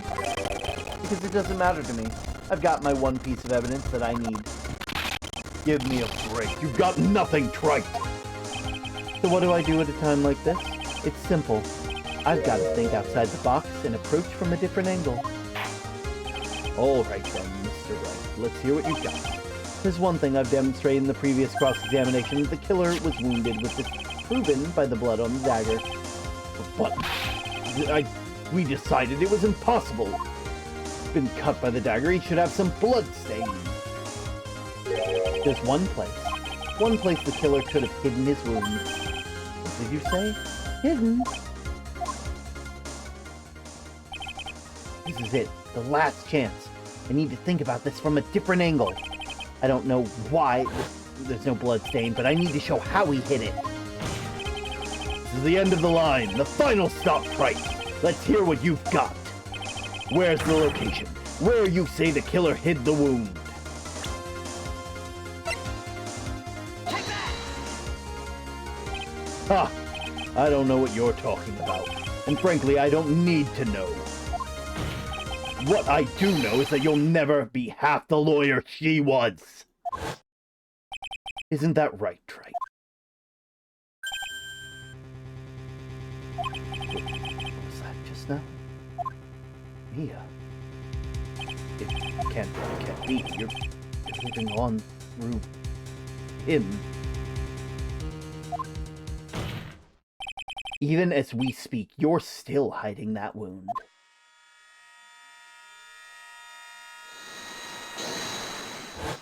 Oh, it's beneath your mask! During the fight, the red lights given off by the killer suddenly disappeared. Seconds later, the killer lets out a scream. That's right, your mask went flying off your face. Mr. Godot, would you mind removing your mask? If you have a dagger wound under there somewhere, then I'd say this whole case is solved.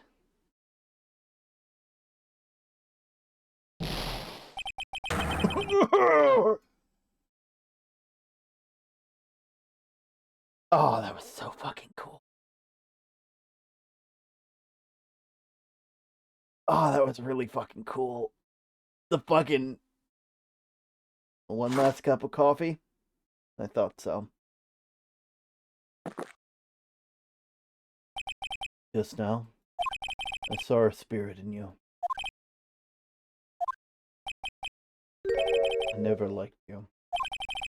6 years ago, you helped the woman who put me to sleep by hiding her bottle of poison. And then, while I was sleeping, you let Mia die. But you didn't care. You just kept living your pathetic happy-go-lucky life. You even had the nerve to follow in her footsteps as a lawyer. I could never forgive you. That's what I thought. Mr. Godot? But I was wrong about you. I knew it from the very beginning. The truth is, the only person I could never find it in my heart to forgive was me. Yourself? I was the one that failed to protect Mia. Me and no one else. I tried to avert my eyes from the truth, to escape from the harshness of reality. I just couldn't face Mia's death head-on. So I ran. I hid behind a mask. I threw away my true name. I couldn't even deal with being a defense attorney anymore, so I quit. But you saved Maya! Yeah, that was my plan. Up until just now, anyway. What do you mean? Are you listening, Maya? If I had really wanted to save you, then there's one person that I should have gone and talked to right away. Who would that be? Are you talking about Nick? But I didn't. I tried to get help from Iris and your mother. But I closed my eyes to the most important man involved. You know why? The real reason. Why? I suppose I just wasn't interested in saving you at all. Huh? I think I was just trying to salvage what was left of my broken soul. I was trying to make up for the fact that I couldn't save Mia. Nothing more. That's why I left you to walk right into the situation I knew that was dangerous. Forgive me. You're wrong. You put your life on the line to save Maya. Was it really for Maya's sake? Even I'm not really sure. What do you mean? That night in the darkness in the garden when I saw her silhouette. Part of me must have known the truth. The truth that it wasn't really Dahlia standing in front of me. It could have been Missy, or even the girl. But I still picked up the blade. It was like I was dreaming.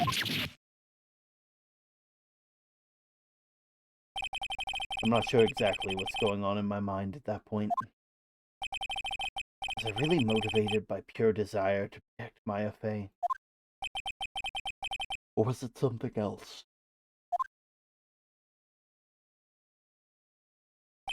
Was it my hatred for the woman who stole everything from me 6 years earlier? Could it have simply been my desire for revenge? And now, I don't know anything anymore. I did learn something today, however. I finally realized that I was the arrogant one. I was just chasing an illusion, a fantasy. A stupid fantasy of defeating you in a courtroom. You were the one who made me realize my folly. You never ran away from Mia's death. Instead, you picked up where she left off. True defender of the people. In that one moment, I understood everything. Mr. Godot.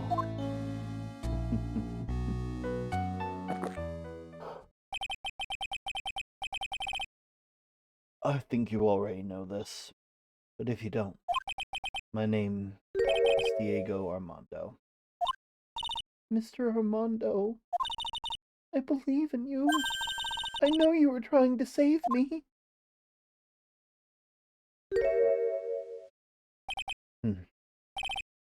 Thank you. Your wound, it's bleeding. Did you forget already? In my world, the color red doesn't exist. These must be my tears. Tears? Ever since I woke up from my coma. I think I've been waiting for this very moment. Mr. Armando. You do well to remember this, Maya. The only time a lawyer can cry is when it's all over.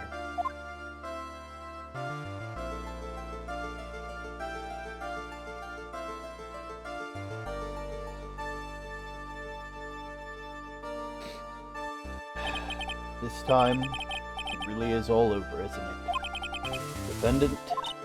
Yes, Your Honor. Although you weren't directly involved in the murder, tampering with the body of the crime scene is a serious offense in itself. I understand, Your Honor. Mr. Armando explained this to me very carefully. I knew the risk and I was willing to cooperate anyway. Very well. Before I hand down my verdict, is there anything you'd like me to say? Well, there is one thing. I'd like to say something to Mr. Wright. I want to apologize to you. Apologize? To me? For what? For the case 5 years ago, of course.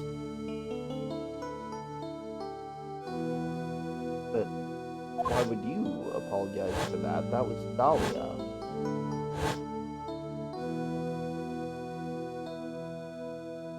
I just remembered. Weren't you poisoned by your own lover? Not exactly, but something like that.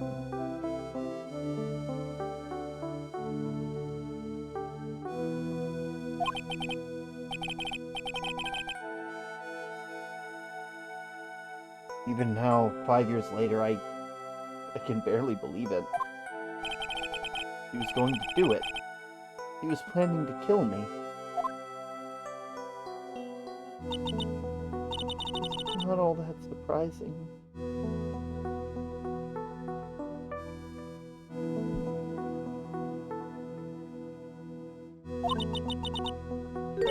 You hardly knew each other.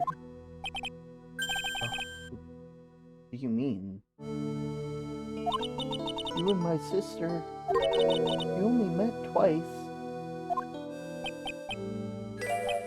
Huh? We only met twice? First time you met on that fateful day. The day she poisoned Mr. Armando in the cafeteria. And the next time you met her was 8 months later.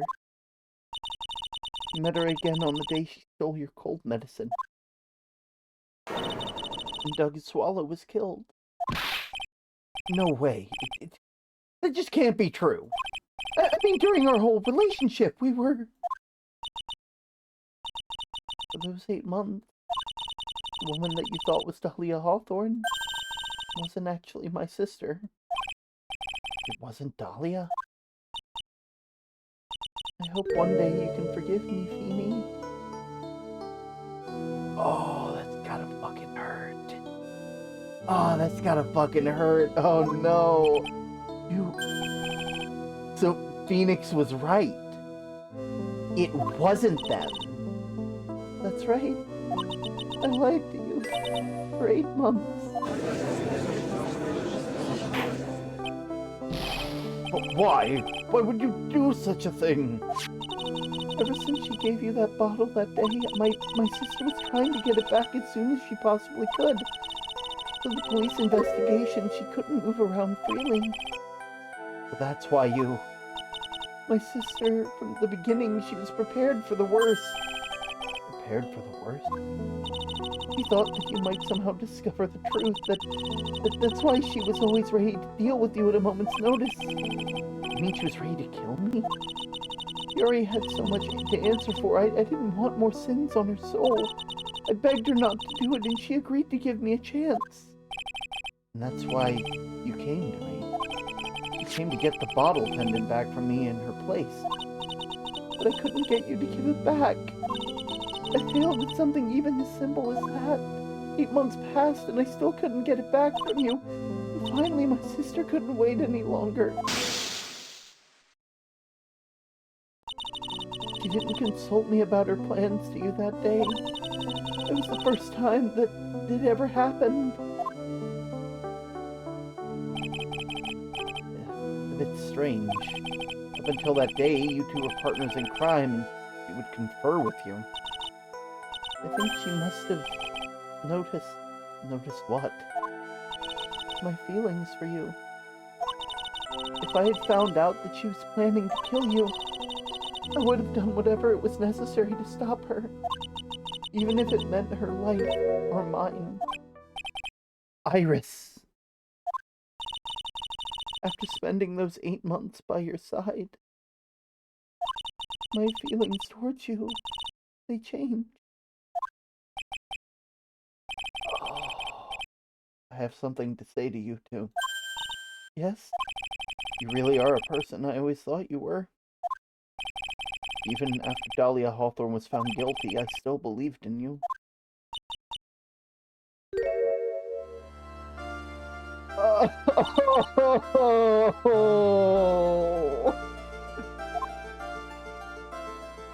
Wow, Phoenix really was on that SB term mindset, huh?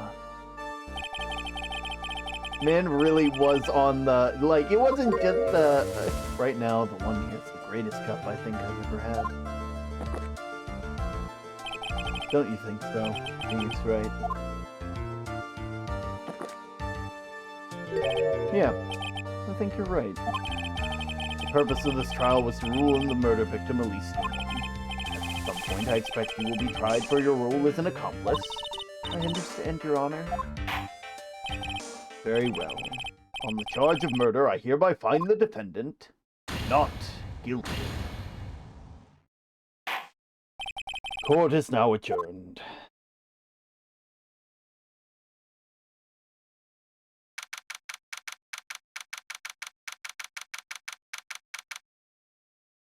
February 10th, 4:51 p.m. District Court Defendant Lobby number 1. I guess it's all over. The way everything ended, justice really served. The man who risked his life to save Maya is being sent to prison by his own hand. Of course justice is served. Mia! I'm proud of you, Phoenix.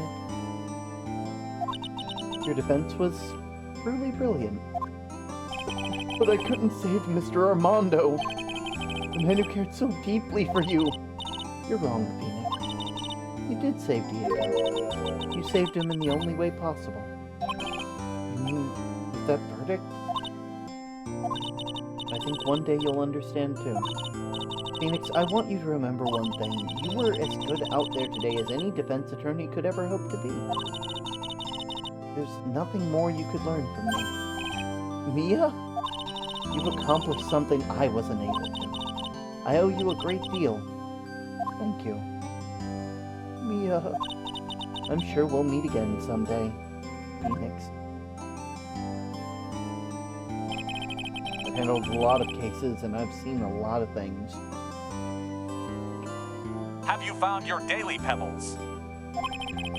And along this journey, I've found myself asking the same question. What does it really mean to defend someone? I suppose today's case produced the possible answer.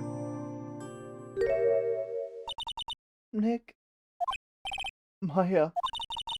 Guess it's just like my sis said. Mia, what did she say? That night when I channeled Mia to get her advice on what to do, this is what she wrote back in my notebook. Don't worry. Phoenix will save everyone in the end. But, come on, cut out with the gloomy face. Can't you see me and Sis, and I'm sure Iris too? We owe you for everything you've done for us, Nick. Maya, how can you be so bright and chipper after what happened? You were brutally attacked. You saw your mother murdered. Francisca! Still as salty as always, Phoenix Wright. Excellent work, Wright. Mr. Edgeworth, how did you get back? Oh, yeah, that's right. I guess no one filled her in on that.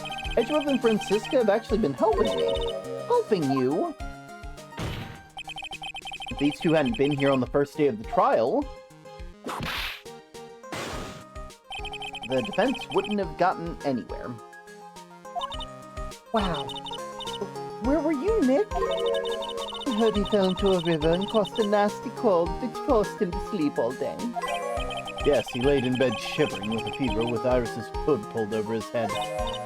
Oh, ouch. Talk about embarrassing, Nick. You definitely need more training. Anyway, thank you, Mr. Edgeworth. And you too, Francisca? I don't suppose... there's room for me in the group hug, is there? Oh, Larry!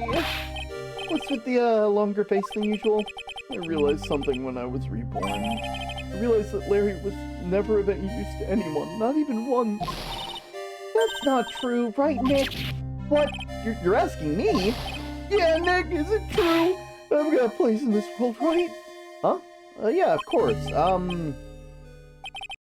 I knew it. Everyone would be better off if I were gone for good. No. Oh, yeah. Those portraits you painted, they were really good. Isn't that right, Edgeworth? What? Me? Why are you making that face, huh, Edgy?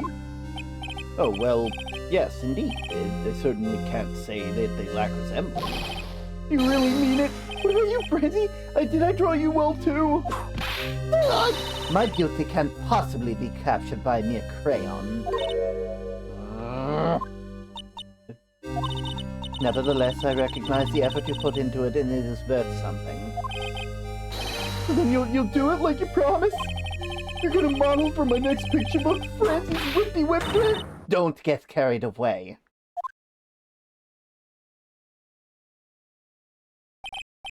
Well, how about that? I guess painting portraits is the only thing I'm good at.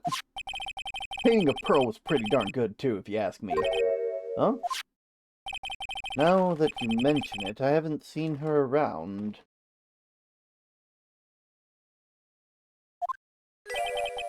Pearls, where could she have gone? Well, currently she is harboring me as soul, but, Oh, go back to look for her, alright? Hey, Pearly! Right, you seem to be uncharacteristically puzzled. I suspect you're wondering how Maya can be so cheerful despite all that's happened. Yeah. To be honest, I can't understand it either. Francisca? That's right, she lost her father fairly recently as well. I think I understand how it feels. Maya's a much wiser person than she appears, and I think she realizes something. Now is exactly the time when she needs to be as strong as she can. What do you mean by now is exactly the time? Maya wasn't the only one that was badly wounded by that incident. In fact, there is someone that was hurt far more deeply than she.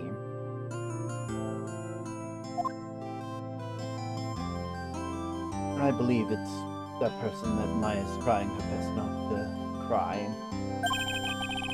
Someone who was hurt more deeply than Maya? Edgeworth, I think I'm starting to understand too. Ow! Then tell me, Phoenix Wright, what was Maya Fey being strong for? Well, that's easy. It was Pearl. It's Pearl. Okay. The poor kid, after all the reasons that they had worked to follow the instructions, was because she loved and believed in her mother, Morgan.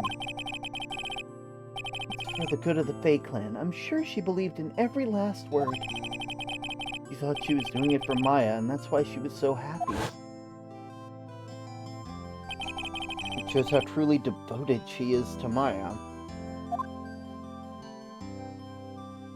Darn, it's 4:30 a.m. I know. But it's cruel irony that there was such exuberance that led to this tragedy. Maya's Fae's mother was killed, and Maya herself was put into the deepest peril imaginable. That's exactly why Maya's putting on a brave face. She's doing it for Pearl's sake until she can see her smile again. Oh, hey! This is where we all are. What was that for, sir? Sorry about that, Scruffy. My Vip just seemed to have a mind of its own. What's up, Detective Gumshoe? Oh, you know, this and that. Anyway, congratulations on your win. Let's have it down. Dinner's on me.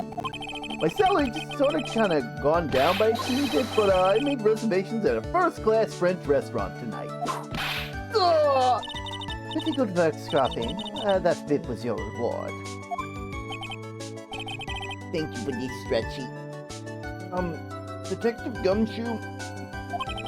You said first-class French restaurant. You don't mean... Très bien! Where else? I knew it. We're doomed. Come on, let's go, everyone. Can't keep Maggie waiting, pal. Hey, you, crybaby. You're invited too. Oh, forget about me. Pearl and I will be at the loser shack eating potatoes. You know, Maya is taking an awfully long time to get back. Still out looking for pearls? Oh, Maya, what's wrong? Nick, what do I do? Pearly, I can't find her anywhere. Huh?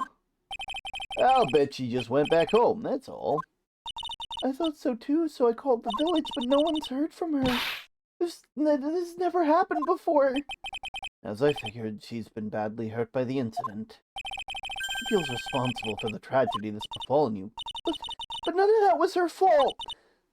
What should I do? Detective Gumshoe? Yeah, what is it, pal? Can you guys go on ahead? What? But what about you? Maya and I will join you guys once we find pearls. Nick? Don't worry about us, Detective Gumshoe. We may be a little late, but we'll definitely be there.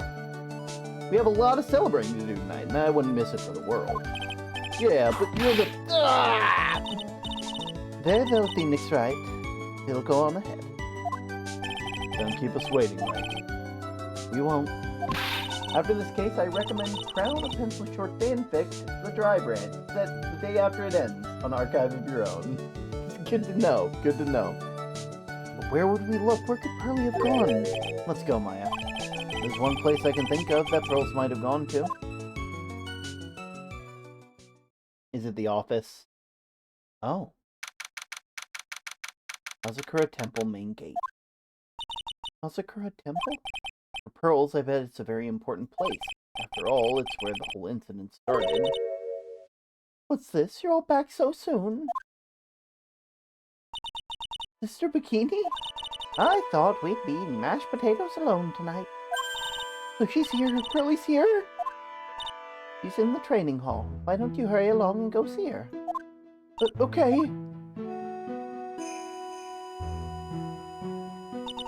Pearly's not here. Ah! The hanging scroll. Oh, they cleaned it up. Someone cleaned it off. Gotta be Pearl. Mr. Maya! Pearly! Why did you just leave like that? Mystic Maya. Mystic Maya!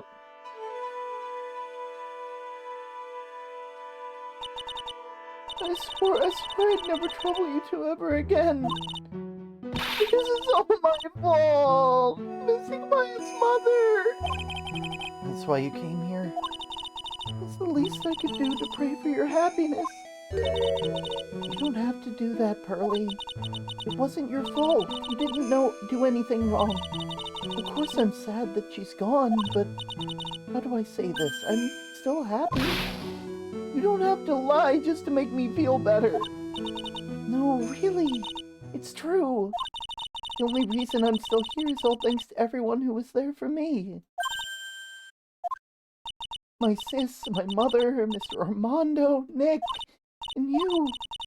Even if one of you weren't there, I'm sure I wouldn't still be alive right now. That's why I have to be strong. For all the people that were there for me when I needed them. That's all I can really do. Mystic Maya. I'm impressed. You truly are the daughter of Mystic Misty. Sister Bikini! Your mother, Mystic Misty, was a strong woman indeed. I want to tell you what she said to me that night. After dishonoring the good name of Crane, I don't have the right to face my daughter. Still, Maya's always been my thought. It's true, she'll always be with me until the day I die. Your spirit was with her. That's why your mother was so strong. Even at the end, I'm sure she had no regret. She'll always be with me until the day I die, huh? There's a rule or something all masters are to follow, isn't there? Never take the charm off until the day you die. That was Master's talisman. The thing that Misty kept by her heart and would never take off. It wasn't that container that was important, rather, it was its content. But that's... a photo? Mother...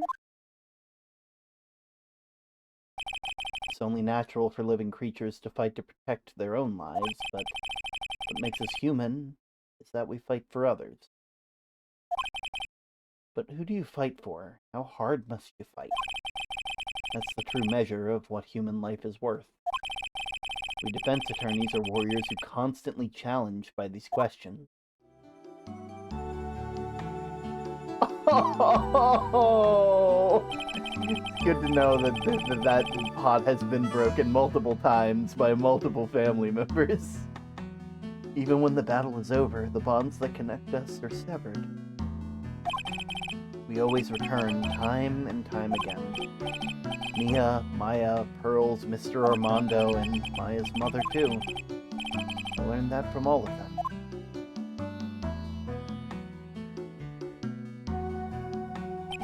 Well, shall we get going, everyone? Everyone is waiting. This is a day to remember. A day when a lot of things were finally put to rest. I think we should celebrate what we overcame today. But I still can't. Oh, come on, sweetie. You can come back and train anytime. Okay. Alright, I'm gonna make a brand new start too. Mr. Bikini, I'll be back for more training, I promise. Oh, I know. I won't go easy on you just because you're a future master. I'll make sure to prepare reservations for the three of you when you get back. Alright, we're gonna go have a great feast today, Pearly. 3. You know why? Because training is a battle of endurance. Okay, Mystic Maya, I'll eat lots and lots of food tonight. You know, there's one thing I don't get, and I probably don't want to, but, what is it, Nick? Reservations and training is fine and all. But why for 3? Oh, come on, what do you think? You're one of us, Nick. Next time you can train right alongside us. Huh? Huh? I'll be waiting for you. Mr. Bikini will take special care of you. It'll be great, Nick. We're gonna do the special course naturally.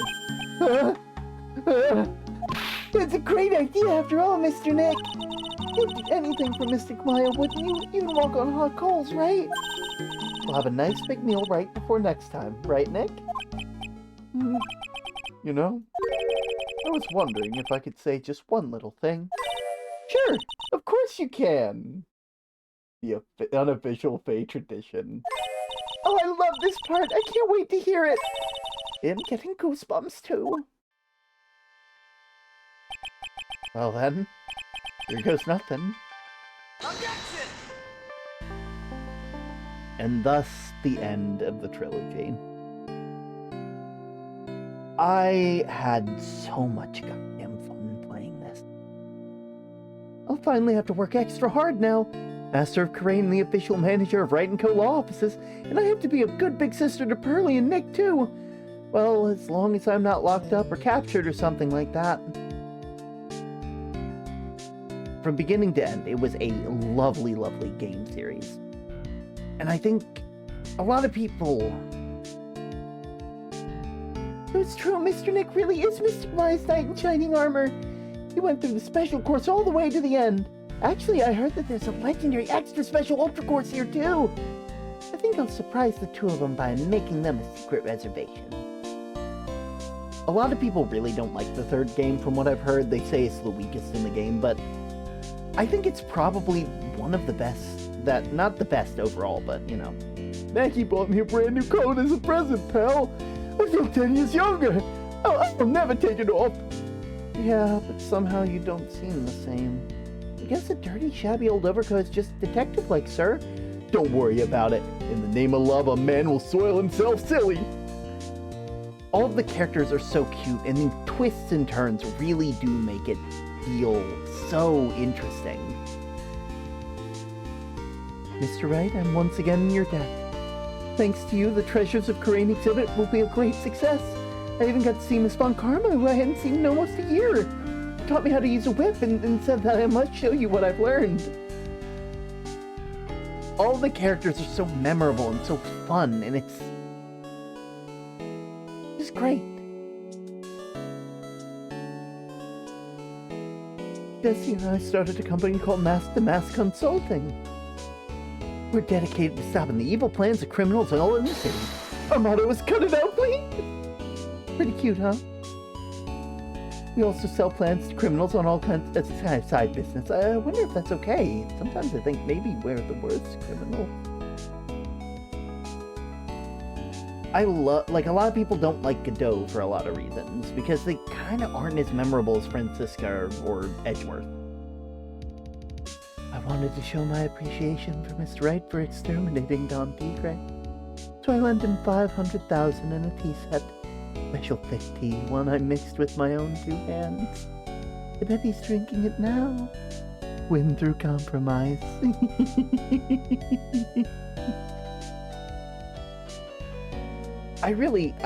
The thing is that there's more games to play. I'm just an old in that way, a wrinkly, grumpy, clown-nosed waste of flesh. At least that's what I thought. But the grandkids had a birthday party for me the other day. Talk about embarrassing, 69 years old, and I cried like a baby with a dirty diaper. It's called Apollo Justice, and I've heard a lot of people really enjoy it. As usual, we have an abundance of work to do. We've hired a new programmer to replace Glenn Elk. I do hope everyone will get along. His name is Adam Mata. As soon as I heard his name, I knew our brain circuits would align perfectly. And what's better is that you don't play as Phoenix in it. My, more reporters. Since the murder, we've made so much money, I hardly know what to do. I think the magazines like us because I provide such a nice visual, especially in spring. I can hardly wait for Iris to come back.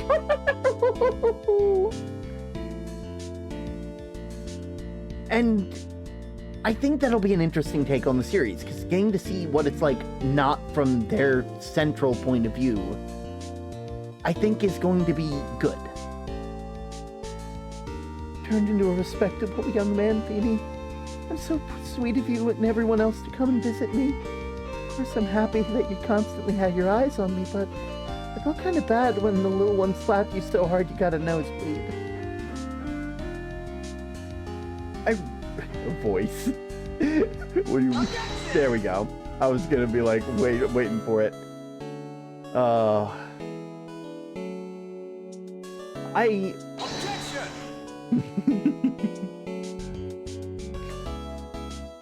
Will I play Apollo Justice, the trilogy? Objection! Probably. At some point. I think that this is such an interesting game series because on the surface, it looks like just lawyer game the game, but like there's so many little intrinsic little bits and pieces that make it worth everything. You know? Objection! I really can't wait to you know, I might play more later. I think we definitely needed a break though. I think we have been doing this trilogy for a long time now, and now it's time to give us some space, you know? Oh god, it's old bag. What's this? I'm back from a long and tiring vacation and no one's here to greet me. I guess while I was gone, a little whippersnap away quit and now I got no one. And what kind of lonely, crazy security room is it supposed to be anyway? With all the flashing lights and the switches, I feel like some sort of space alien.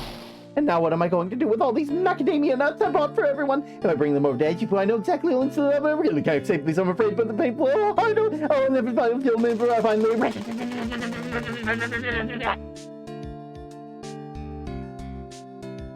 It's just so silly and fun, and it's nice. And I honestly can't wait for more. I finally found something I love to do. Franny's whippity whip trip is gonna turn the art world. Should have realized it sooner. Self-centered, lazy, antisocial. I'm an artist, a really good portrait artist. I'm not a loser at all. It's like everybody gets the ending that they deserve. Everybody gets the ending that's, you know, they're like one big happy family. Oh. God, that's adorable.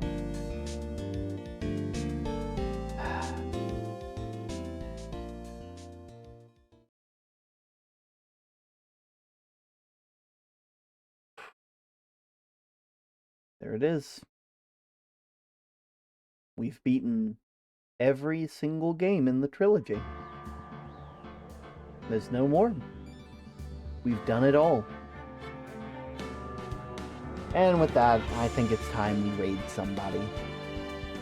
I thank you all, anybody and everybody who decided that they were going to stick around to see the end of this. I understand that that anybody who left is probably going to watch the VOD tomorrow. Thank you guys for dealing with the scuff and the lag and the cuts and everything. I want to thank you guys for that, because I know I turn it into a whole thing where I yell at Twitch, but it really does get me down whenever crashes happen, because you guys deserve better than that, you know? You guys deserve better than that. And I hope I can find a way to fix it soon, because again, I don't want you guys to have to deal with crashes and stuff. I want to make this place the best it can be. And hopefully I can figure that out. But anyway, I should probably go ahead and get the ship ready for you guys, so I'll see you guys in a little bit, okay?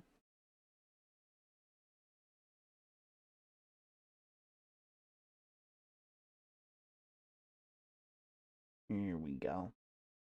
Okay. We're more or less ready to go, I'm pretty sure. Let's just find someone to raid real quick. Did I expect it to take this long? Absolutely not.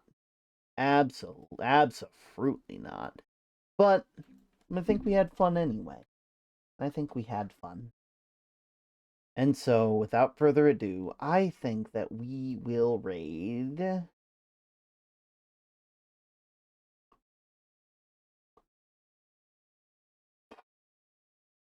I'll be real, I don't even think we'd raid anybody. I think tonight we just chill.